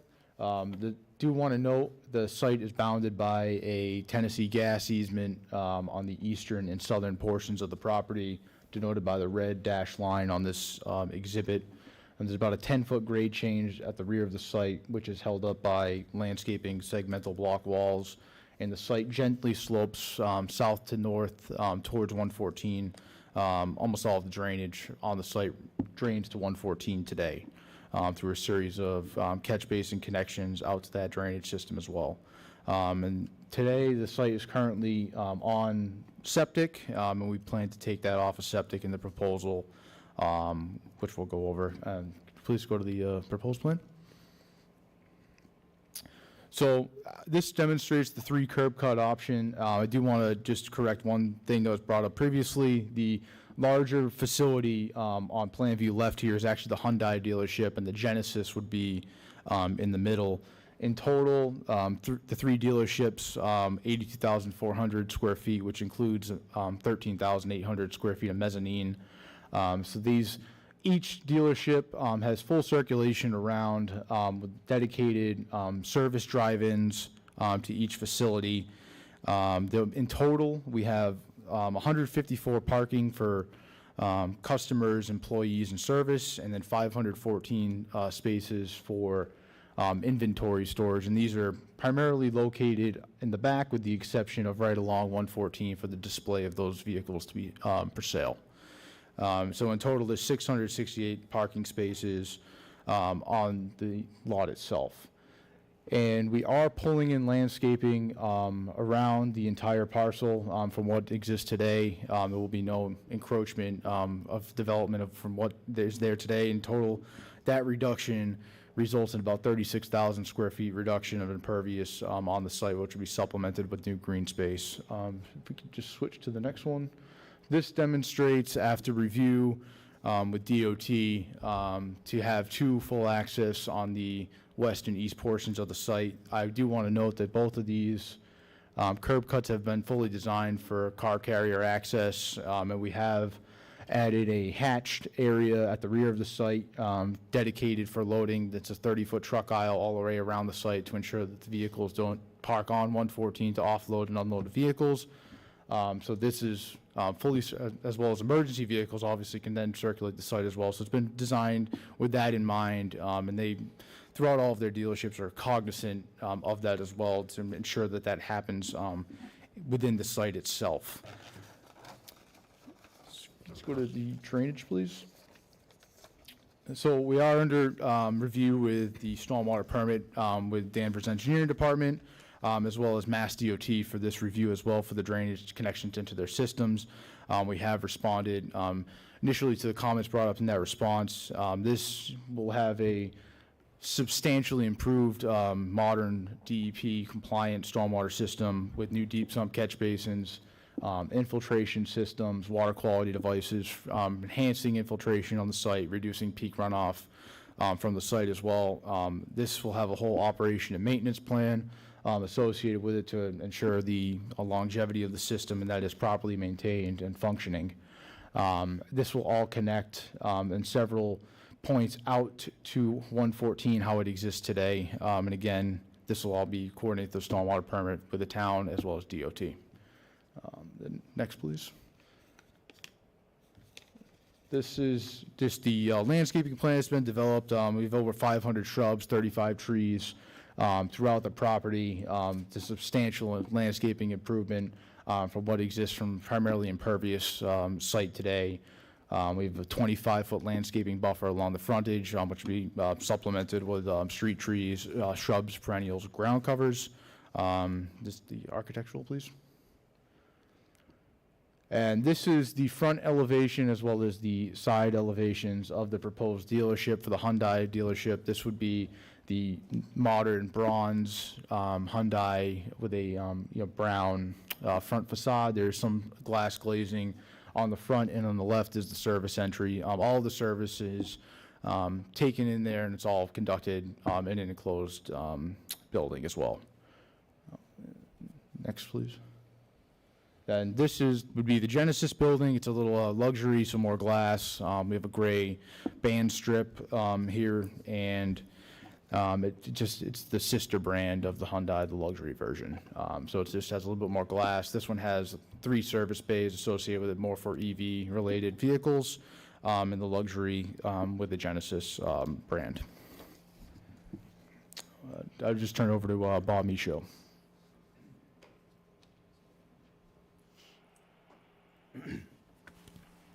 Thank you, Chair and board members. For the record, Robert Michaud, principal with MDM Transportation Consultants based in Marlborough, Massachusetts. The slide set should be on the screen. Which part? I think it's part of the same set. Yeah. We'd just like to look at Lou. Hi, Lou. Was it the same thing that we're just looking at? No, there's additional slides that were amended to that same set. That should Looking good, Lou. One moment. Let me just check real quick. The architectural? Yes.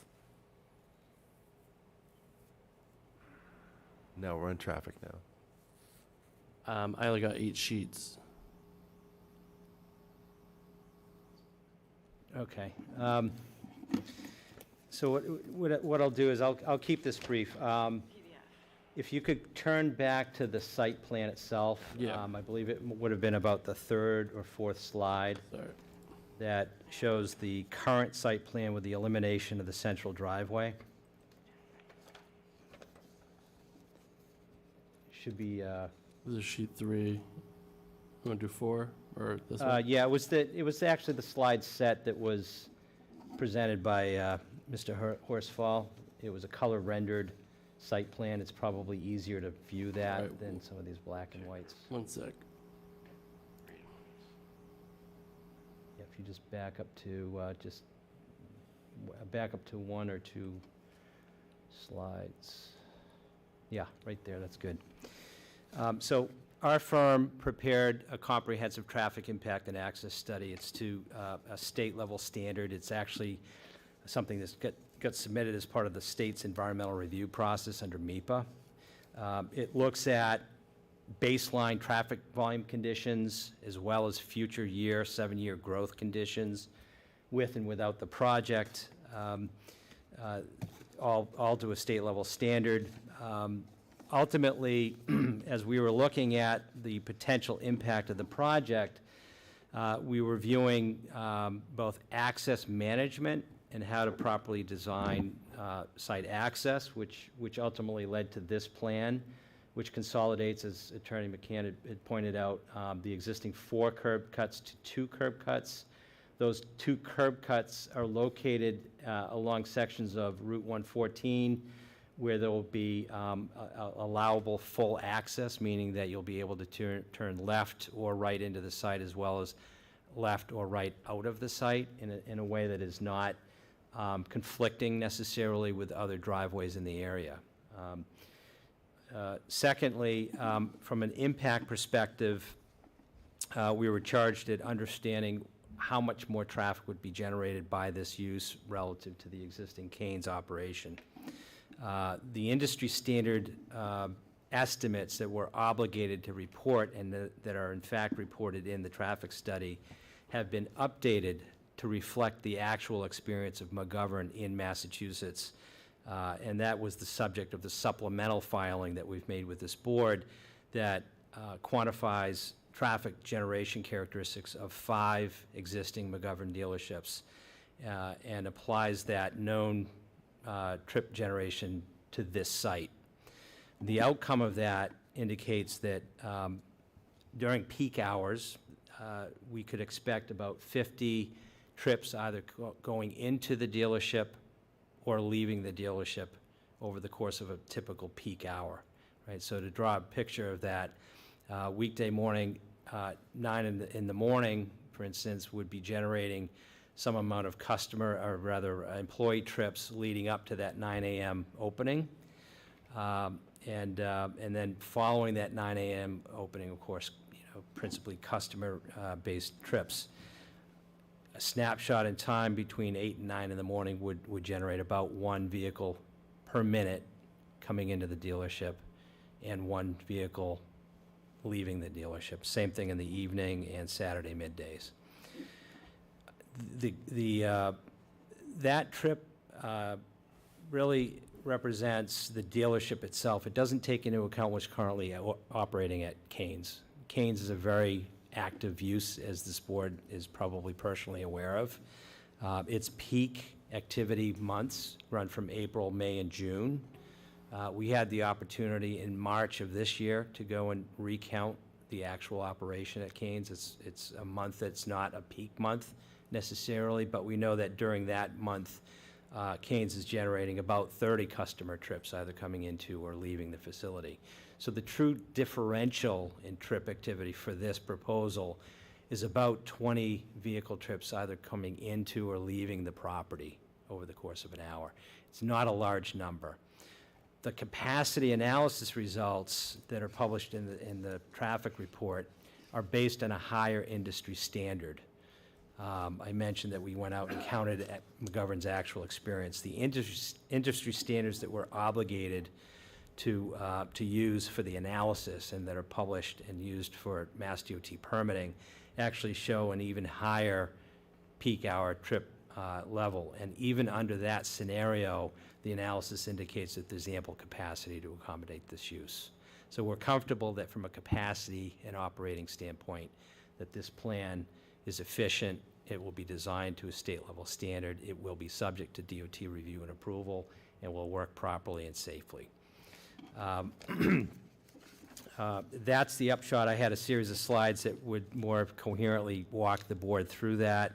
But to leave you with a picture of what this would look like when it's built, if you were standing on any section of Route 114 and on the Danvers side, and we're trying to discern the impact of this project relative to what Keynes is currently doing, you would see an increase of about 1 vehicle every 3 minutes. That's the impact of this project. It's not a high impact project. Quick question while you're here. You're saying dealership. There's 3 separate dealerships here, so when you compare this project with the other McGovern projects, do they have similarly different brands, 3 different buildings, or different buildings on their projects? Yeah, that's a very good question. So we went to 5 separate dealerships, and this is all published in our supplemental memo that I have here. Bear with me for a moment. Dated to April 16th. The dealerships, I'll cite, had various sizes, and they were various brands. All right, so we have Wilmington, 13,000 square foot Hyundai dealership, a 37,000 square foot Ford dealership in Framingham, 16,000 square foot dealership in Acton, that's a GMC dealership, in Westboro, another GMC dealership at 26,000 square feet, and an Audubon USA dealership in Westboro at 12,300 square feet. We look at the trips for those individual uses, and we correlate a per square foot trip rate, right, based on what we count, so that we can then apply that trip rate to the square footage that's being proposed here, right? And when you look at the details of the counts for each one of those facilities, the trip rates are very consistent from one dealership to the other. They don't vary a whole lot. We combine all of those together to end up with what we call an average trip rate among all surveyed dealerships. And we apply that average per 1,000 square foot rate to this use. So that's how we derive those numbers. And when you do that, you'd end up with, in total, 50 or so vehicles either coming into or leaving the dealership over the course of an hour. In total volumetric terms, and this is in the April 16th memo, that's 90 total vehicle trips in the morning peak hours, 53 coming in, 36 leaving. 49 vehicle trips coming in the evening peak hour, and 71 leaving, for a total of 120. And on a Saturday midday, 66 vehicles coming in, 66 vehicles leaving, for a total of 132. The ITE, or the industry standards, which were established using data from the 1980s to mid-2010s, reflect a different era altogether in auto sales and dealerships, in that in today's market, there's a high reliance on e-commerce and on-site online shopping. So the experience is much different than the data sets that relate to the so-called industry standards. So that's why we feel it's important. In fact, we were asked by Mass DOT to actually look at and update this information to make sure that it was correct. That in today's market, trip rates are much lower. Parking demands are much lower as well as a result. The Keynes use, specifically based on the March data, generates between 40 and 60 vehicle trips per hour. And when you net the trip differentials out between the existing Keynes operation during an off-peak month to those numbers, the trip differentials are about 50 to 60 total vehicle trips. During months of April, May, and June, when Keynes activity could double what it did in March, we'll essentially see potentially a reduction in the number of trips that are being generated to and from this site. during those months relative to the existing Canes operation. So the relative impact of this project is very manageable. I guess the difference is, I'm not really as concerned about Canes because they're going away, but you have 3 different dealerships. People are going to be looking online to buy their cars. They're going to be coming in to maybe consummate the transaction and not be test driving cars like they would in the past as much. But if you've got 3 different dealerships, the Hyundai and the Genesis and whoever the other one's going to be, more apt to have people coming in for service, right? Going to work, gonna drop the car off at between 8 and 9, get a ride from someone or loan a car or what have you. Sure. So it would seem to me that would be your busiest. And if you've got however many repair bays per 3 dealerships, how many people can you service coming in on the hour? So I think that would be, I would think, a driving factor. Did you consider that as far as, you know, how many repair bays, how many people are going to be coming in for repairs scheduled? Yeah, and that's a direct reflection of the square footage of the facilities. There's a certain percentage of each facility that's dedicated to the service component. And the 5 surveyed facilities that we have proportionally the same amount of service, if you will, that would be proposed here, right? So when we look at... But if you're comparing one building of 16,000 square feet with 3 buildings, right? How do you, I'm just trying to... Right, that speaks to the reason that we develop a trip rate. The amount of repairs and the amount of hours of scheduling you can have per building. Sure. So the observed traffic activity that we have from each of the 5 dealerships accounts for not only the sales activity, the consummation of the loans and that financing process, car pickup, but also the service activity for each of those.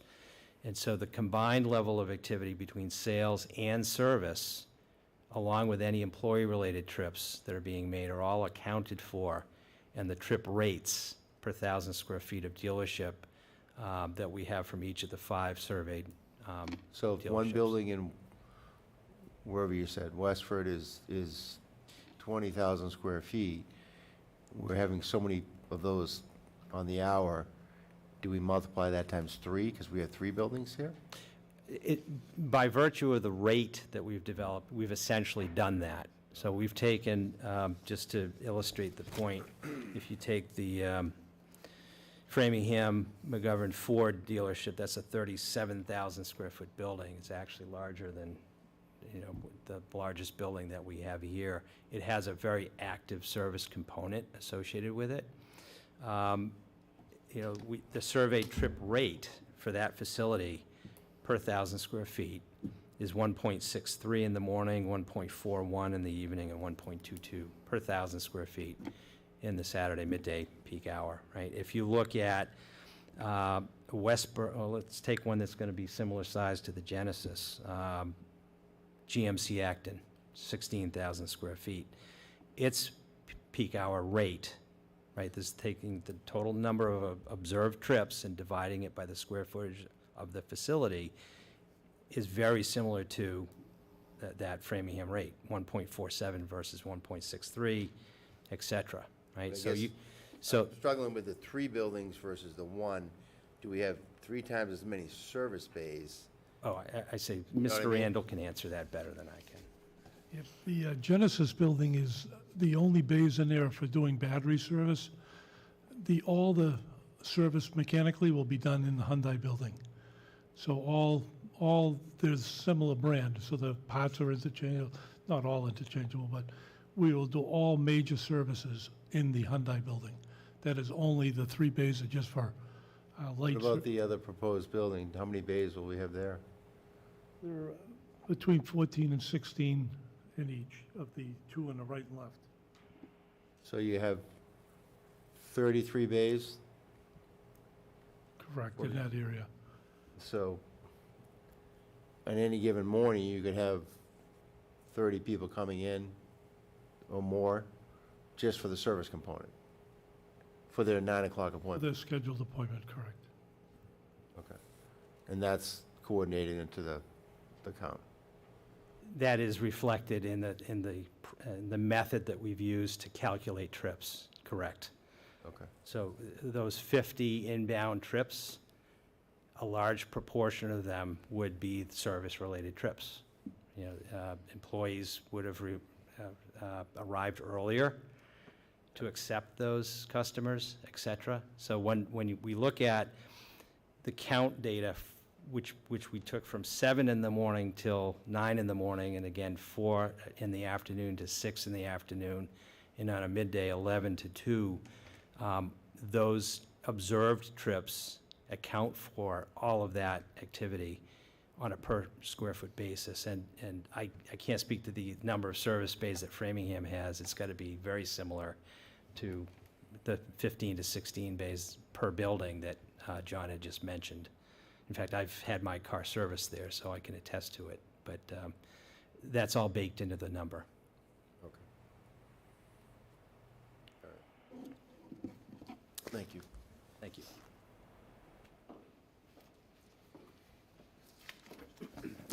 And that's it for our presentation. We are seeking the special permit for outdoor sales of vehicles, the site plan approval, as well as the parking waiver, which was discussed by Garrett as well and is outlined in the application.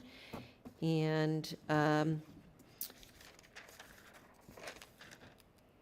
I think I will sum it up just by saying that we did have a pre-finalizing of the plan meeting with planning staff and incorporated those comments. We have our department comments received and responded to, and we've got a nice attractive dealership for McGovern coming into Danvers, hopefully with your approval, and we'd be happy to answer any questions. All right, thank you. Tori? Does this require a separate approval in Peabody? For Yes.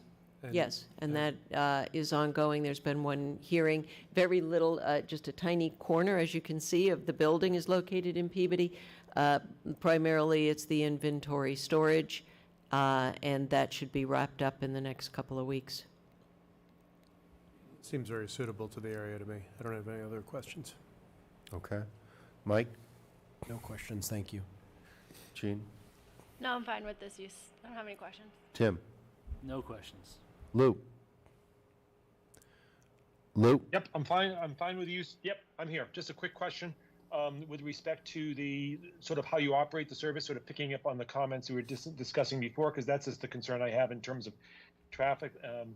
But the way service appointments are done, it's via reservations. Is that right? So, like, I know, for example, if I bring my car into service, they, I'll go and they'll give you a specific appointment to bring it in, and so you're not necessarily going to have 20 cars queued up at 7 o'clock, but you'll have a few cars at 7, maybe you'll have a few at 7:30, and so on. Is that sort of the way? It's my understanding, I think I saw in your materials, that these are done on appointment basis as opposed to sort of a walk-in basis. Is that right? That's correct. Yes, that's correct. Okay, got it. So, and that's been working in terms of McGovern's current model, which has been, so it's I guess, so it's throughout the entire day or through the morning? It's throughout the day. It's by appointment. Okay. Got it. Okay. I have no further questions. Thank you. Just a couple questions on the building materials for the 3 buildings and the colors. I think you mentioned bronze on the Hyundai. What type of materials, and do you have a color on the building that is yet to be named dealer? We don't have the brand yet on the yet to be determined. However, as other dealership campuses you've seen through town, there's a coordination so that it looks like a comprehensive area, and they're all complementing each other. This is the graphic. Did you want to add anything, Garrett?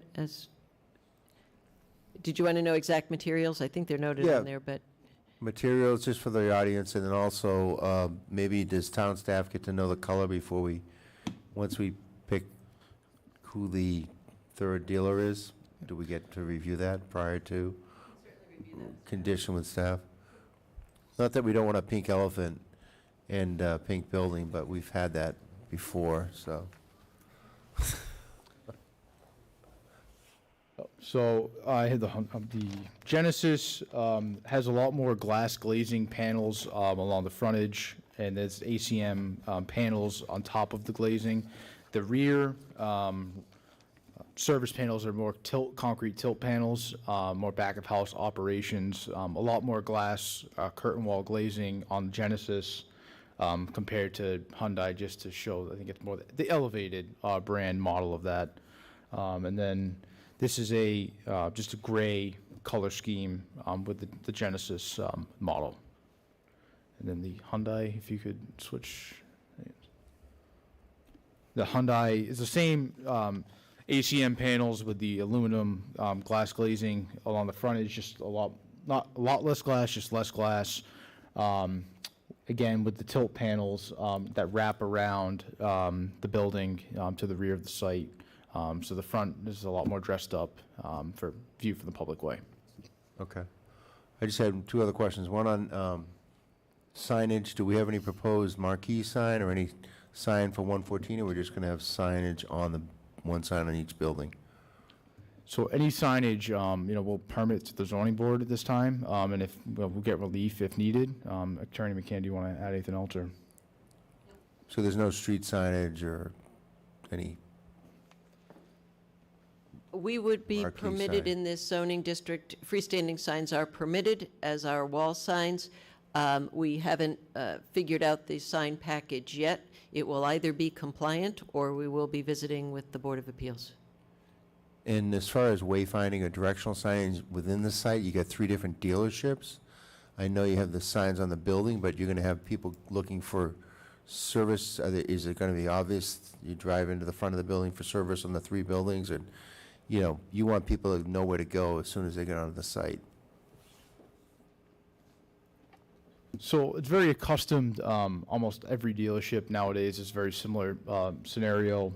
We can certainly add freestanding pole sign for enhanced wayfinding to point the service at each entrance for Hyundai and Genesis, and I assume we can condition that as the approval if needed to add additional wayfinding signage as you enter the site, but it's very accustomed as these dealerships operate in a very similar footprint fashion.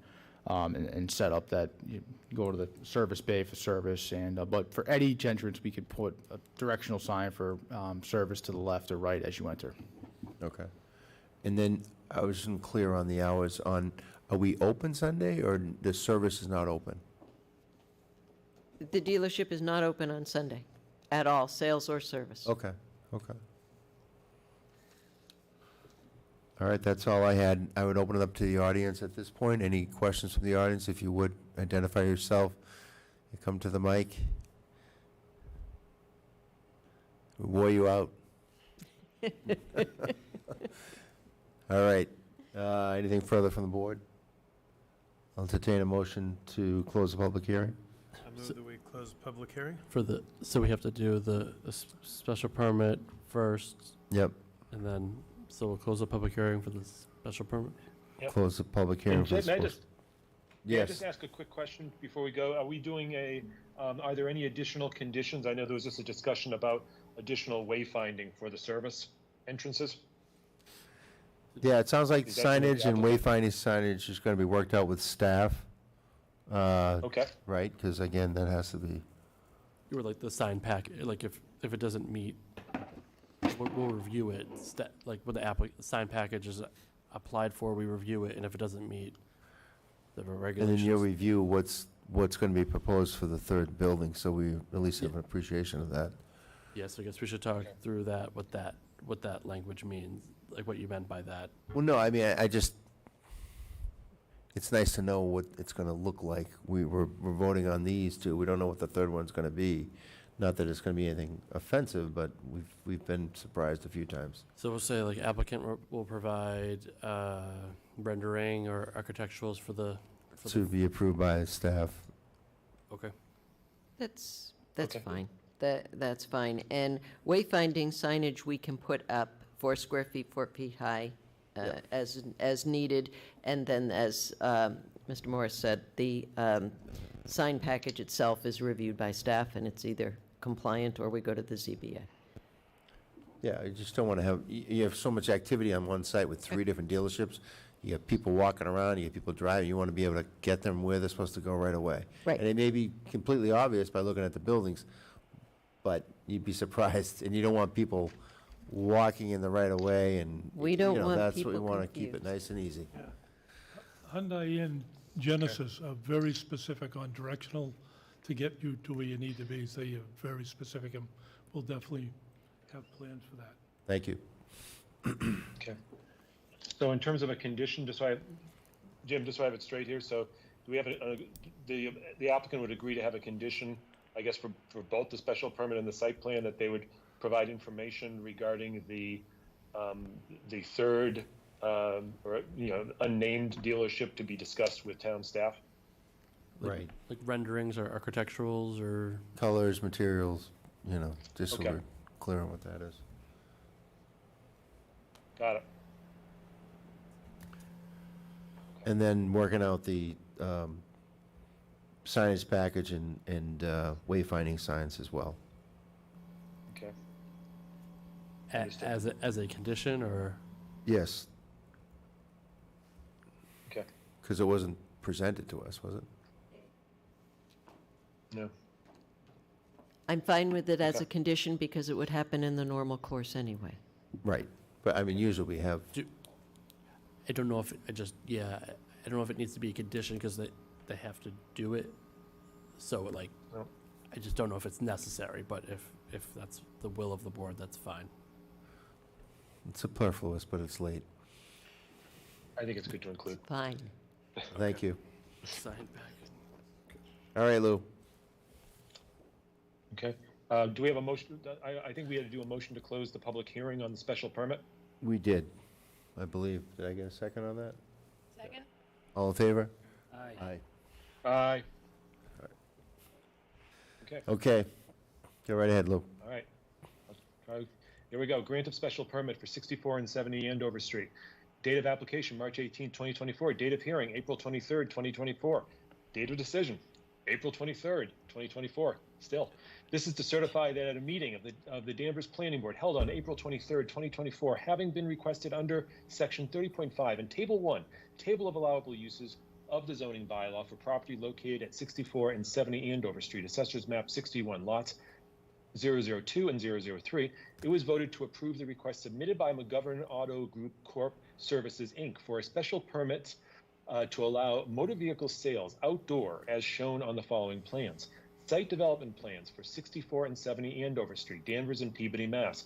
Prepared by Kelly Engineering Group, Inc., dated March 8, 2024, revised to April 22, 2024, consisting of 10 sheets. 64 Andover Street, Danvers and Peabody, Mass. Landscape permit submission set, prepared by Hawk Design, Inc., dated January 26, 2024, consisting of 5 sheets. Lighting plan prepared by Sun Valley Lighting and U.S. Architectural Lighting, dated January 1, 2024. Supporting materials include architectural plans and floor plans prepared by BKA Architects, dated October 31st, 2023. Stormwater report prepared by Kelly Engineering Group, Inc., dated March 8th, 2024. And traffic report prepared by MDM Transportation Consultants, Inc., dated December 2023. The Planning Board grants a special permit pursuant to Section 30.5 of the zoning bylaw, required findings for issuance of special permits, and finds all the following criteria have been satisfied. 1, social, economic, or community needs which are served by the proposal. 2, traffic flow and safety, including parking and loading. 3, adequacy of utilities and other public services. 4, compatibility with size, scale, and design of other structures in the neighborhood. 5, impacts of the natural environment. And 6, potential fiscal impact, including impact on town services, tax base, and employment. Conditions of approval. The project is subject to the following conditions. 1, prior to issuance of a building permit, the special permit decision shall be recorded at the Southern Essex Registry of Deeds. 2, the applicant will satisfy all the comments in the engineering the Danvers Engineering Division memorandum dated April 5th, 2024. 3, the applicant will satisfy all the comments in the Danvers Electric Division memorandum dated April 16th, 2024. 5, if there are any changes, we're going to add an additional condition before we get to that the applicant will provide colors, schematics, colors, materials, renderings with respect to the third currently unnamed dealership to town staff for discussion and review and approval. And the applicant will meet with town staff with respect to wayfaring and sign package. 4, if there are any changes to the approved plans, the use or the conditions on premises, planning staff will review. If deemed a major change by staff, the applicant will have to apply for a modification to the application to the special permit. Any approval for these special permits shall lapse within 3 years from the grant thereof if construction has not begun by such date. Signed, James Sears, Chair. Motion made. Do I have a second? Second. Seconded by Tori. All in favor? Aye. Aye. Opposed? None. Site plan approval? Yep, so now I need a motion to close the public hearing. Motion to close the public hearing on the site plan approval. Move that we close the public hearing for the site plan approval. Do I have a second? Second. Second by Jean. All in favor? Aye. Aye. Aye. All right, Lou. Mr. Okay. Clerk. Yes, sir. Site plan review, 64 and 70 Andover Street. Date of application, March 18, 2024. Date of hearing, April 23, 2024. Date of decision, April 23, 2024. The Danvers Planning Board finds the site plan submitted by McGovern Auto Group Corp. Services, Inc. for property at 64 and 70 Andover Street. Assessors Map 61, lots 002 and 003 to be in substantial compliance with the criteria and regulations adopted by the town. Details of the plan review can be found in the following plans. Site development plans for 64 and 70 Andover Street, Danvers and Peabody, Mass. Prepared by Kelly Engineering Group, Inc. Dated March 8, 2024. Revised to April 22, 2024. Consisting of 10 sheets. 64 Andover Street, Danvers and Peabody, Mass. Landscape permit submission set. Prepared by Hawk Design, Inc. Dated January 26, 2024. Consisting of 5 sheets. Lighting plan prepared by Sun Valley Lighting and U.S. Architectural Lighting. Dated January 1, 2024. Supporting materials include architectural plans and floor plans prepared by BKA Architects dated October 31st, 2023. Stormwater report prepared by Kelly Engineering Group, Inc. dated March 8th, 2024. And a traffic report prepared by MDM Transportation Consultants, Inc. dated December 2023. The following submission requirements have been waived. 1, Section 4.3.1, Title Sheet. The existing principal buildings on the site are shown on the existing conditions plan, Sheet 2.